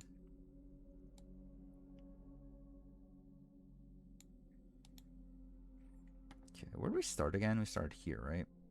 Start 23 people. Fuck me. We'll try to finish this by the end of tonight. That'll put us at 16 more people. So like 39? That's not bad. It's one of the better days of this. How long we're 4 hours in the stream. God damn it. Okay. Either way. Alright. Should I recheck this stuff?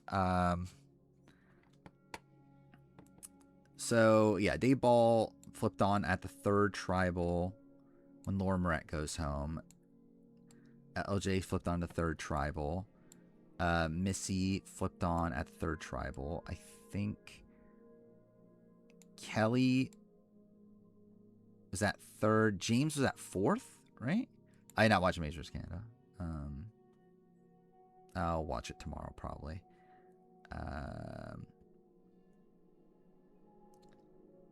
Yeah, because it was Janine. Yeah, it was Ellie, Dwight, Janine, and then him, right? So that's a step above, technically.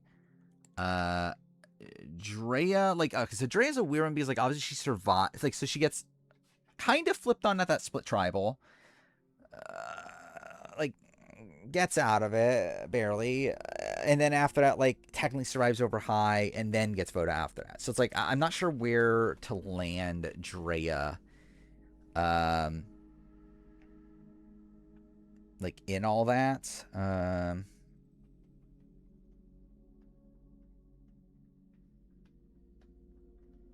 I think maybe I will give her the grace of a, because like she did end up surviving over. Well, I mean, but then again, I guess if I'm doing that, then like Dave Ball deserves grace. So like maybe not. Maybe I do just keep her with the 3 tribal people. David Kinney had 4, right? Gabe had 5. War Dog had how many? War Dog had I mean, okay, it's kind of weird because War Dog technically was on the outside of Joe vote, but whatever. Joe, Eric, Julia, 6 tribals, right, for War Dog? So he's a step above.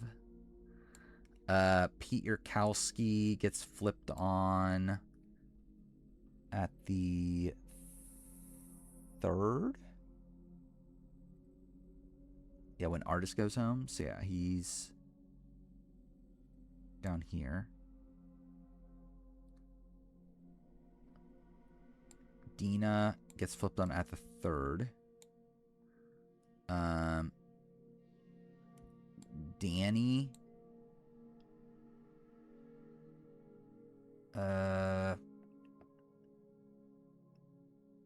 Is he on the 5th? Wait, no, he has the Josh vote. He then doesn't go to tribal. So I don't know if I count that or not. Then you have the Franny vote. You have, which, like, again, that's kind of a weird one, but I'll give it to him. You have the Kane vote. You have the final 8 is Franny vote. There's like, that's kind of a weird one too, where like he got his way, but also it's like Heidi flips on him. So it's like,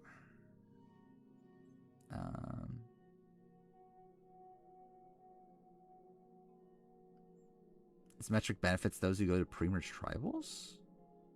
How? I'm ranking on only post-merge tribals. Like, I'm literally only counting up the post-merge tribals that they went to.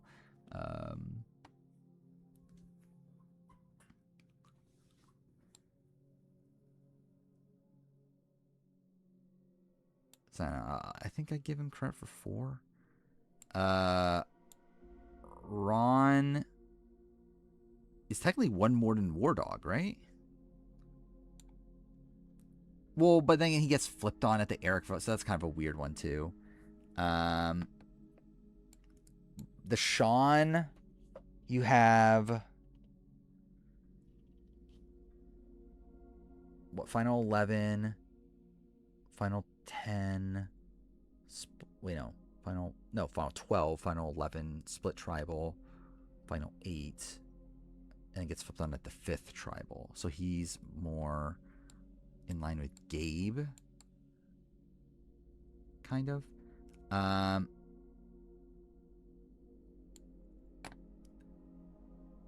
Alex is 1 more than Dina, right? So he's at the 4th tribal. And then Leanne, I think, is also at the 4th tribal. Yeah, that's what I'm thinking. Like, do I just take votes away for the ones that are on the outside? Like, am I just like, so do I just like outright count the amount of tribals that are on the in the post merge? Is that how I should be handling this? Maybe.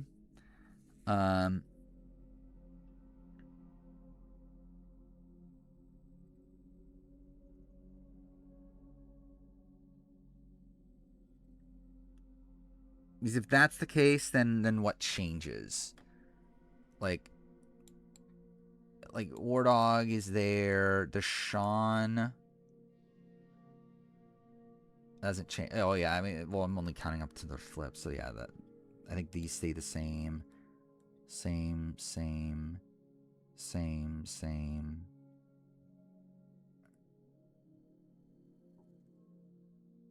Yeah, so it is the same, right? I think all the other ones aren't on the outs of votes until they are actually flipped on. So yeah, like this should be the order if we're going off of that. So we got all of these fucking people. We got Dina, Dave Ball, Pete Yurkowski, LJ, Missy, Kelly Nalbandian, and Drea, who I did have lower, or who I did have higher than Danny and James last time. I think Kelly Nalbandian ultimately is just a glorified Tevin, isn't she? Like, I mean, like, she's probably more in line with, like, the Eric Halfman, like, that sort of thing. But, like, I think she probably also is closer to being down there. Especially considering, like there's not really much there from her game in the grand scheme of things. And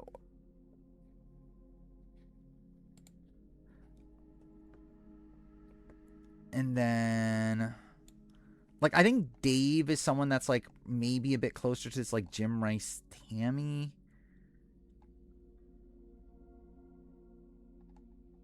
But then again, that comes from how he talks about his game. But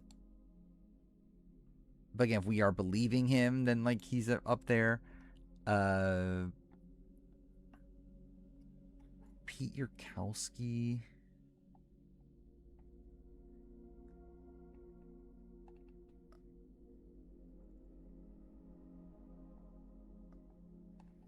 Yeah, no. Okay, let's just deal with this first. How many people is this again? This is 7 people.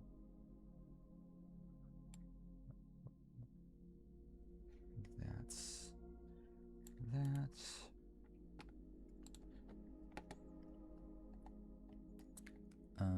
Actually, wait, no, I want to select all of this.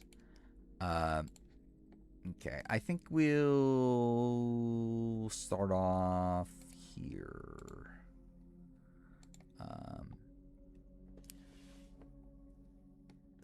Say, who is there anyone I want to drop off here at this, like, Jim Rice Tammy tier? I think Dave Ball is probably the person with the clearest end game, if we are believing him. Because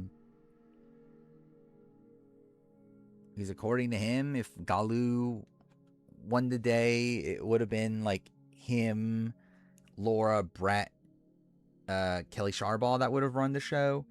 And he claims that it would have been between him and Laura at the end. Like, in terms of, like, they would have faced off in Fire at 4, and whoever wins that wins the season, according to him. Where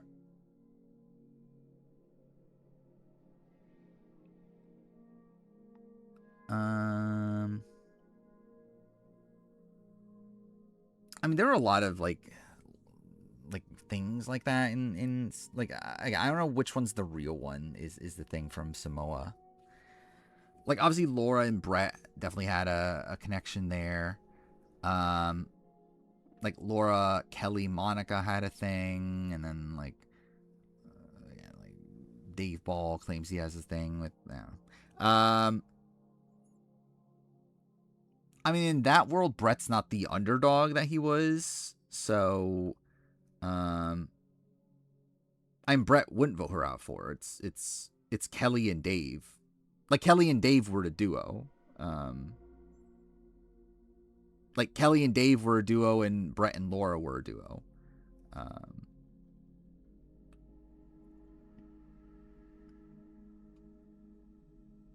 And like supposedly they had a deal to go to 4 and fight it out at fire. Um, uh,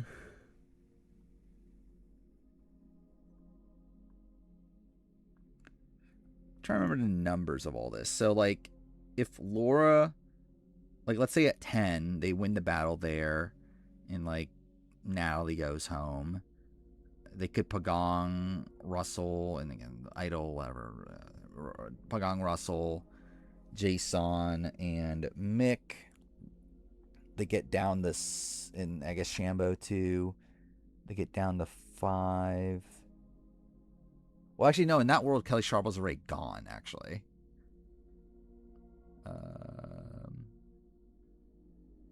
yeah, there's a deal like that in San Juan del Sur. Which is good. Again, why it's like I don't know. I don't know how much like credence to really put into it for this ranking. And that's kind of what the problem of like putting too much credence into all of these spots also is just the like in terms of like predictions from like these early points of the game is that like a lot of these is just like who knows what fucking happens, like things can change. There's obviously some situations that are more likely to change than others, but again it's tough to really like predict what ultimately would have happened. Yeah, I think Dave Ball, I'm leaning towards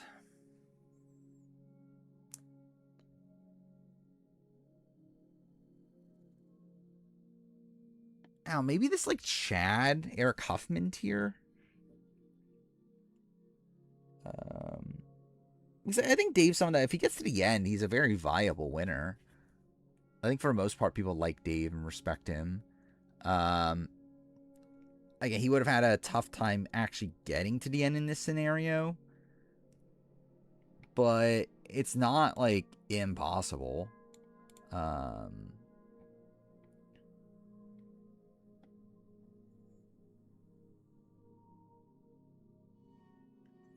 Like I feel like I think I land him around where Eric Huffman is.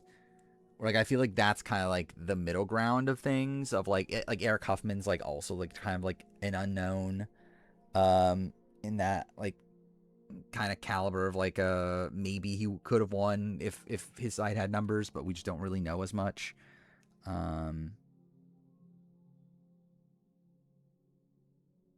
And to be fair, that's also kind of what the Jessica Kim Powers thing is too, though, right?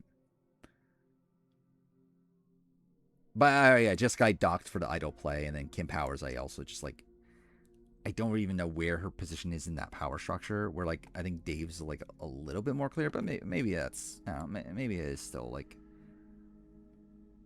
putting her there.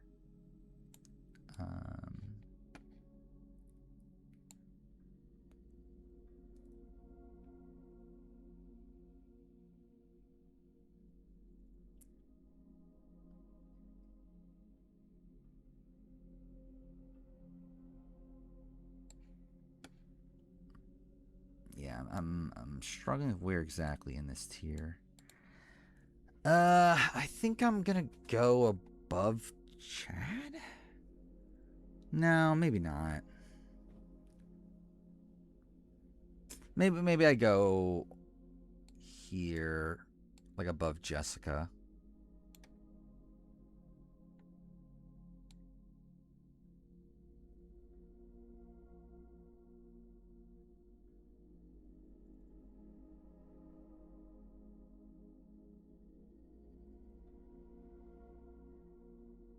Yeah, I think this is I mean, either way, I do think Dave was well positioned within that group. Like again, worst comes to worst, like what he's like 5th place, 4th place. Like that's kind of what these people are. So it's like I think this is like enough of a middle ground to where like again, if I believe him, then like he could be here, and even if I don't, it's like it's not the worst. Like, I don't know. It's like I feel like this is fine. Most important recruit gameplay wise, Russell. Well, to Survivor at least. The same way about the Here's a Villain's alternate situation. I feel like Amanda and Candace just gather the remaining villain. women to flip on JT at like 7. Yeah, it's possible. Yeah. Then let's see. So yeah, at this point, like the rest of these are all people that controlled 2 post-merge votes, right? I was like, Missy, dude, fuck me. Missy went to the most tribals pre-merge. So maybe that could be an edge for her. I feel like LJ also got out of a swap screw situation, so that's pretty decent. And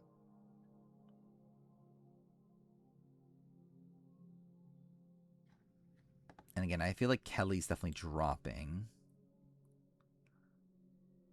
Is Pete also dropping?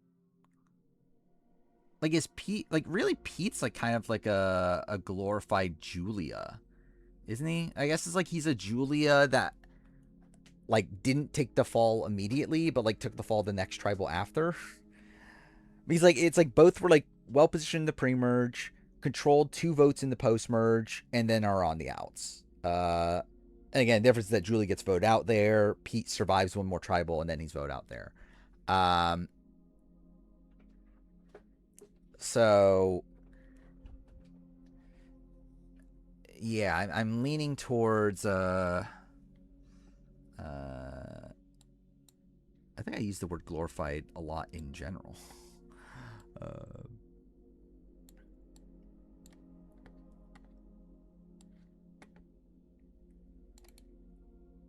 See, I'm thinking these players move down, and I feel fine with that. I'll put them here for now. So yeah, like Pete, I would say is probably here, unless I do want to give him the credit to put him here. I think the issue with that is a lot of these players are more screwed than him or more tested than him. Like, he's someone that doesn't really go to tribal until the post-merge. I'm debating him versus Alec Merlino. I think that's kind of an interesting one. But yeah, like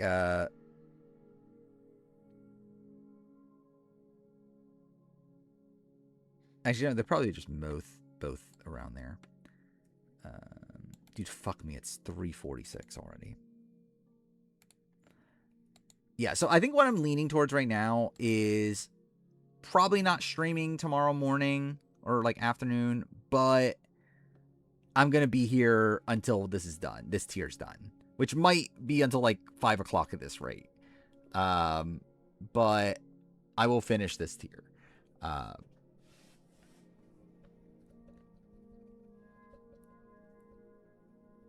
But yeah, I think I'll work more on the bottom of the list, reorganizing that. And then yeah, I'll see where we're at on Friday. Again, I could stream Friday possibly day. Like either way, again, I'll still be here every night until it's done. That's still staying. I think if it gets to the point where like I'm done with this stuff, and the thing is, like, actually at this point I kind of have a lot to work on. Like, because again, this in itself is already taking a decent amount of time to like reorganize the bottom and like make sure everything's like properly situated there. But then also I have the year in gaming video to make, which I haven't like even started on. So like I actually do have a decent amount of stuff to work on off stream. So again, I don't think I'm actually in the rush, like the period where I need to rush it and like do a daytime and a nighttime stream. So yeah, I probably just won't. Like I don't think it's necessary yet. I would say probably in another week if we're still not done. Maybe at that point. But we should be at least like almost done by that point. I mean, like after this stream, we're going to be at like what, like 220 left.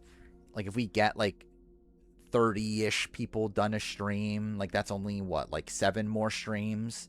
So that's a week. So it's like, I don't think the daytime streams are going to end up being necessary. But we'll see. If I have to, I will. But I don't feel like I'm in the spot where I have to yet.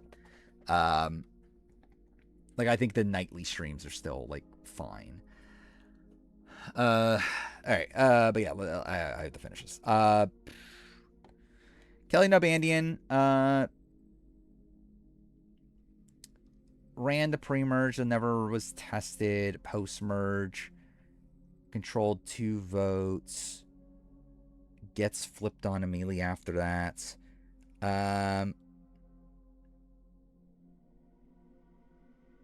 Though even those votes aren't ones that she's like so out in front for. But yeah, I think she's here with like a. Actually, no, I guess like she possibly, like, I think she's better than Julia actually, because like she's the central figure.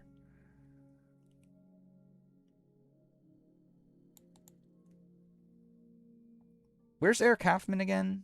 He's here. Yeah, because Eric gets flipped on 1 vote after.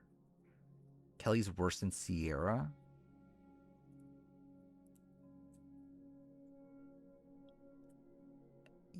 Yeah. I mean, Sierra gets voted out her second tribal post-merge, right?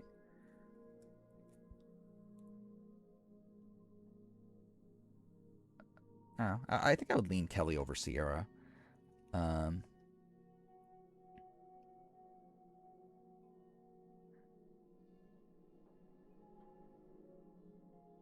Then yeah, all these people are flipped on 1 vote after. I think I'm gonna go like maybe 1 spot above Julia. I think is what I'm leaning towards. I guess like maybe I should think about her versus Cedric. I was thinking about Sierra maybe moving up above Tevin in them. Then again, I guess Tevin does actually. Yeah, I guess Tevin actually also does control 2 post-merge votes. Maybe I move up on Tevin and Sierra.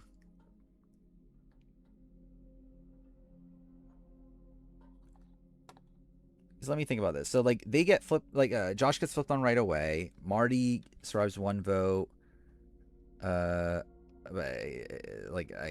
Drawing dead anyway. All 3 of these. Merge, vote after merge. Yeah,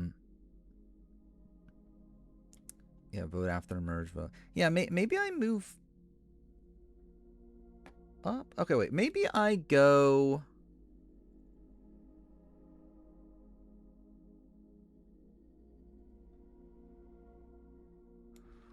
What if I go something like this? What if I do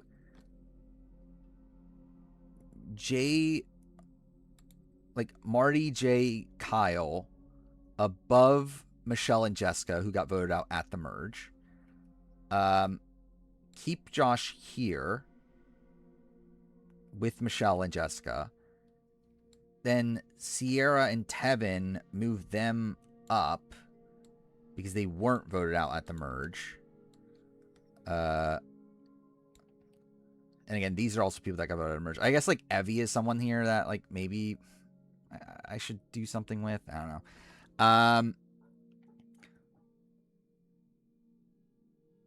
But yeah, at least move them up to here for surviving 2 tribals after a merge. Or like, I guess like Sierra's a weird one because like she doesn't go to that second tribal. But I guess to be fair, she wouldn't have been voted out there anyway. Maybe. Yeah, I guess that's fair of Evie. Yeah, and yeah, Evie was out of the loop. I I guess like the problem is that they're like they're still surviving a couple votes, but I guess like only by like winning immunity and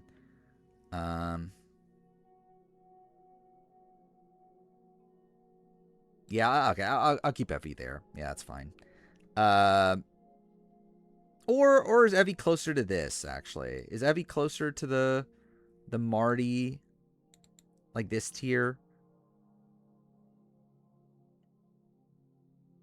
of being like a person that was running the early game and then like just has no control in the post merge game? I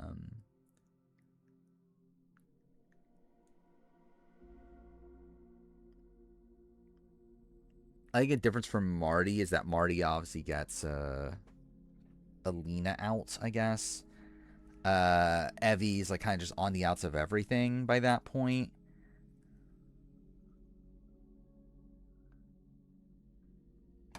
But I guess to be fair, so were like these people. So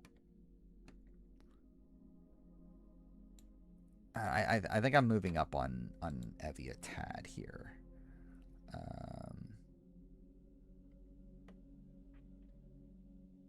Evie's supposed to go home in the Sydney vote, but these people also got voted out the merge.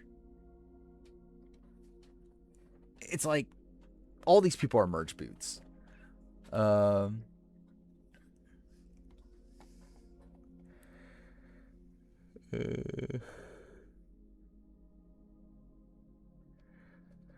Yash's haircut should be a new TikTok haircut.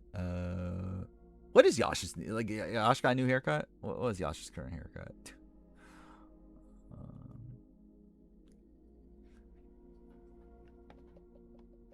Yeah, I guess that's fair. Like Liana flipped on her or them. But yeah. Yeah, fuck it, I'll do that. What was it? Yeah, so like that, and then Sierra and Tevin. I think possibly move up. Like, I think Tevin, because like Sierra.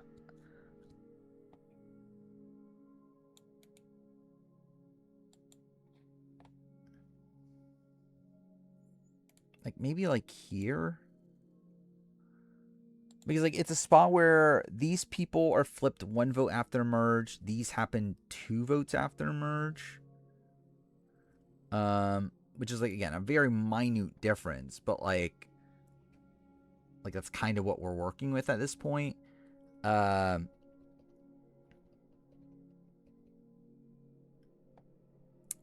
yeah, Kelly.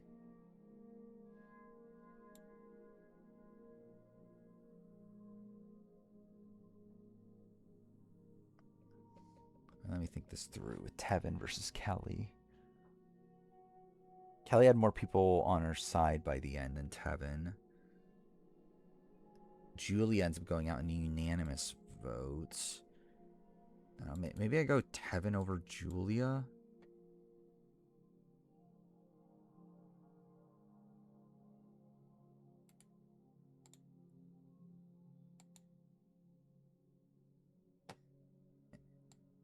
Sierra versus Julia. Well, Sierra had 1 less vote. Okay. I think that's a structure that makes sense at this point. But also, what the fuck am I doing, Pete Yurkowski? He gets flipped on the 3rd vote after the merge, which is similar to this. Makes it 1 more vote after that, though.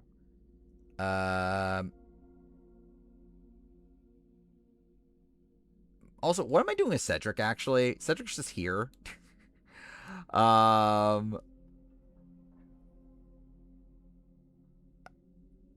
Yeah, what am I doing with Cedric? Like,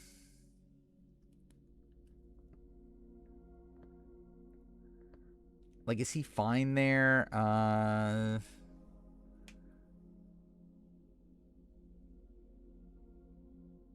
Like, he runs down his original tribe down to 2. Or, like, he would have, at least. And then still controls the post swap. survives post-merge tribals even though he's not in control there.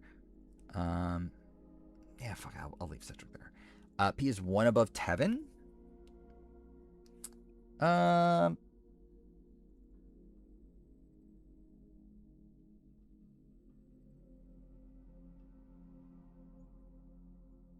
debating between Tevin and Kelly. Is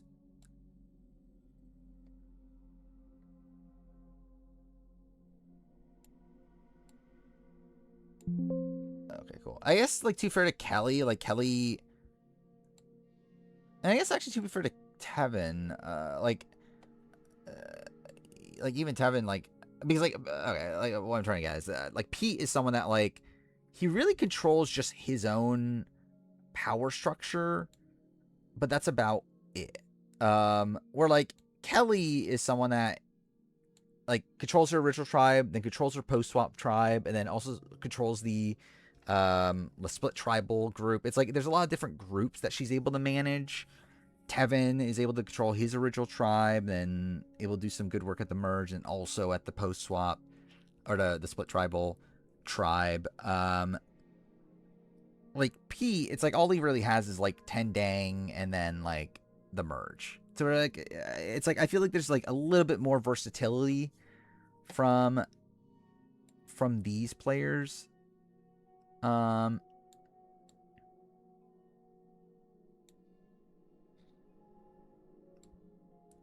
maybe Pete's like here. I guess him surviving the flip is probably also a thing to be taken in consideration.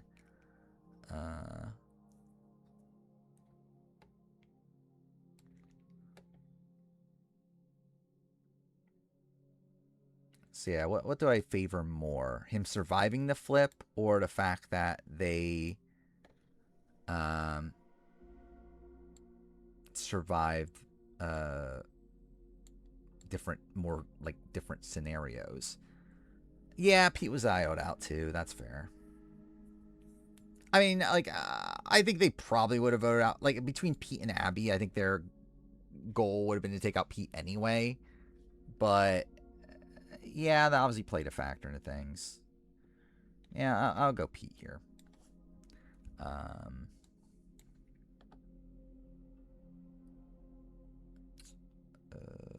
Where's this?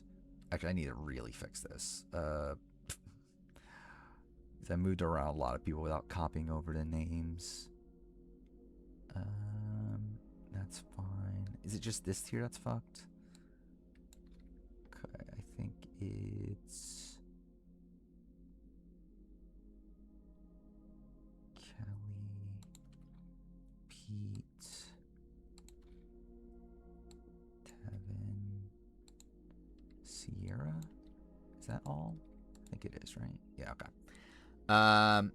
There's a debate. Matt Williams is better than Chris Underwood. I'm sure you have that debate.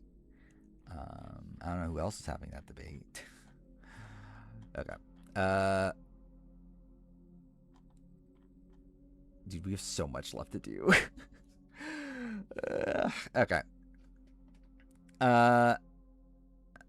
Then what do we have here? So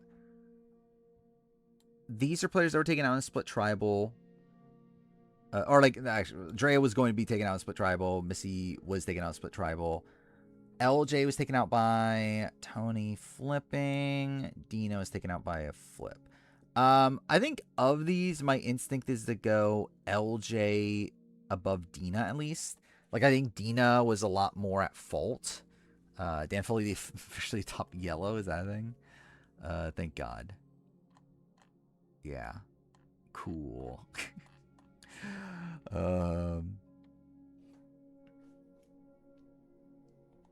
I love how like the top yellows are Dan Foley and Mitch.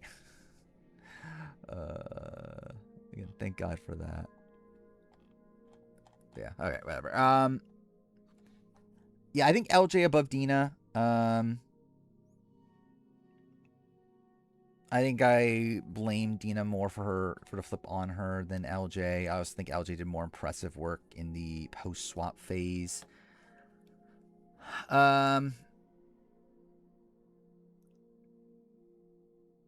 Drea and Missy is kind of interesting. I underestimate Dan Foley. How dare I? Um,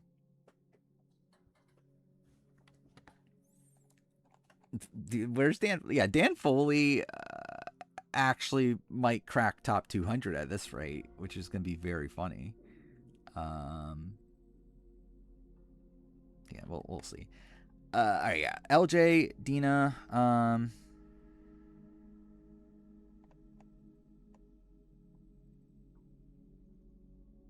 I think they're probably also being left somewhere on here. Just because he's a fat guy, yeah. Missy, Drea, I think are closer together. Missy versus Drea, I think I would give the edge to Missy. I feel like Drea is someone that yeah, she technically makes it further, but also she was being targeted by like Swathi early on. Like Missy was fairly safe throughout the entire pre-merge phase.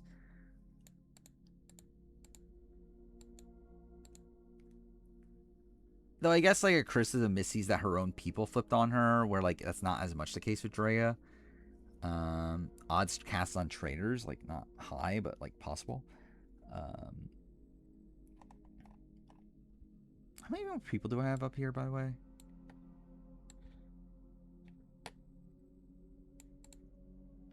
I have 9, right? 1, 2, yeah, 9. Okay. All right. So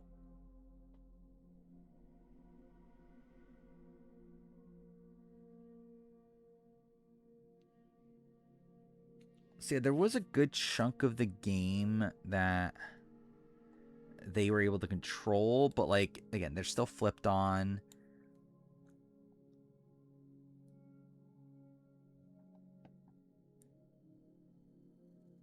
Danny McRae gets flipped on at the final 7, right? I mean, after how many tribals? You got 11. 12, 11, split tribal, 8. So he's at the 5th tribal. He gets flipped on. Where these are 3rd tribals, right? What was Dave Ball again? Dave Ball was, well, it was the one before, right? So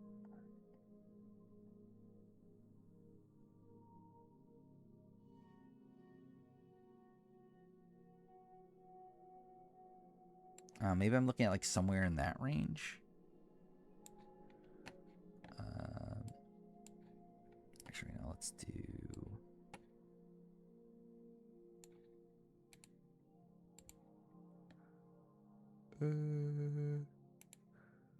Somewhere around here.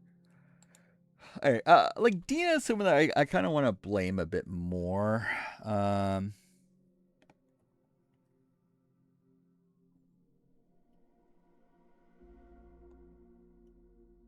But I guess she was playing fairly well up to that point. Like she did have like these individual connections with like Rob and Jenna. But she also like dropped the ball with him. I forgot Elizabeth is here, so that's kind of interesting. I think it's a spot where like, should Missy really be that much better than Elizabeth? Like, I think Missy was more in the center of things, but like Elizabeth like survives over her and like even then gets like idled out of the game. It's like, yeah, shouldn't really be that much of a gap. And I guess same thing with like LJ and Jeffra. Should there really be that much of a gap between them? It's like I think there's an argument for them being higher, as I think they were more likely to win had they gotten to the end and were more. Actually, I guess with the LJ, is he really even that much more of a central player than Jeffra? It's not necessarily, but at least Missy is more than Elizabeth. But like, yeah, maybe somewhere in that range is more appropriate. Or like these are all people that like I think they had a serious path to the end game where like these players didn't by the end. So I think that feels appropriate to me, is for them to be kind of like here.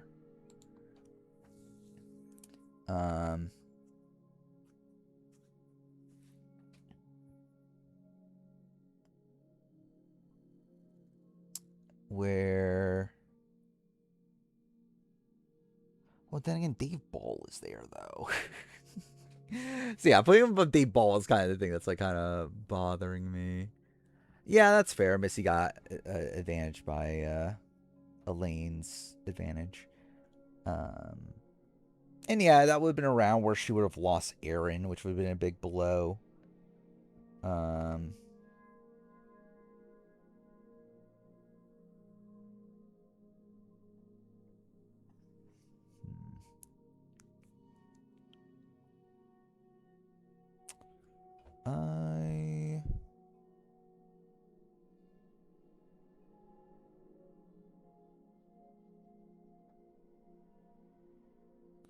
Maybe I go. I think this is a spot where like I'm willing to separate them. Like I feel like LJ might be like a tad different than like, because like Dina is someone that like I think she was always kind of on the bottom of her like majority group anyway. So I think like instinctively, like I think if I'm ranking just these people, my current instinct is to go LJ above Missy and Drea, and then Dina below Missy and Drea. Essentially, I feel like Dina was more self-destructive to her game by the end. Is Dina actually... I guess, like, Dina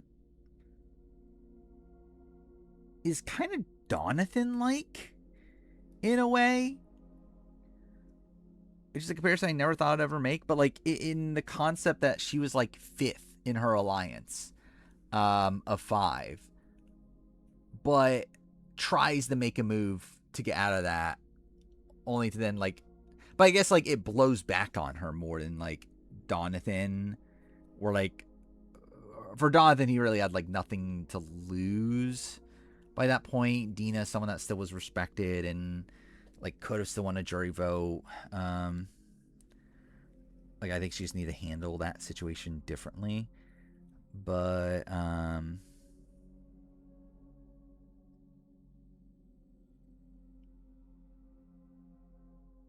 like, Debbie is there.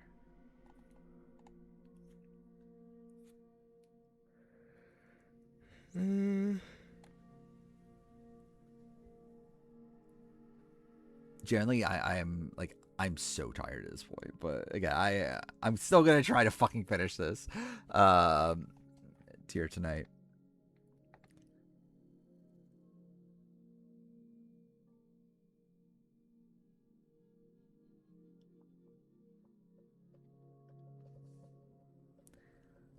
And I think all these people had win equity.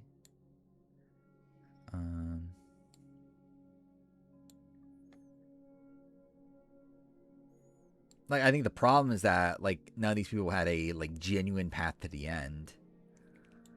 I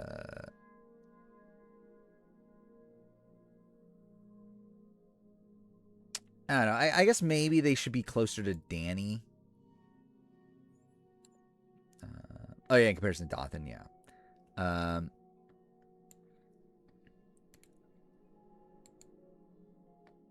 Because, like, generally, Danny doesn't have, like, a path to the end either, does he?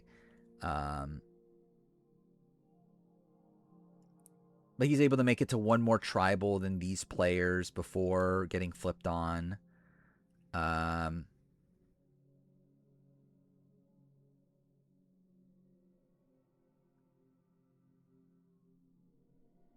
What was the Danny Mitch thing? I guess is that they both... got this. Well, no, Danny was one round before, right? Yeah. Okay. Maybe. Yeah.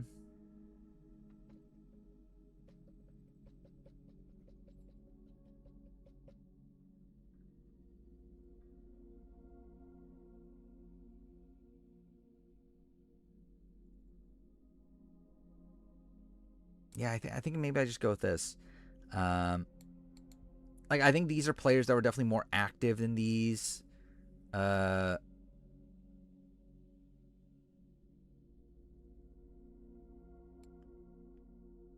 Like I think like Danny had more like agency in the game, got eventually flipped on, but like a round earlier than Danny did, so they're below Danny, but they're above these that had like less agency. Um, yeah, like I think this feels okay, even though I'll be honest, I'm so fucking tired. I'll probably would be okay with most things at this point. Um, yeah, so we'll go here, here. Dina is here. Huh. We'll do that for now. Generally, if I'm gonna recomb through the list anyway. So like, if I find like if I remember something that's like inconsistent, then like I'll fix it later. But um, that feels okay to me for now. And then we're moving on to these players, where these players made the 4 tribals before they get flipped on in the post merge. Let's see what we got. Like I had Leanne above Alex Bell. Do I stand by that? I probably do. I think Alex made a bigger mistake. Then we got Danny and James Jones, which I had James below Danny last time. So do I stand by that? I don't know if I do. That one I'm kind of like up in the air on. And then we got David Kinney. Actually, after I don't really need this anymore, do I? Because I know it's just Ron Clark's at the top, and then the rest are whatever. Okay. So, yeah, we're gonna deal with this.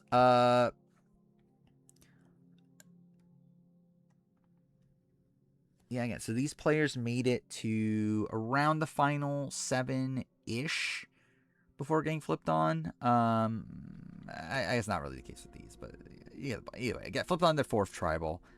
I think all of these are pretty much in the majority up until their boots. Like Alex is like he's out on the Shauna vote. That's not that big of a deal in the grand scheme of things. I think we just go to where we left off. We're like, I think these are players that like I don't have a major qualm with them to where they would be lower than the players that we just went through. So I think we're at least doing this. Okay, cool.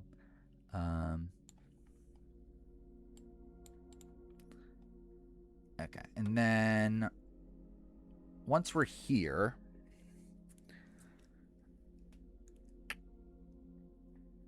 let's see. So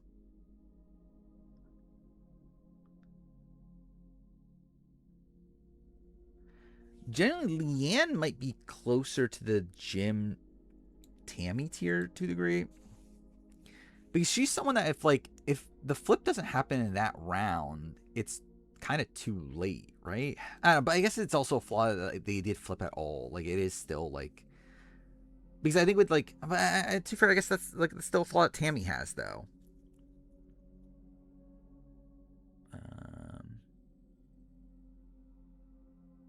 Should Tammy be lower? Maybe I should go lower on Tammy. Maybe Tammy should be closer to like this tier.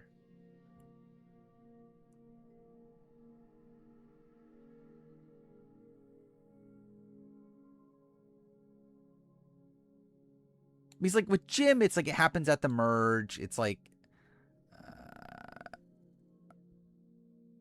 it's like the power structure was as like fully defined. With like Tammy, it's like they had power and then lost it. So like I feel like I kind of want to fault Tammy for that, and like, but I guess like these players didn't have power and lose it either, though. I guess Dayball did, to be fair.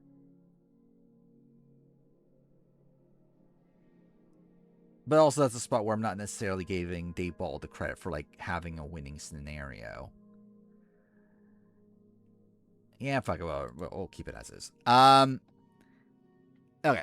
So just ranking these people, I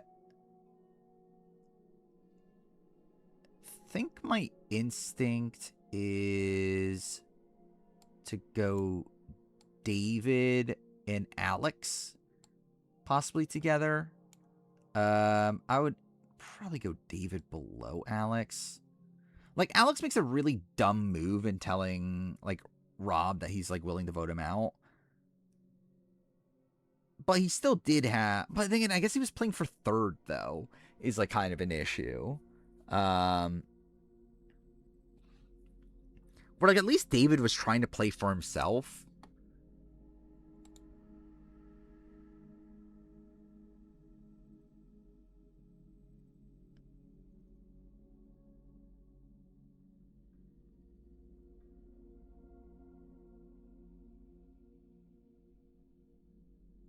But he still would have made it to 3. Like if he got through that vote, he makes it to 3. So I'm kind of thinking like, I don't know, is he like a Steve Wright-esque player? Not really, because like again, this is more of a pagonging situation, right? Like Alex had the majority and lost it, so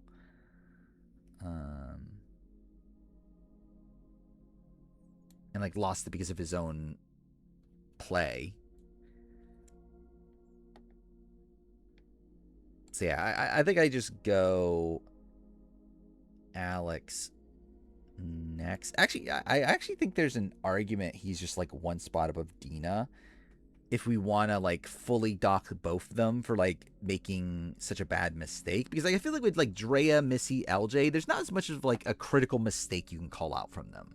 It's like, yeah, votes flipped on them and like they didn't manage relationships well, but like they didn't make a critical mistake. They didn't like have this like, and that's something I've been factoring into the ranking as well. That's what I put bad play. But like I kind of like dock points from some people for like if they make like an egregious mistake that like that caused the end of the game. So like I feel like I could have that here for like Alex and Dina as like the thing to kind of like knock them down a smidge, is because they make like a dumber move, or at least like making a move that caused their elimination. I guess to be fair for Dina, it's like it's not even really a dumb move. It's more so the way she does it. Alex is just actually a dumb move, but yeah, I am feeling that right now. I don't feel like there's a major difference between Alex and Dina.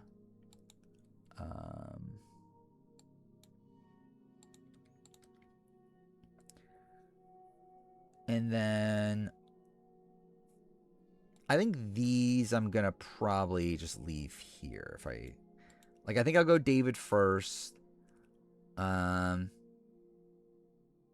James gets taken out of split tribal situation. Danny's just a natural vote.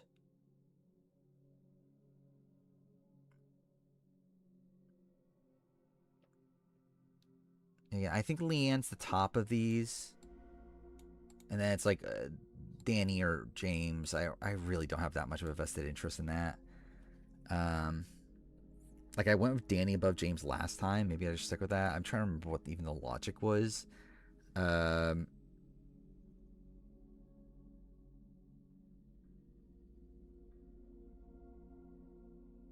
Yeah, I like really with James is like he gets taken out of a split tribal situation. That's like a tad more unlucky. Even though like it wouldn't shock me if he was just the boot in a normal round anyway. But like in terms of like the criteria of it all, it's like that would be more of a limited option sort of thing, where Danny wasn't as much of a limited option. So I don't know. I think I switch it. I mean, I think Danny had a decent amount of power in the pre-merge. It's just that he didn't have to go to like. I mean, like he controlled the clear vote. Like outside that, he didn't really have to like utilize it. Um,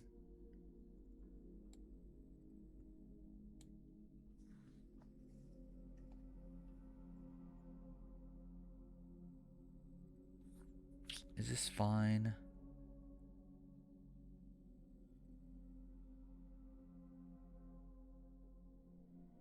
The more I'm looking at, the more it's bothering me about Tammy. I kind of just want to move Tammy down. Um,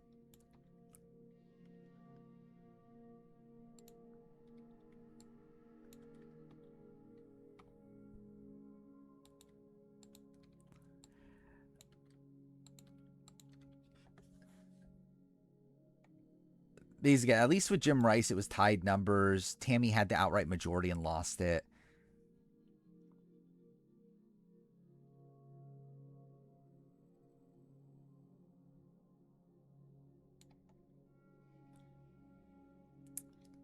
Yeah, I think I'm gonna move her down because like ultimately like Jim is gonna be closer to like the Austin, Nick, Brandon like kind of people, and like Marcus, like the people that like either had numbers or like whatever. It's like I think it's a spot where like I mean they didn't have numbers. I mean coming into merge or whatever. Where like I feel like Tammy again like just actually had numbers and fucked it up. So it's like I think I have the Docker for that.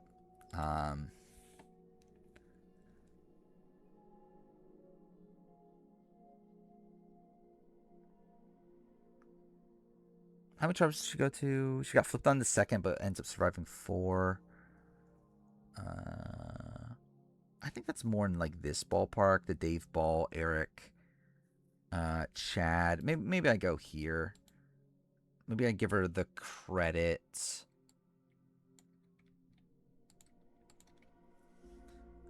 for possibly winning if her side gets the numbers.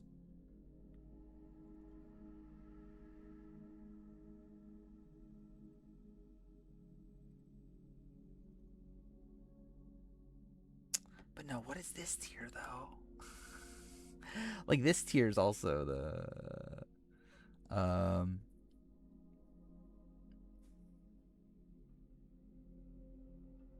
but again, those people didn't come into the merchant. Okay, I think it's fine. Yeah, it's fine. It's fine. It's fine. It's fine. I just need to fucking finish this. We got 4 fucking people left, or 5. 5 people left. Wait, no, 4. Yeah, 4. So fucked. Okay, so Ron Clark was the one that did the best of these. And did the best as in like track record wise. I think 5 hours. Yeah, cool. That's great. Last stream was 5 hours too, right? Probably don't need that anymore. Okay, wrong things. This one. All right. By the way, I believe this is already the month I've streamed the most amount of time in my streaming career. So that's something. Thank God. It's to do this.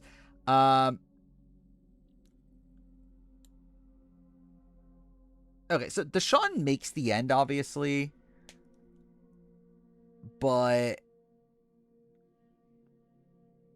like it's like it's a bad like runner-up game by the end. I mean, like at least like the tail end is really bad. It's like he ran the first like 2/3 of the game and then just like really dropped the ball at the end, and had like pretty much no win equity. I think it's tough to see him pulling out the win. Like he's one of the most like he's one of the least likely people to win the game at the end.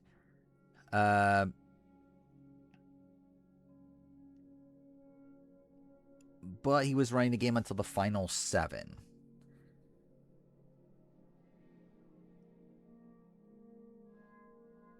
So where's that land him? Um,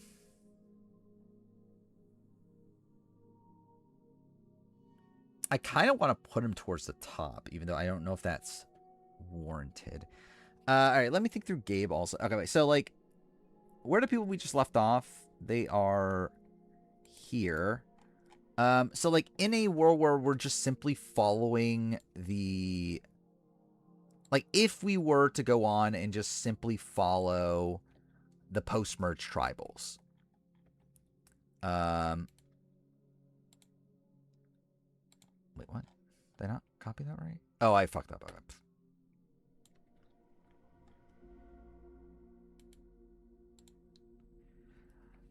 But yeah, if we were just following the post-merge tribals, well, okay, wait. So Deshaun, yeah, okay. So I think they're at least above Danny for sure.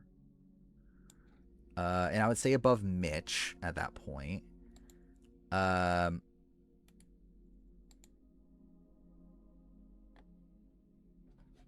Wait, what?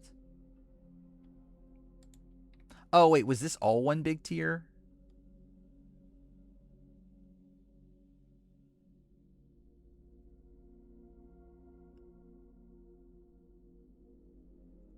Oh, yeah, I guess they were all 2 rounds away from the end, actually. With all those players. Which, like, these players didn't.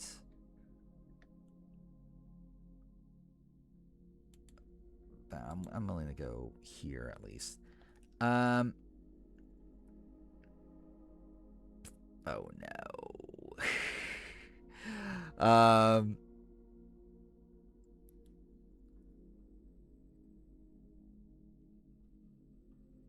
Like, these players could have made the end. In the real life situation, these players were closer to actually winning. Yeah, I think the problem I have with moving them too high is the notion that they ultimately don't really have an end game path. It's like Gabe was such a big target by that point. He's not getting close to the end. Deshaun technically has an end game path, but in a spot where he's a GOAT. And then, yeah, Ron and Wardog both don't really have an endgame path. Like, I think there's an argument Deshaun maybe, like, could be up here just from the fact that he is a runner-up. He at least, like, was able to somehow get his way to the end. Even though it was, like, a fucking train wreck of a endgame stretch. But again, like, he runs the early game. He actually gets to the end. It's like, that's probably better than, like, a Woo. Like, I'd say it's better than, like, an Owen. So yeah, it's like I think Deshaun is someone I could definitely argue is up there. The rest, though, it's like they just don't really have an end game path. Even though they were likely to win if they had gotten to the end game. But they were very active players.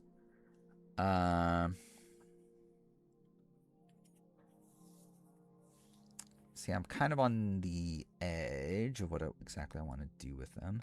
By the way, I love how the fact that I've gone through like 30 something people in this stream, and the top of the list has barely changed. Like, really, most of the stream has been like changing like this. It's like a lot of people have been like moved to the middle. So that's kind of funny. But and I think through that also still no one, yeah, I think still Hunter's the middle of the list, right? Yeah. Because I think the lowest we move someone's like somewhere in this range, right? Yeah, Matt Blankenship. Either way.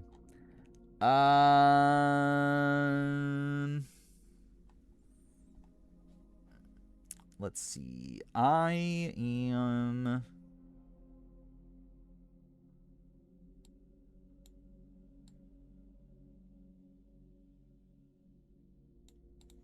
I think I am leaning with them here. I don't know. I do want to give them.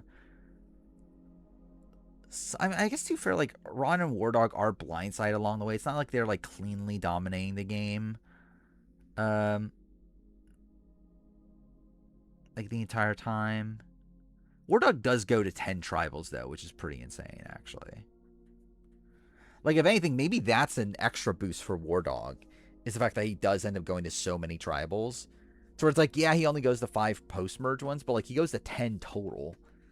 Like he goes the same amount of tribals as Teeny and votes in the majority more than Teeny does. So, like, that's kind of insane. Like, goes to more than, like, Ben Katzman. Goes more than, like, Alicia Rosa. To where, again, despite him only being, like, 8th place, it's like he does play a lot of game.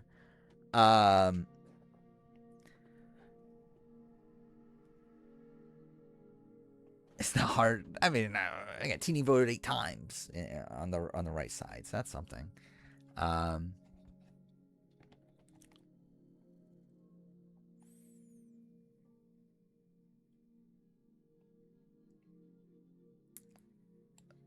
But yeah, I think I'm gonna land Gabe.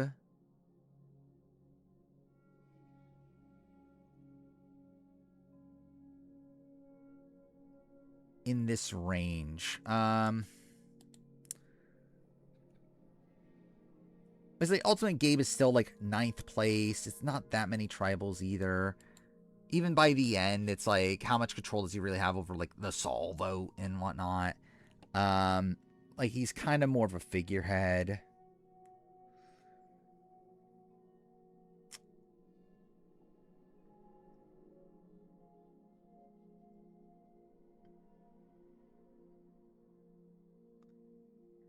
I feel like he's better than Danny and Mitch.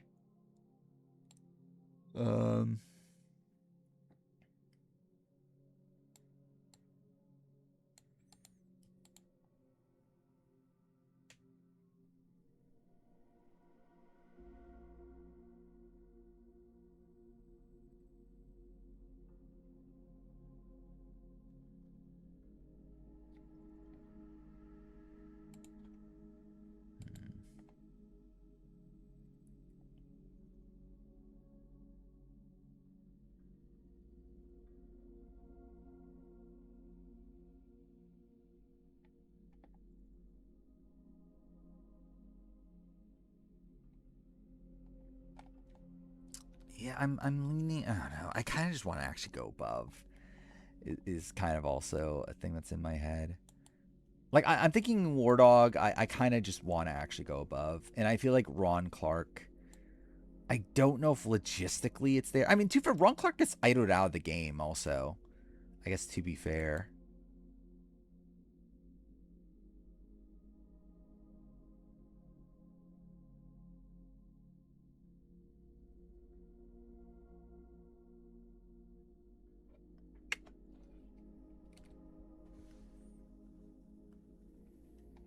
But I feel like Gabe, I still leave down here. It's like he's still voted out now. Voted out at 9. It's like still a decent amount of game left.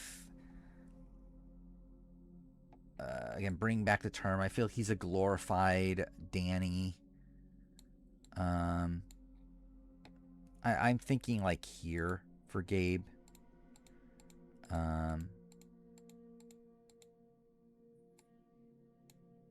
Especially because it's a fairly traditional vote off.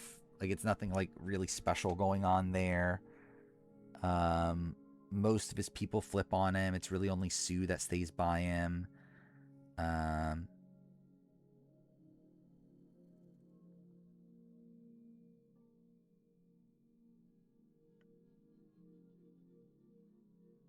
Yeah, I think this is. I think it's Gabe here, and I think I'd probably separate Gabe, Mitch, and Danny in this spot.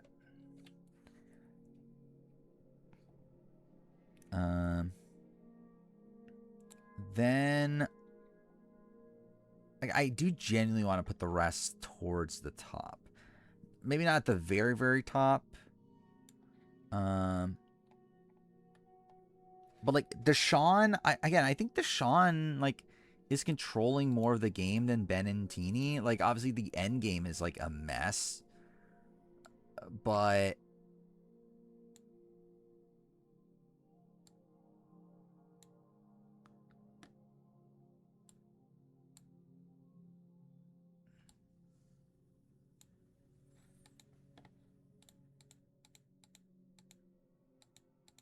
And like obviously like Heather beats him, but also again I feel like he's like actually in the driver's seat. Again, War Dog's voted out 8 or 9, but again he goes to so many more tribals. And also I feel like he's controlling more like actual votes than Gabe is.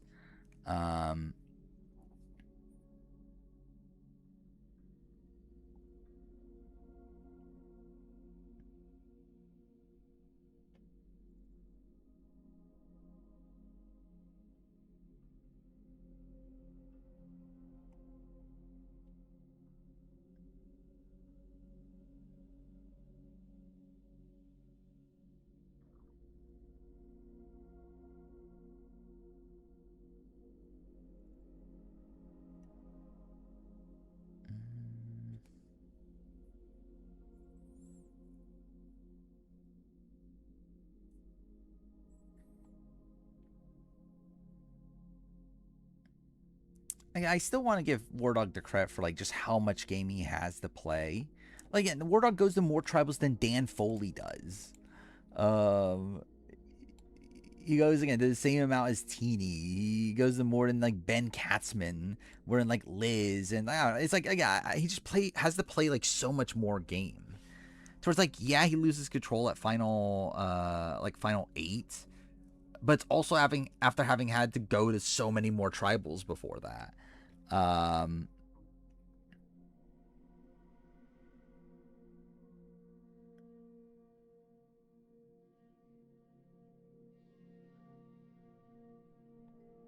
Yes, we went make 200. I think he's gonna get close. I don't think he's gonna quite make it. We'll see though. I think it'll be very, very close. Because I think it's like these tiers might move below him, and then this tier might, like some of those might move below him. To where, yeah, we'll see how it goes.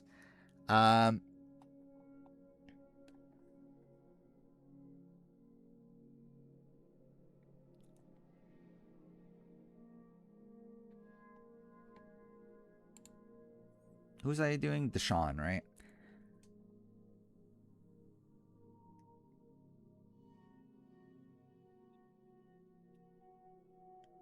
War Dog's is the only one who has a case for being at the top. Well, yeah. I think is like Deshaun. I'm not putting at the top, and even War Dog. I don't know if I'm putting at the top. I think I'll still have Philip Shepard above, and probably Scout. Because again, they're like fairly close to a win. I feel like War Dog here is not the most egregious thing. At that point, considering it's like all these people are still pretty big goats. It's like, yeah, maybe they have a niche situation they can win, but they're still like pretty good big goats, and they weren't even actually that close to those. Like because like Dan Foley gets voted out 6. It's not like he's that close to that. Like it's not like he's at Final 4 or something. Will, it's like he doesn't really have a like an actual winning scenario in sight. I don't know. I guess it's like him, Carolyn, Rodney. It's like who the fuck knows? I don't like. He gets votes, doesn't he? I mean, I think he's just going to be a different tier.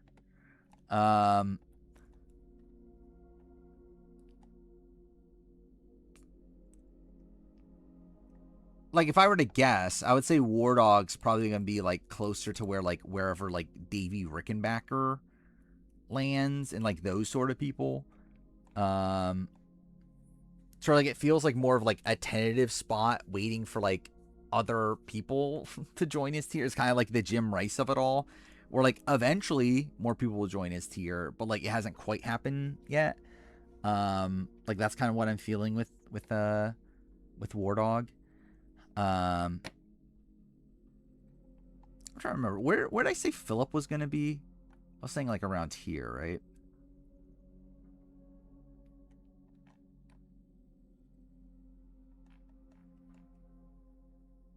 Let me see it. Like, is there another player that goes to as many tribals that was like as big of a player as War Dog?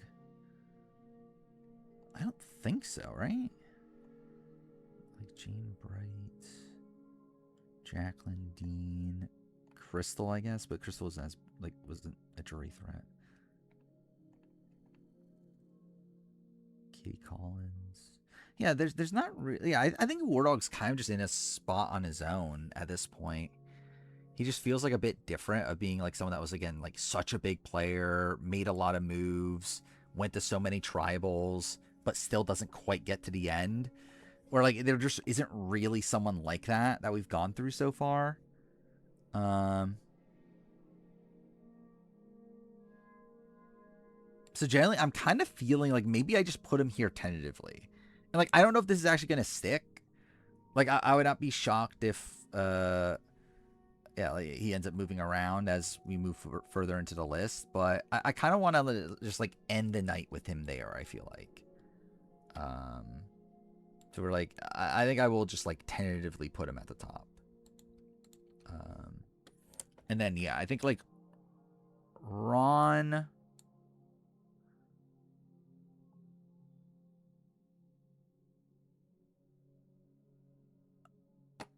I'm not sure what to do with Ron. So, like, okay. I think with, like, the rest, I think they're a tad lower. I think the Sean in this range is interesting, at least. Like, I mean, generally, there's an argument Ben Katzman's better than the Sean, though. Actually, did I do a runner-up ranking with, I'm pretty sure, okay, wait, I'm pretty sure Deshaun's definitely low on my most recent runner-up ranking, right? Where's my most recent runner-up ranking? Which one is it? This one? Yeah, it's that one. So yeah, Deshaun's like towards the bottom, right? Of that. That's because his endgame's so shit. It's like here. It's like, where's Ben and where is... So Ben is here. Who's the other person? Oh, wait, Teeny's not gonna be on it.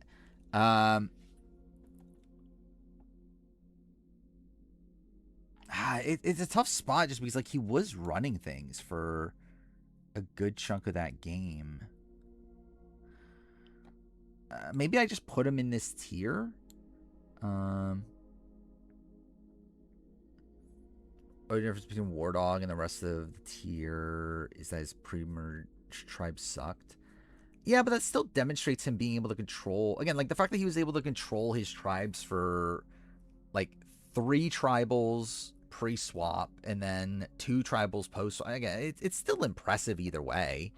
Because again, like for all we know, like yeah, these people were positioned well, but like they're not tested. Like we don't know. Like for all we know, things could flip. Like fucking Jennifer Linzetti was in such a great spot at that first tribal and then gets flipped on right away in the second tribal. It's like you never know.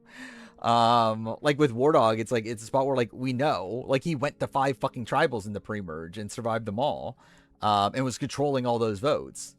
So yeah, I think that definitely deserves a lot of credit.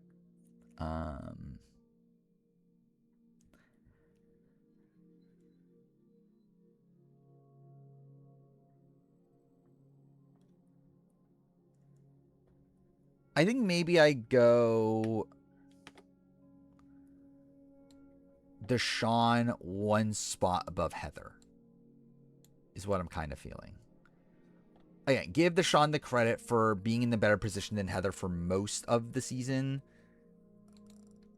But it's also a knock against his endgame position that he's only 1 spot above Heather despite that. I think it's how I'm feeling with that.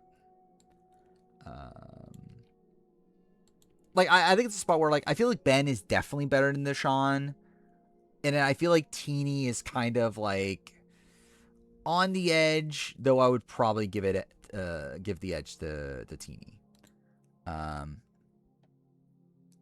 then, gotta figure Ron Clark. Like, Ron Clark, so, like, Ron Clark on paper is like a step above Gabe, right? I think the benefit for Gabe, or for Ron over Gabe, is the fact that he was idled out of the game. And again, I mentioned earlier with the Julie thing, that it's like, it's to be fair, not the, like, I don't know, it's a spot where, like, they knew he was getting idled out, so it's not, like, the biggest praise in the world. Like, they intentionally split the vote on him because they knew that Rick had an item and was going to play it, so it's like, for all intents and purposes, they kind of are voting him out, but it's still him being out of the game to where, like, I kind of want to give him, like, a tad of a boost because of that, though not sure how much. I mean, he was running his original 2 tribes, ran the Joe vote, and then was out on the Eric vote, but then is in on every vote after that. Like Juicy Dave going home, yeah.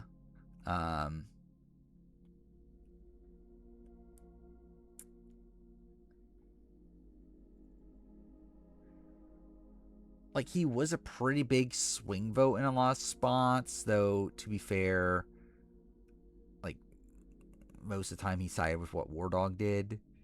So again, I think you can, like, maybe even give War Dog more of the credit for, like, the Kelly Wentworth vote and the what's it called? The David vote and, like, stuff like that. He did find the advantage menu, that is true.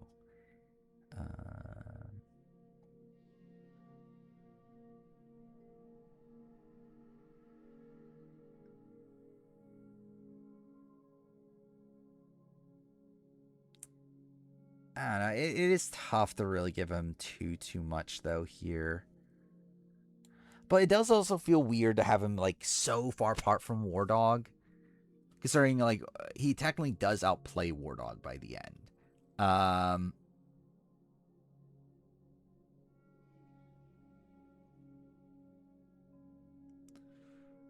So I think that's the part that feels kind of weird about it.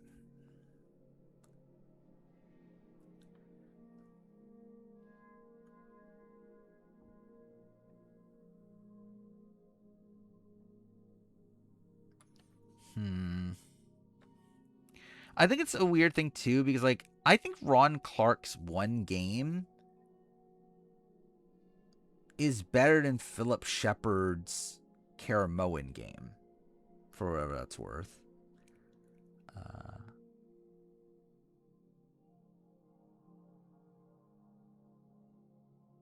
But again, it's one where he loses control by the time the final 7. Though even then, Rick was the bigger target than him. But even then, it's like, he had a tough path to the end. Though he did have Julie still, like, as a loyal ally.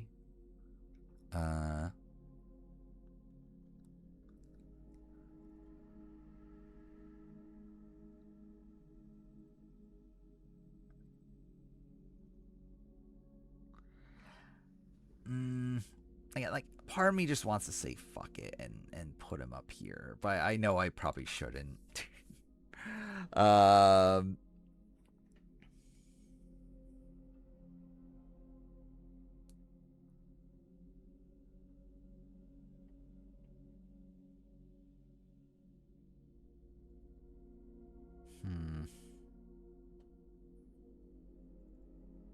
I do think this is a spot where it's tough to really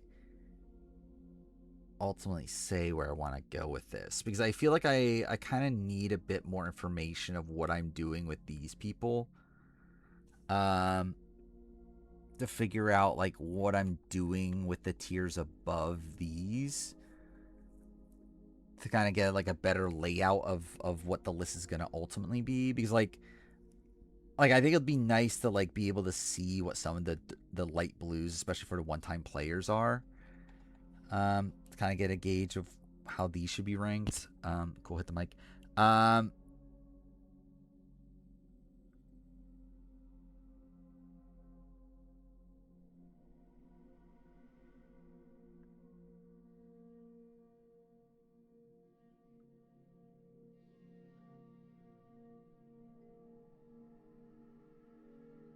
Yeah, I don't know. I kind of just want to fucking do it and just say fuck it and put him here. But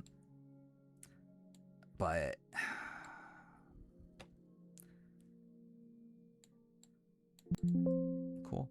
Especially because, like, I don't know. I feel like it's a spot where, wait, why is that fucked? Is that spot too high? I guess it is.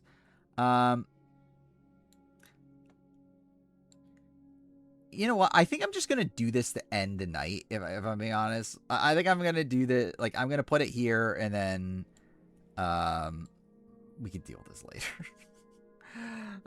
I think Ron and Gabe are different in the sense that Ron one survives one more tribal than Gabe. Also, that's even in a spot where Rick is technically the bigger target than Ron. I think on things outside that, it's fairly similar. Like they both had like an ally that stuck with them. But I still think the notion that he was screwed by cow winning immunity, I guess. Which yeah, I guess that's like a similar sort of thing of Ron being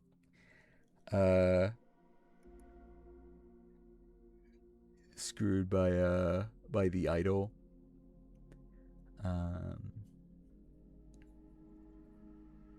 Was he what? Are we talking about?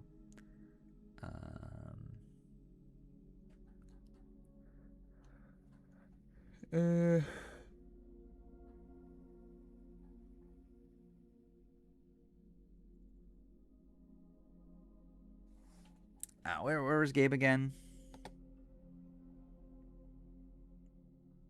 Gabe's like down there.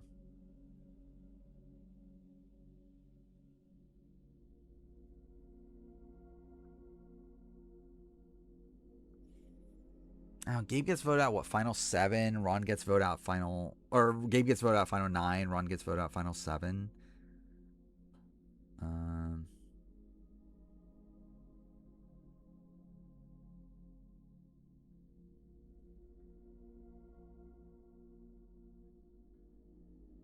Wait, is it only one more tribal then? Wait, Rome gets voted out at 13, 12, 11, 10. So he gets voted out his 5th tribal. Ron Clark gets voted out at... So you have the... You have the Joe vote. Oh yeah, I forgot we docked him for the Eric vote. That was the thing.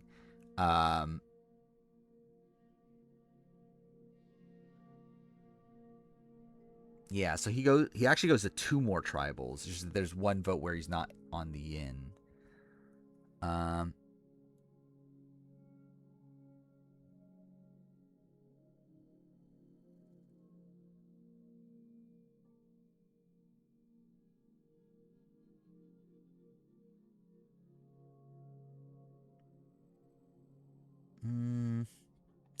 Generally, I actually kind of feel okay with this, if I'm being honest. I think it's more a spot where like maybe I move Gabe up a little bit.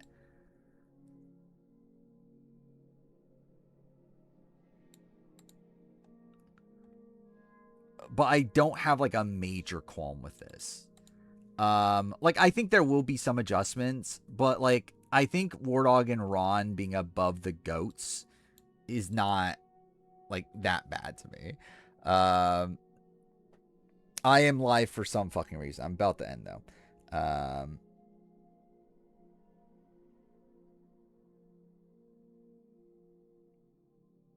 I generally don't think it's that egregious. I mean, like, it's a spot where, like, again, it's so much game that they ultimately, especially because, like, Edge of Extinction's, like, such a fucked game to begin with. Like, the amount of rounds that they go through is way fucking more than Gabe does.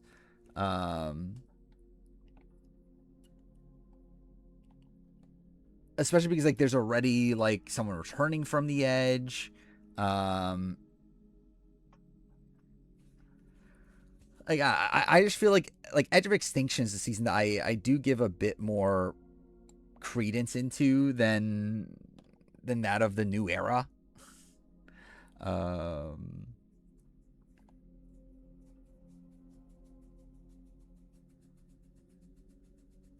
Yeah, but he still was in a good spot throughout the entire... Like, he doesn't go to Tribal in the entire pre-merge phase, and he was in a good spot that entire phase of the game.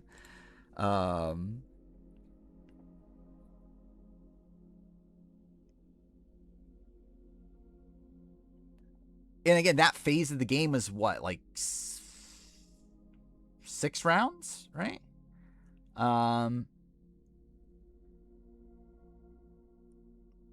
Like he ends up lasting to the 13th round of the game. What does Gabe last to? Like the 9th?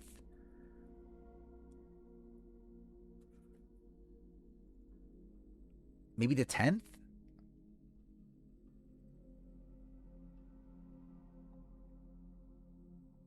But again, I think that is a big difference. Especially because like Ron is still in a power position. Like Gabe is on the, like when the Saul vote happens, like Gabe is kind of a goner by that point. Like he has no actual power in the game by that point.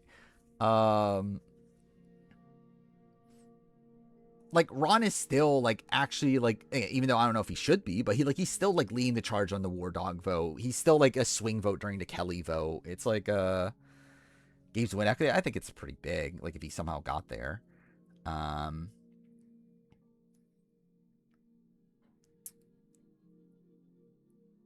I think I'm sticking with this. Was Saul the second most important person? From my memory, it was mostly just Genevieve, wasn't it? Like it was like, wasn't Gabe just going home and then Genevieve flips the vote onto Saul?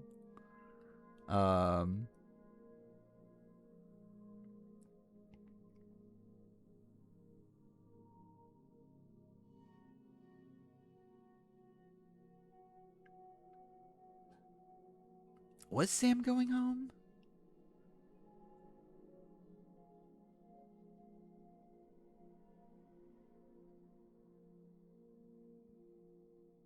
I'm trying to remember. What was the Saul plan? It wasn't for Sam, was it?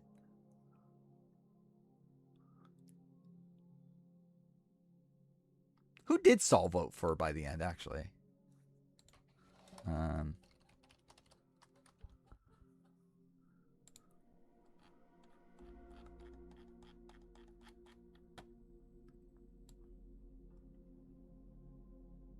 Votes for Sue, yeah. Yeah, again, I feel like they were gonna go for Gabe.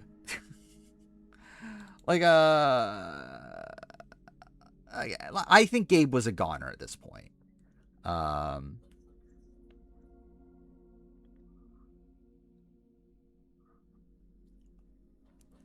Like, I just think it's a spot where, like, by the time the Sierra vote, Gabe's just the next biggest target.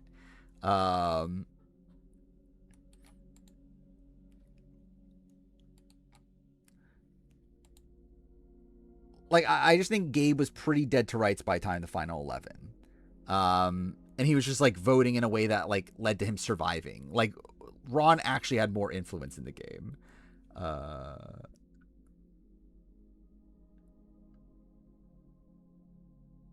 I'm sticking with. I don't give a shit. I'm fucking sticking with it. I stand by this. Again, I think maybe Gabe moves up, but I'm keeping War Dog and Ron there. Like, I think Gabe could move up to, like,